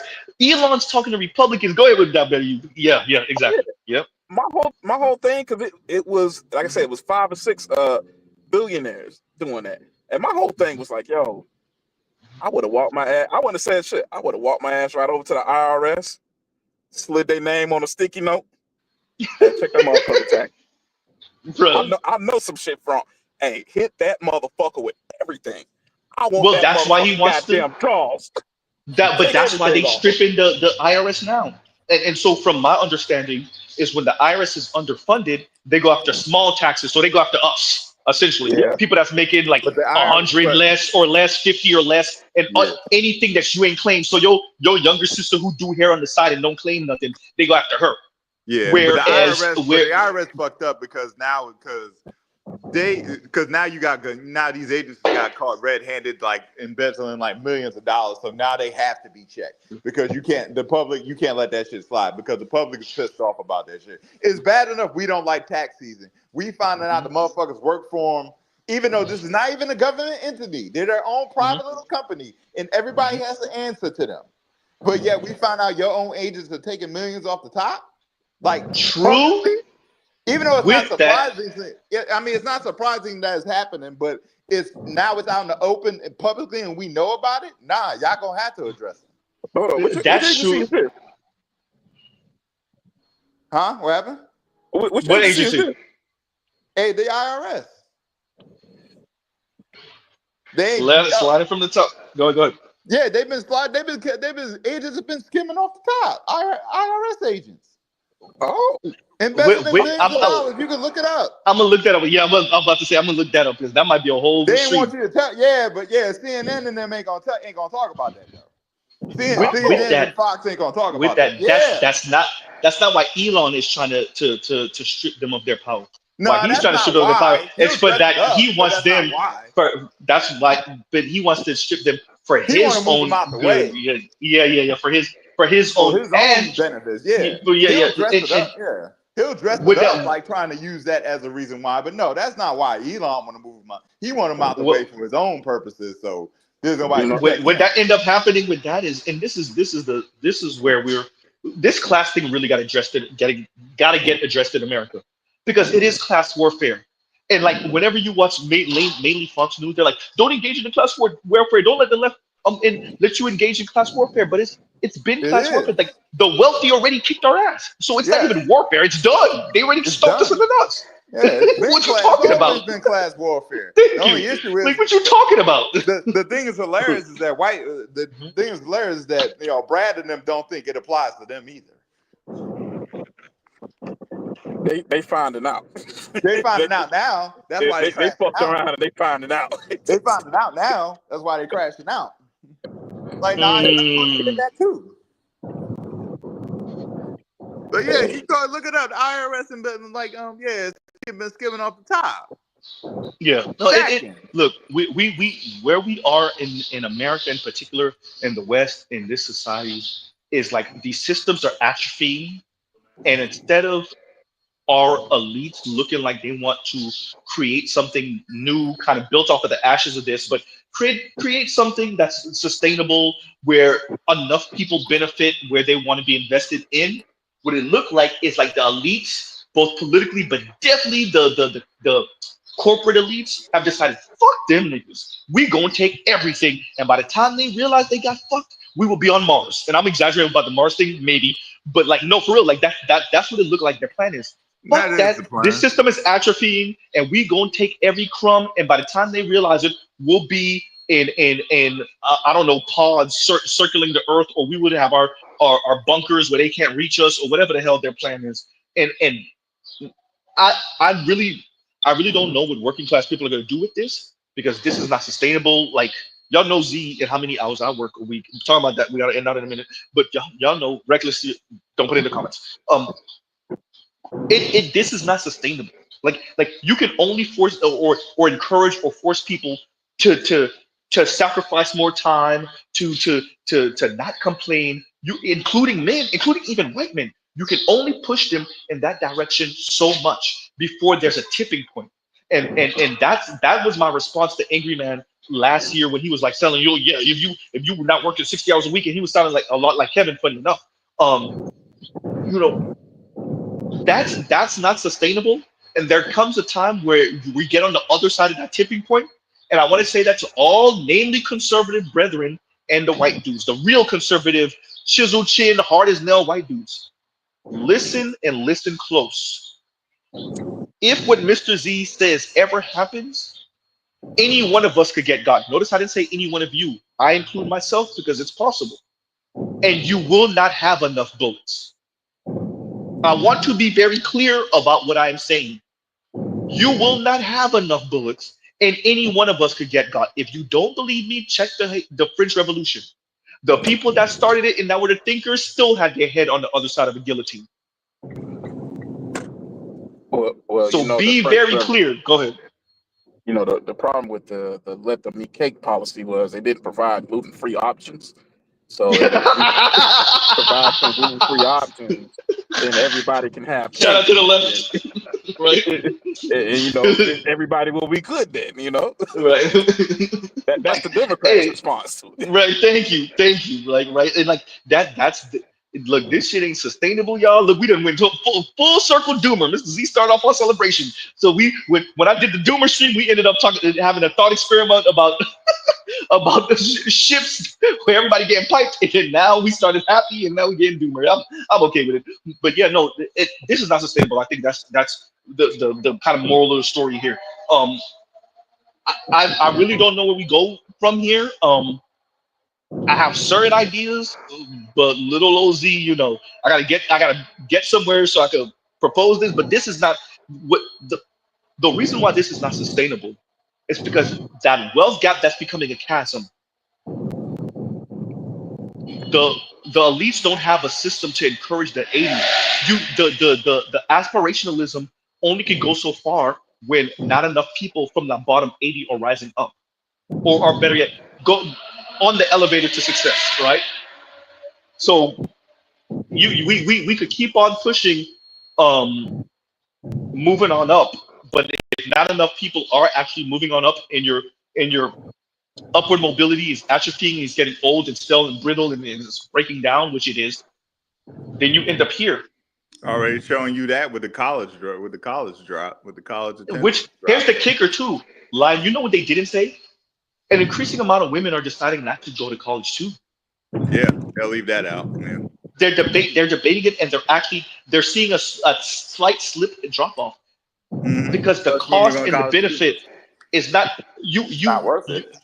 what Like, ends up happening is a all bunch you of do is stuff see, ended look up up, needing college degrees that didn't need it. Go ahead. nearly 50% I think it's over 40%, close to 50% of current college graduates aren't even working in the field they majored in. Of course. Like, anyone could look that up and be like, well, fuck. Like, nearly half of college graduates are not even doing the job they majored in. Yeah. You spent 4 years to go to, like, you spent 4 years to look at, you see all these videos of these college graduates because it's April now, it's about to be May. You about to see a shitload of college graduates. Half of them ain't even going to be working in the job that they majored in. Because it's graduation season. It's April. It's about to be May. May you about to see a shitload of graduates. Every time you see a college graduate, it may be in your family. They might not, they're more than likely not going to be doing a job in what they majored in. Let that sink in. So I don't think that's as bad as it sounds, because for people who've been in their field for a particular amount of time, like, industries change, some industries come and go, and you may end up making certain pivots. Like my older brother, he has 11 years on me. He started working in journalism, but he's now in HCM. He works for a benefits company. He runs a benefits team. Like, technically, I started as a marketing and sales, and I moved to HCM as well. So I think that's somewhat of how our economy has been accelerating in terms of pace. And on top of that too, but to your point, Better You, why aren't colleges adapting to that? Can I answer that, Better You? Go ahead. I don't know if they can. I think you're living in a world where like we're in a world where you could give people the foundation, but how quick the economy is choosing, hey, this is the new thing, and then 2 years later, that's the new thing, and then 3 years later, that's the new thing, and then 2 years later, that's the new thing. I mean, I was like saying it. we're perfect example. I think Kim Foster was right about coding. We sent a whole generation out there and told them to become coders, and then for the youngest of them, by the time they graduated college, that's not a thing anymore. Right? Yeah. And you have coders that were good. Like, we talking about people in their mid-20s that at one point might have been able to touch over $100,000 a year, but now we don't really need coders anymore. And so they were only able to make that type of money for 3 and 4 years. Now that doesn't mean they can't find a different type of coding job or that they can't pivot. But what I'm saying is the rate of pivot is becoming so quick that you may not be in that same career field for 5 years. And I don't know if the colleges have the ability to prepare you for hey, you only gonna be in your certain career field, or your career field may only be viable for maybe 6 or 7 years, and then you got to pivot again. If not 5 years. Go ahead. Sound like that's like being a running back in the NFL. Yeah, no, for real though. You might have to juke somebody. You might have to, right, left, right. Like you might have to. You might have to break somebody's ankles for that role. There's no longevity in being a running back to actually getting paid. So it means that the greatest of us are going to be doing super well, and those of us who can't pivot as fast, or who what's really messed up to me about that is if you have a family, okay, to me you have to have a really robust, real quick, like, you have to have a really robust safety net if you expect people to do that. Because people may go 3 and 4 and 5 months without jobs in between time, and what are they supposed to do with health insurance if they have kids, right? But to your point, like that's the problem. Go ahead. But also part of the problem, what I was going to say, also part of the problem is it doesn't help when you see all these jobs listed talk about you got to have 8 to 10 year experience. Yeah, how are you supposed to have 8 to 10 years experience if your career field is changing every 6, 7 years, 5 years? Yeah. How the hell is that supposed to work? That's bullshit. It's not. I was saying before, I was talking about it yesterday. I was like, yo, I think like law school should be its own trade. Law school should be by itself, completely separate from college. Like, where you can. So what you're saying is you shouldn't necessarily have to go to undergrad to go to law school. No, I can't remember somewhere. I was watching something some country, was it Canada? It's somewhere in the world where you don't have to. You're right. You go straight to law school. I can't. You just take an entry Is it one of the test. European countries? Yeah. Somebody gonna say it in the comments. Somebody in the comments say it. Go ahead, Lon. Go ahead. Like you take an entry, like simple. You take an entry test. You pass, you're in, and then you take the bar, and then you take the bar, and then like you go to law school, you study for the bar, and then you take the bar, and then there's your license. Okay. I ain't gonna tell y'all what younger sister Z. How much? I'm not gonna tell y'all the debt that younger sister Z is in, but she has her undergrad, master's, and law school. So y'all just guess what that number is. That sounds like 80 grand. Shit, yeah, right. Oh damn. No, I was just saying that. I ain't gonna say no more. What Can't say that. That's too much. In case. What was it? I don't remember. Criminal. But she want to be in defense. She doesn't want to be a prosecutor, right? And like we've had conversations about that because it's tempting and they offer more. Yeah, they offer more. Right? Criminal law. They offer more. Yeah. Yeah. Criminal law. Yeah. So, but she wants to be defense. But the prosecution side, yeah, it's tempting and they offer more, and I think that's obviously on purpose. So yeah, but yeah, yeah. No. Yeah, it sounds like 80 to 100. Those actors said they want you, not in the UK. In those actresses, they want you to have 29 references. Damn straight they do. We want you to have 10 years in the shit, a master's degree, and like 29 references. They really do. They really do. The thing is, it's because the true rate of employment is so high. It's basically at a quarter of Americans are looking for work right now. Employers. I saw that. Yeah. I saw that. Yeah, like they're basically.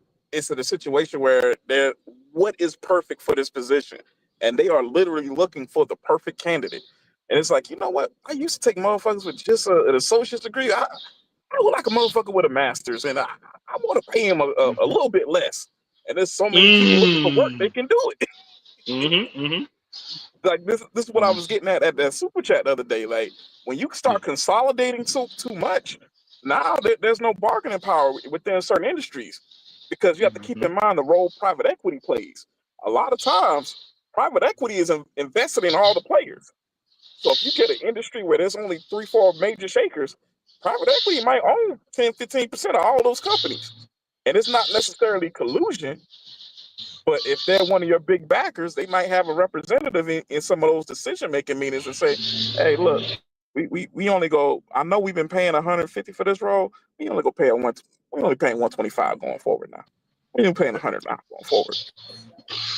Yeah, but this is the H-1B visa argument too, by the way. That's the H-1B visa argument too, for real. What you just said, Betty, that's the same argument for H-1B. This is the problem, and this is why China was able to play the U.S. out of position. Capitalism and greed, and always looking for the cheaper, better route to you, quote unquote, better route, cheaper, quote unquote, better route. What ends up happening is you play yourself out of position, and other folks that realize your weakness in this play you out of position. This is why JD Vance went and chastised the tech guys. With it says designed in what part of California? He said designed in such and such California, but it was manufactured in China, and the Chinese skipped the line. That's what JD Vance went over there and chastised him. I can't, every time I want to say the name of the city, I want to say Chattanooga. It's not Chattanooga, that's in Tennessee, but it was, I can't remember the name of the city that he was referencing in California. No, in California. But Cupertino. Somebody gonna say it. Somebody gonna say it in the comments. But shout out to all my Cali guys. But so and that goes back to what you say. China realized, we can really get on y'all because y'all agree and y'all wanted the cheapest, best route, and they played and they bided their time, and here we are. Not see what Leon said. I'm like, well, that's. Let me read it. Yeah, before you go. So let me read the super chat first, and I'm gonna read that, and then you got it. And the super chat goes where the hell did I put that? And Gabby says, and thank you for the super chat. Congrats for the 3K patients. Great social work, and thank you for the super chat. And so let me read that from Leon, and then in a second. And Leon says, Lion, LOL. Our country wants law school slaves. Most are in debt and have to work for the system for multiple years before they can do what they want to do. And go ahead, Lion. Yeah, that's pretty much the sentiment with college as a whole. Yeah. Yeah, especially amongst black people, especially amongst black women, Yep. and that's how they get you, right? That's Yeah, that's how they get you. Because that college is the path to wealth. And there you go. And if you don't play your cards right, then you have the degree and you have some experiences and something you can brag about, but you don't have the ability to actually provide for yourself on the high level that you thought you were going to be able to provide for yourself. Yeah, and this is where all those women start coming back to us, looking at Line and Better You, not Z, looking at Line and Better You and be like, you're supposed to. This is your job. You're supposed to provide at this level. I don't want no dirty. And what she really telling you, you know what? Let me see if I still got it up here. Let me see if I still got it. I'm like, yo, get the fuck out of here. Right. And then once again, thank you for the super chat. And let me actually see if I can find that goddamn. I'm gonna play it. Let me see because I want to play what they're saying. Wait a minute, where is it? Yeah, it's like this is what you're supposed to do. Let me strap in for this waterboarding. That's exactly how they sound. Wait a minute, where the hell did it go? Did I? L's active, yeah. L's active's comment, yeah, is on the money. Let me see. Where the hell is that damn video? That's what I get for deleting. Oh, there we go. Is it this one? It's this one. I want to say it's this one. No, it's not this one. It's this one. Got it. It's gonna be coming up.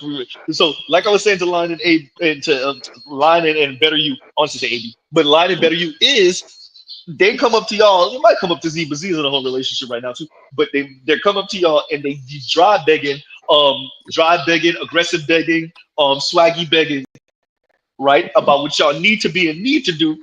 And they sound a lot like, come on, video. I'm like, but there we go. And they sound a lot like this. Niggas be so quick to let me take you on a trip. Let me take you on a trip. Pay a fucking bill.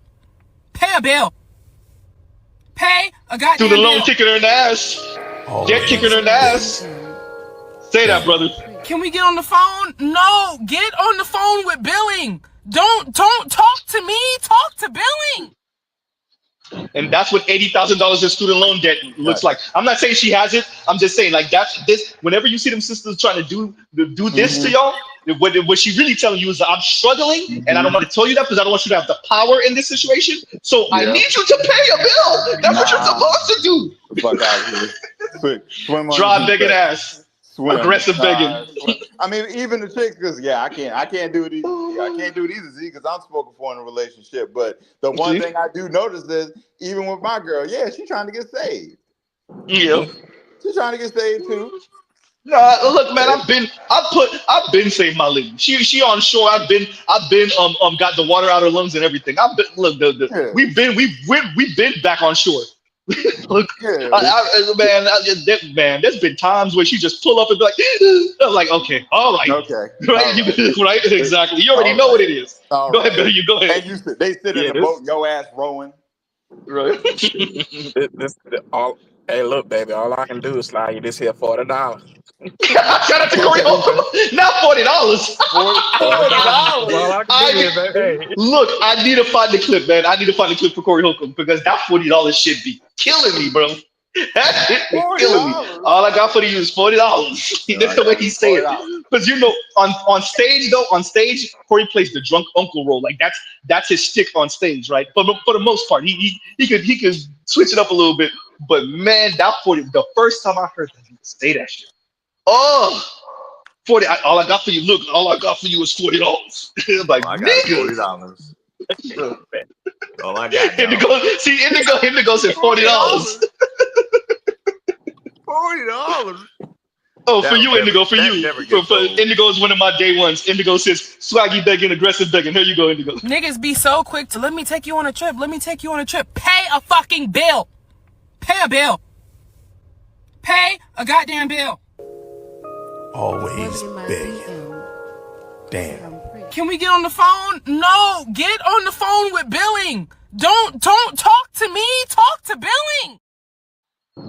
Bro, you know the cojones you have to have, the ovaries, the balls, the steel brass. The thing, though. Like balls. Women who get this is how you know, like this is why we say the things we say about black women when we say they have terrible PR. The women who get their bills paid don't talk like that.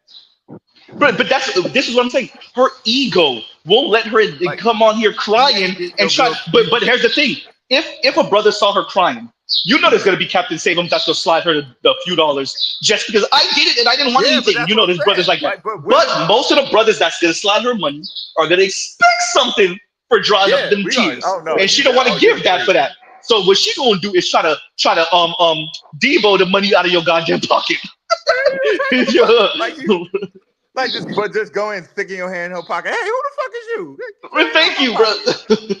Put your hand out of my pocket. What's wrong with you? Thank you. She is the picture of get your hand out of my pocket. Get your hand out of my pocket. Hold on, my pocket. Hold up now. You put your face in my pocket. We can talk. Hold up. I mean, well, that's why I said put your hand. I said get your hand out of my pocket, but you can put something else there. Man, you're right. You can put something else there, though. I mean, if that'd be messy. I was gonna say something way out there. You might as well. about maybe you could put your hand in my pocket, but that's gonna end up messy, and then that's gonna feel uncomfortable after. So if y'all get it, y'all get it. If you don't, you don't. Hey, man. Oh man, aggressive, dry. Hey, that's another thing. It would be too dry if you got what I'm saying. Because if it's going through the pocket, then that ain't gonna be the best. I think like even put it like this, even for the black women who are on the same shit that she's on, y'all need to start telling women like that to shut the hell up. Low volume says social Debo. You see me? Yeah. Bro, she really was trying to bogart some shit. Like she aggressively. They really need you imagine aggressive begging for real. Go ahead. Yeah, they really need to start telling women like that to shut the hell up. Even the women who are on that shit, because that's not how you're gonna get no bill paid. Indigo, get what I was trying to say. Indigo. Dry handy. I'm just saying. That's why I said you might be able to put your hand in my pocket, but it's just gonna be real uncomfortable after the fact. When this is all said and done, it's gonna be a mess. It's gonna be uncomfortable, and then the cleanup. It's just too much. It's just too much. So maybe not the hands. Maybe what better you said earlier. Maybe we'll have to work this a different way, right? But this is no.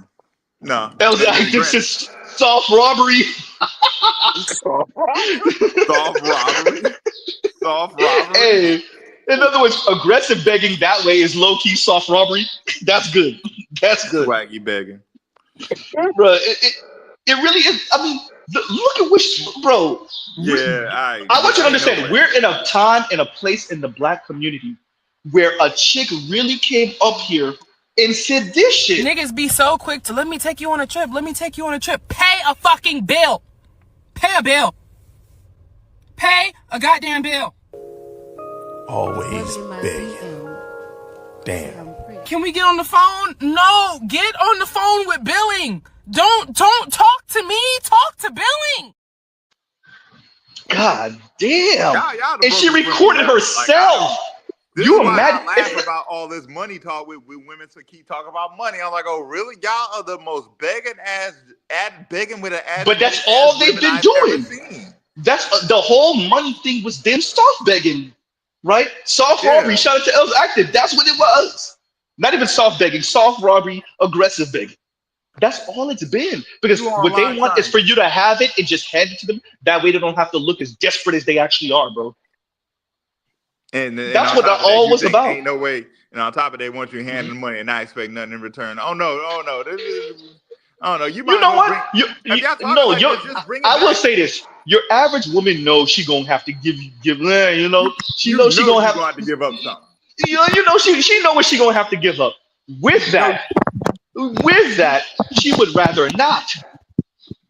She would rather not. Wishing one and so this is where this comes from. Yeah, hey, there you go. Oh, I've never heard that one before. That's good. You know, wishing one hand and shit in the other one. I never heard that. One hand, shit in the other, and see which one. Where have I been? I never heard that. And you said which one is going to come up first? Wait, say that again. Wish in one hand, shit in the other, and see which one fills up first. Hysterical. Oh man, I don't even know if I can use that, but that's good. Oh man, Afro National said no shame whatsoever, bro. She got no shame, bro. Who am I have to read this one? I'm gonna have Better You read this. Read Better You if you don't mind, please, and thank you. And shout out to Detroit. Thank you for the super chat. Thank you for the super chat.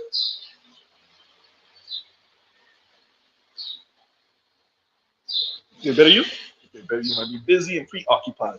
Okay, and so Detroit says, and thank you for the super chat. Cardi B, shitty BBL tax. Did she have one? I know. Nicki Minaj. I think one time there's a picture of her sitting down while she was on stage at a performance, and like it bent a certain weird way, right? And you can see it in the picture, right? So yeah. So he says, Cardi B.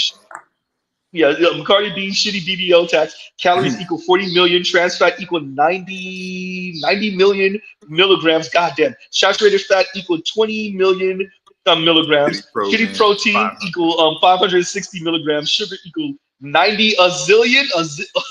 Ass a zillion. I hear you. Ass zillion. 40 figures. Jesus Christ. Hey, Detroit be putting shit that the person's been dead. That person's been dead. That person's you. For those of us, especially the Xers, definitely probably remember this. Definitely the Boomers. Y'all remember like in the '90s, there was like a couple of stories of like white dudes that went to these freaking like all you can eat, you can have it for free if you could eat this steak shit, and like a couple of them died at the goddamn table trying to scarf down steak. Like that's what every time I read one of these from Detroit, that's what I think of. Like a person just like a white dude, probably like in the like butt fuck nowhere Midwest or like maybe in the South at one of these like Texas like a steakhouse that says like y'all give me a second. That was definitely force under power. Fast force under power. That might be a bike though. That might be a bike. It could have been. It sounds like but yeah, a bike. Yeah, it could have been a bike. But yeah, no. So I always think about like somebody like in the middle of Texas or like somewhere in the Midwest. Even though Texas is more like south, but this is south. Eat at a steakhouse and like dying on the table, right? Because they tried to scarf down this steak, right? So that person been dead. Every time you put one of these, is that person been dead. So let me continue and thank you for that. And KMS says, if black men are the mud seal this society was built on, black women are the mule that plows the field, chasing a carrot they'll never eat, settling for being quote unquote seen. Look, the system has found our weaknesses for all of us. And I will say, I will give black women that. Their womanhood has been devalued, not by black men, but by non-black folks. And so if you live in a society, in a system that knows everyone's weaknesses, that system appreciates that women of color, namely black women, don't feel seen and validated by the man, obviously the white man. And so yeah, it takes advantage of them with that carrot that you're speaking about, the figurative carrot that you're speaking about. So yeah, no, I definitely agree with that, Camus. I definitely agree with that. And so they'll never get to it, and they'll be chasing after it forever, and that's what they'll settle for. And I'll go so far as to say, when I see the Say Her Name campaign, what's so disheartening about that is that you could smell the jealousy of dead black men's bodies coming from black women. If the police are deleting black women at 20 to 30 a year, give or take, but deleting black men at somewhere between 190-ish, 80-ish to 300-ish a year. And for you to start a campaign called Say Her Name off of that, that is what I'm talking about. That's egregious. That just screams jealousy. It doesn't scream that you actually care about black women and black women not being seen when they're deleted because they're black. It screams jealousy of black men. I can't stand that black men. That's Go ahead. Tired being seen. Man, get the fuck out of being seen. What the fuck does that even mean? But if you're a woman, I get it. Go ahead. So I would give just a tiny bit of pushback. I would argue that black men are the only place where black women have womanhood. Because if the black man is man not, the inverse of that is that she is the woman not. And that means think about what Malcolm X was really saying, that quote that they often try to throw in black men's faces. He was really saying that they do not see you as part of the society. They do not see you as a woman. They see you as a little more removed than the chattel that your ancestors were. That's what he was getting at. You know what's crazy about what you're saying? So Foreign just said that I'm waving the red flag. That's how you know these people know they just decided to fake defend black women. right? So he just did that, and what black women are saying, and he was speaking about this is foreign on waving the red flag when they were speaking about black men not attending college at the rates that black women are, as particularly at HBCUs.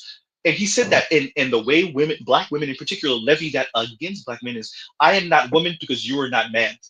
Right. And that's something that black men can't then turn around and say about to black women, because it doesn't work the same. The way we're quote unquote supposed to perform doesn't work the same. So black men can't turn around and say that to women. So there's no both ands here. Black women can levy on black men. I am not a woman, white woman. Read white woman when y'all hear Z say that, and when you hear Better You say that. I am not a woman, white woman, because you are not a man, white man. Because you are not, and what they don't want to say, because they don't want to give black men that, because you are not allowed to perform the way he is, and because you're not seen the way he is, and because you don't have the systemic benefits that he does, I then cannot perform. And that's why I said this before. Black women speak to black men and about black men like black men are their anchors on their ankles. And that's what Kim Foster, that's how Kim Foster weaponized this article about black men not attending college the way black women do, HBCUs in specific. That's how she weaponized it. But I've been saying that y'all are the reasons that the black community don't have wealth. And, I'm paraphrasing, but that's pretty much what she said. And that's how she weaponized it. Get the fuck out of here when y'all are the primary consumers and you hold the most debt. Get the fuck out of my face with all that shit. That's why I call bullshit. I'm like, no. And at the end of the day, it ain't even about the wealth. It's about the fucking status and attention. You don't give a fuck about family. Thank you. It's about status and attention at the end of the day. This ain't got shit to do with family. Nothing. Or even if we're gonna be honest, I'm gonna go even further than that. It don't even got nothing to do with black girls. No. It really has to do with black adult women who feel slighted when they're in rooms with white women who start bragging about whatever, or who start humble bragging, or who start telling you, oh yeah, my husband put the down payment on the new Telluride, or he put the new down payment on the Benz, or he put the new down, and black women start being like, see, the only reason I don't got that shit is because Tyrone ain't stepping up, and that's what this don't even got nothing to do with black girls. This has to do about black women who are in spaces with non-black women, namely white women, and they're like, well, the only reason I don't have it is because Tyrone and Jamal and Jermaine did lame ass shit, right? Let me read this super chat real quick. Go ahead and finish. I'm gonna read the super chat. Go ahead. No, I mean, I just answered my own question about what that being seen shit means. That means status and attention. It ain't got shit to do with the kids. Ain't got shit to do with the family. It's about your fucking thirst for attention that no one cares to give you. Yep. And Leon says she compared it to white women outcomes. LOL. Yeah, she did. Yeah, she did. And talk about Kim Foster. Yes, she did. And Joe says, closed mouth don't get fed. I'm gonna play it again for y'all. And there's a pun in there. Ooh, there's a pun in there. Closed mouth don't get fed. Hey, bro, that's funny. Hey, right? And here you go. Niggas be so quick to let me take you on a trip. Pay a fucking bill. Pay a bill. Pay a goddamn bill. Always begging. Damn. Can we get on the phone? No, get on the phone with billing. Don't talk to me. Talk to billing.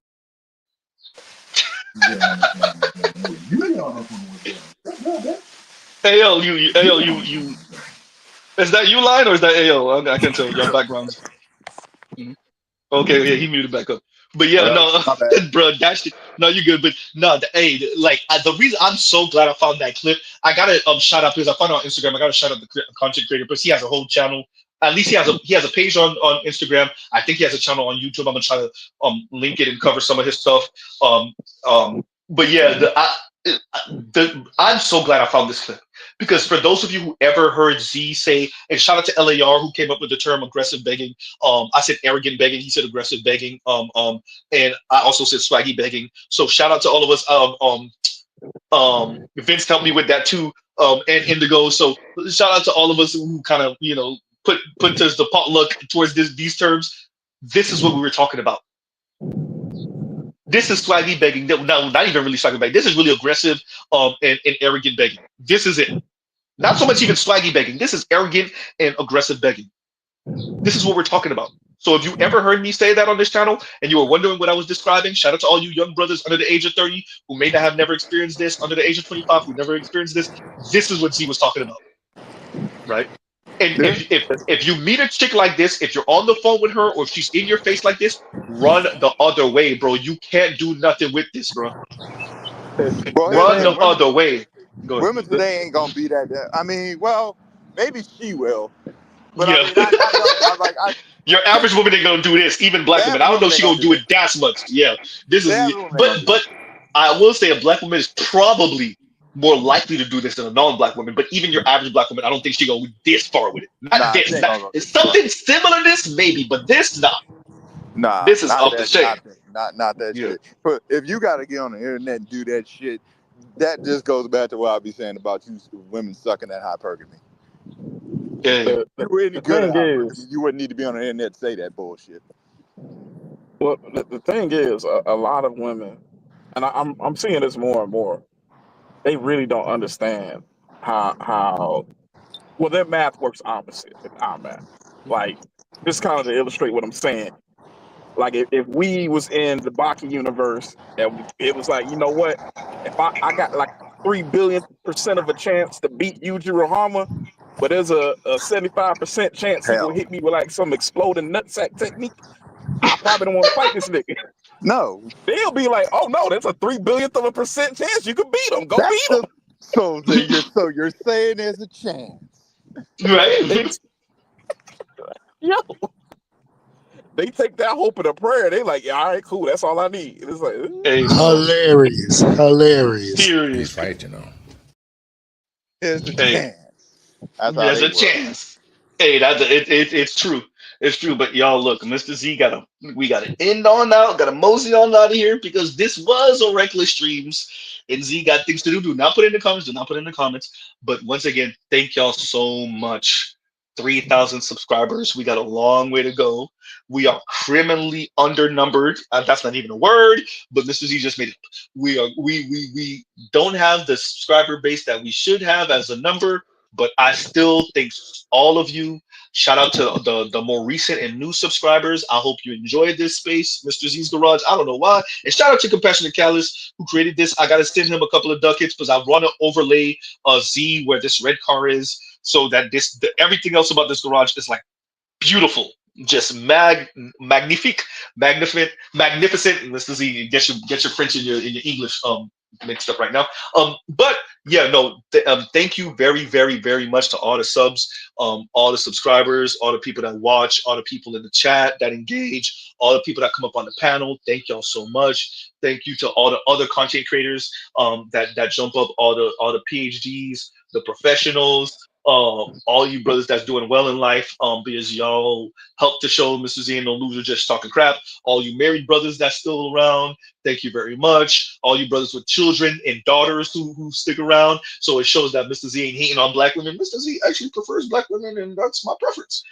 With that, once again, thank y'all. We had 3K, y'all, and we got a ways to go. Z's goal still would be 5K this year, but I looked at the numbers and what I would have to do a month at this point to get there, and that's I don't know, but we will see. We'll see. Well, I mean, And yeah, so from me, a subscriber, to you, and I'll keep it real simple. Thank you for being here. thanks, bro. Thank you.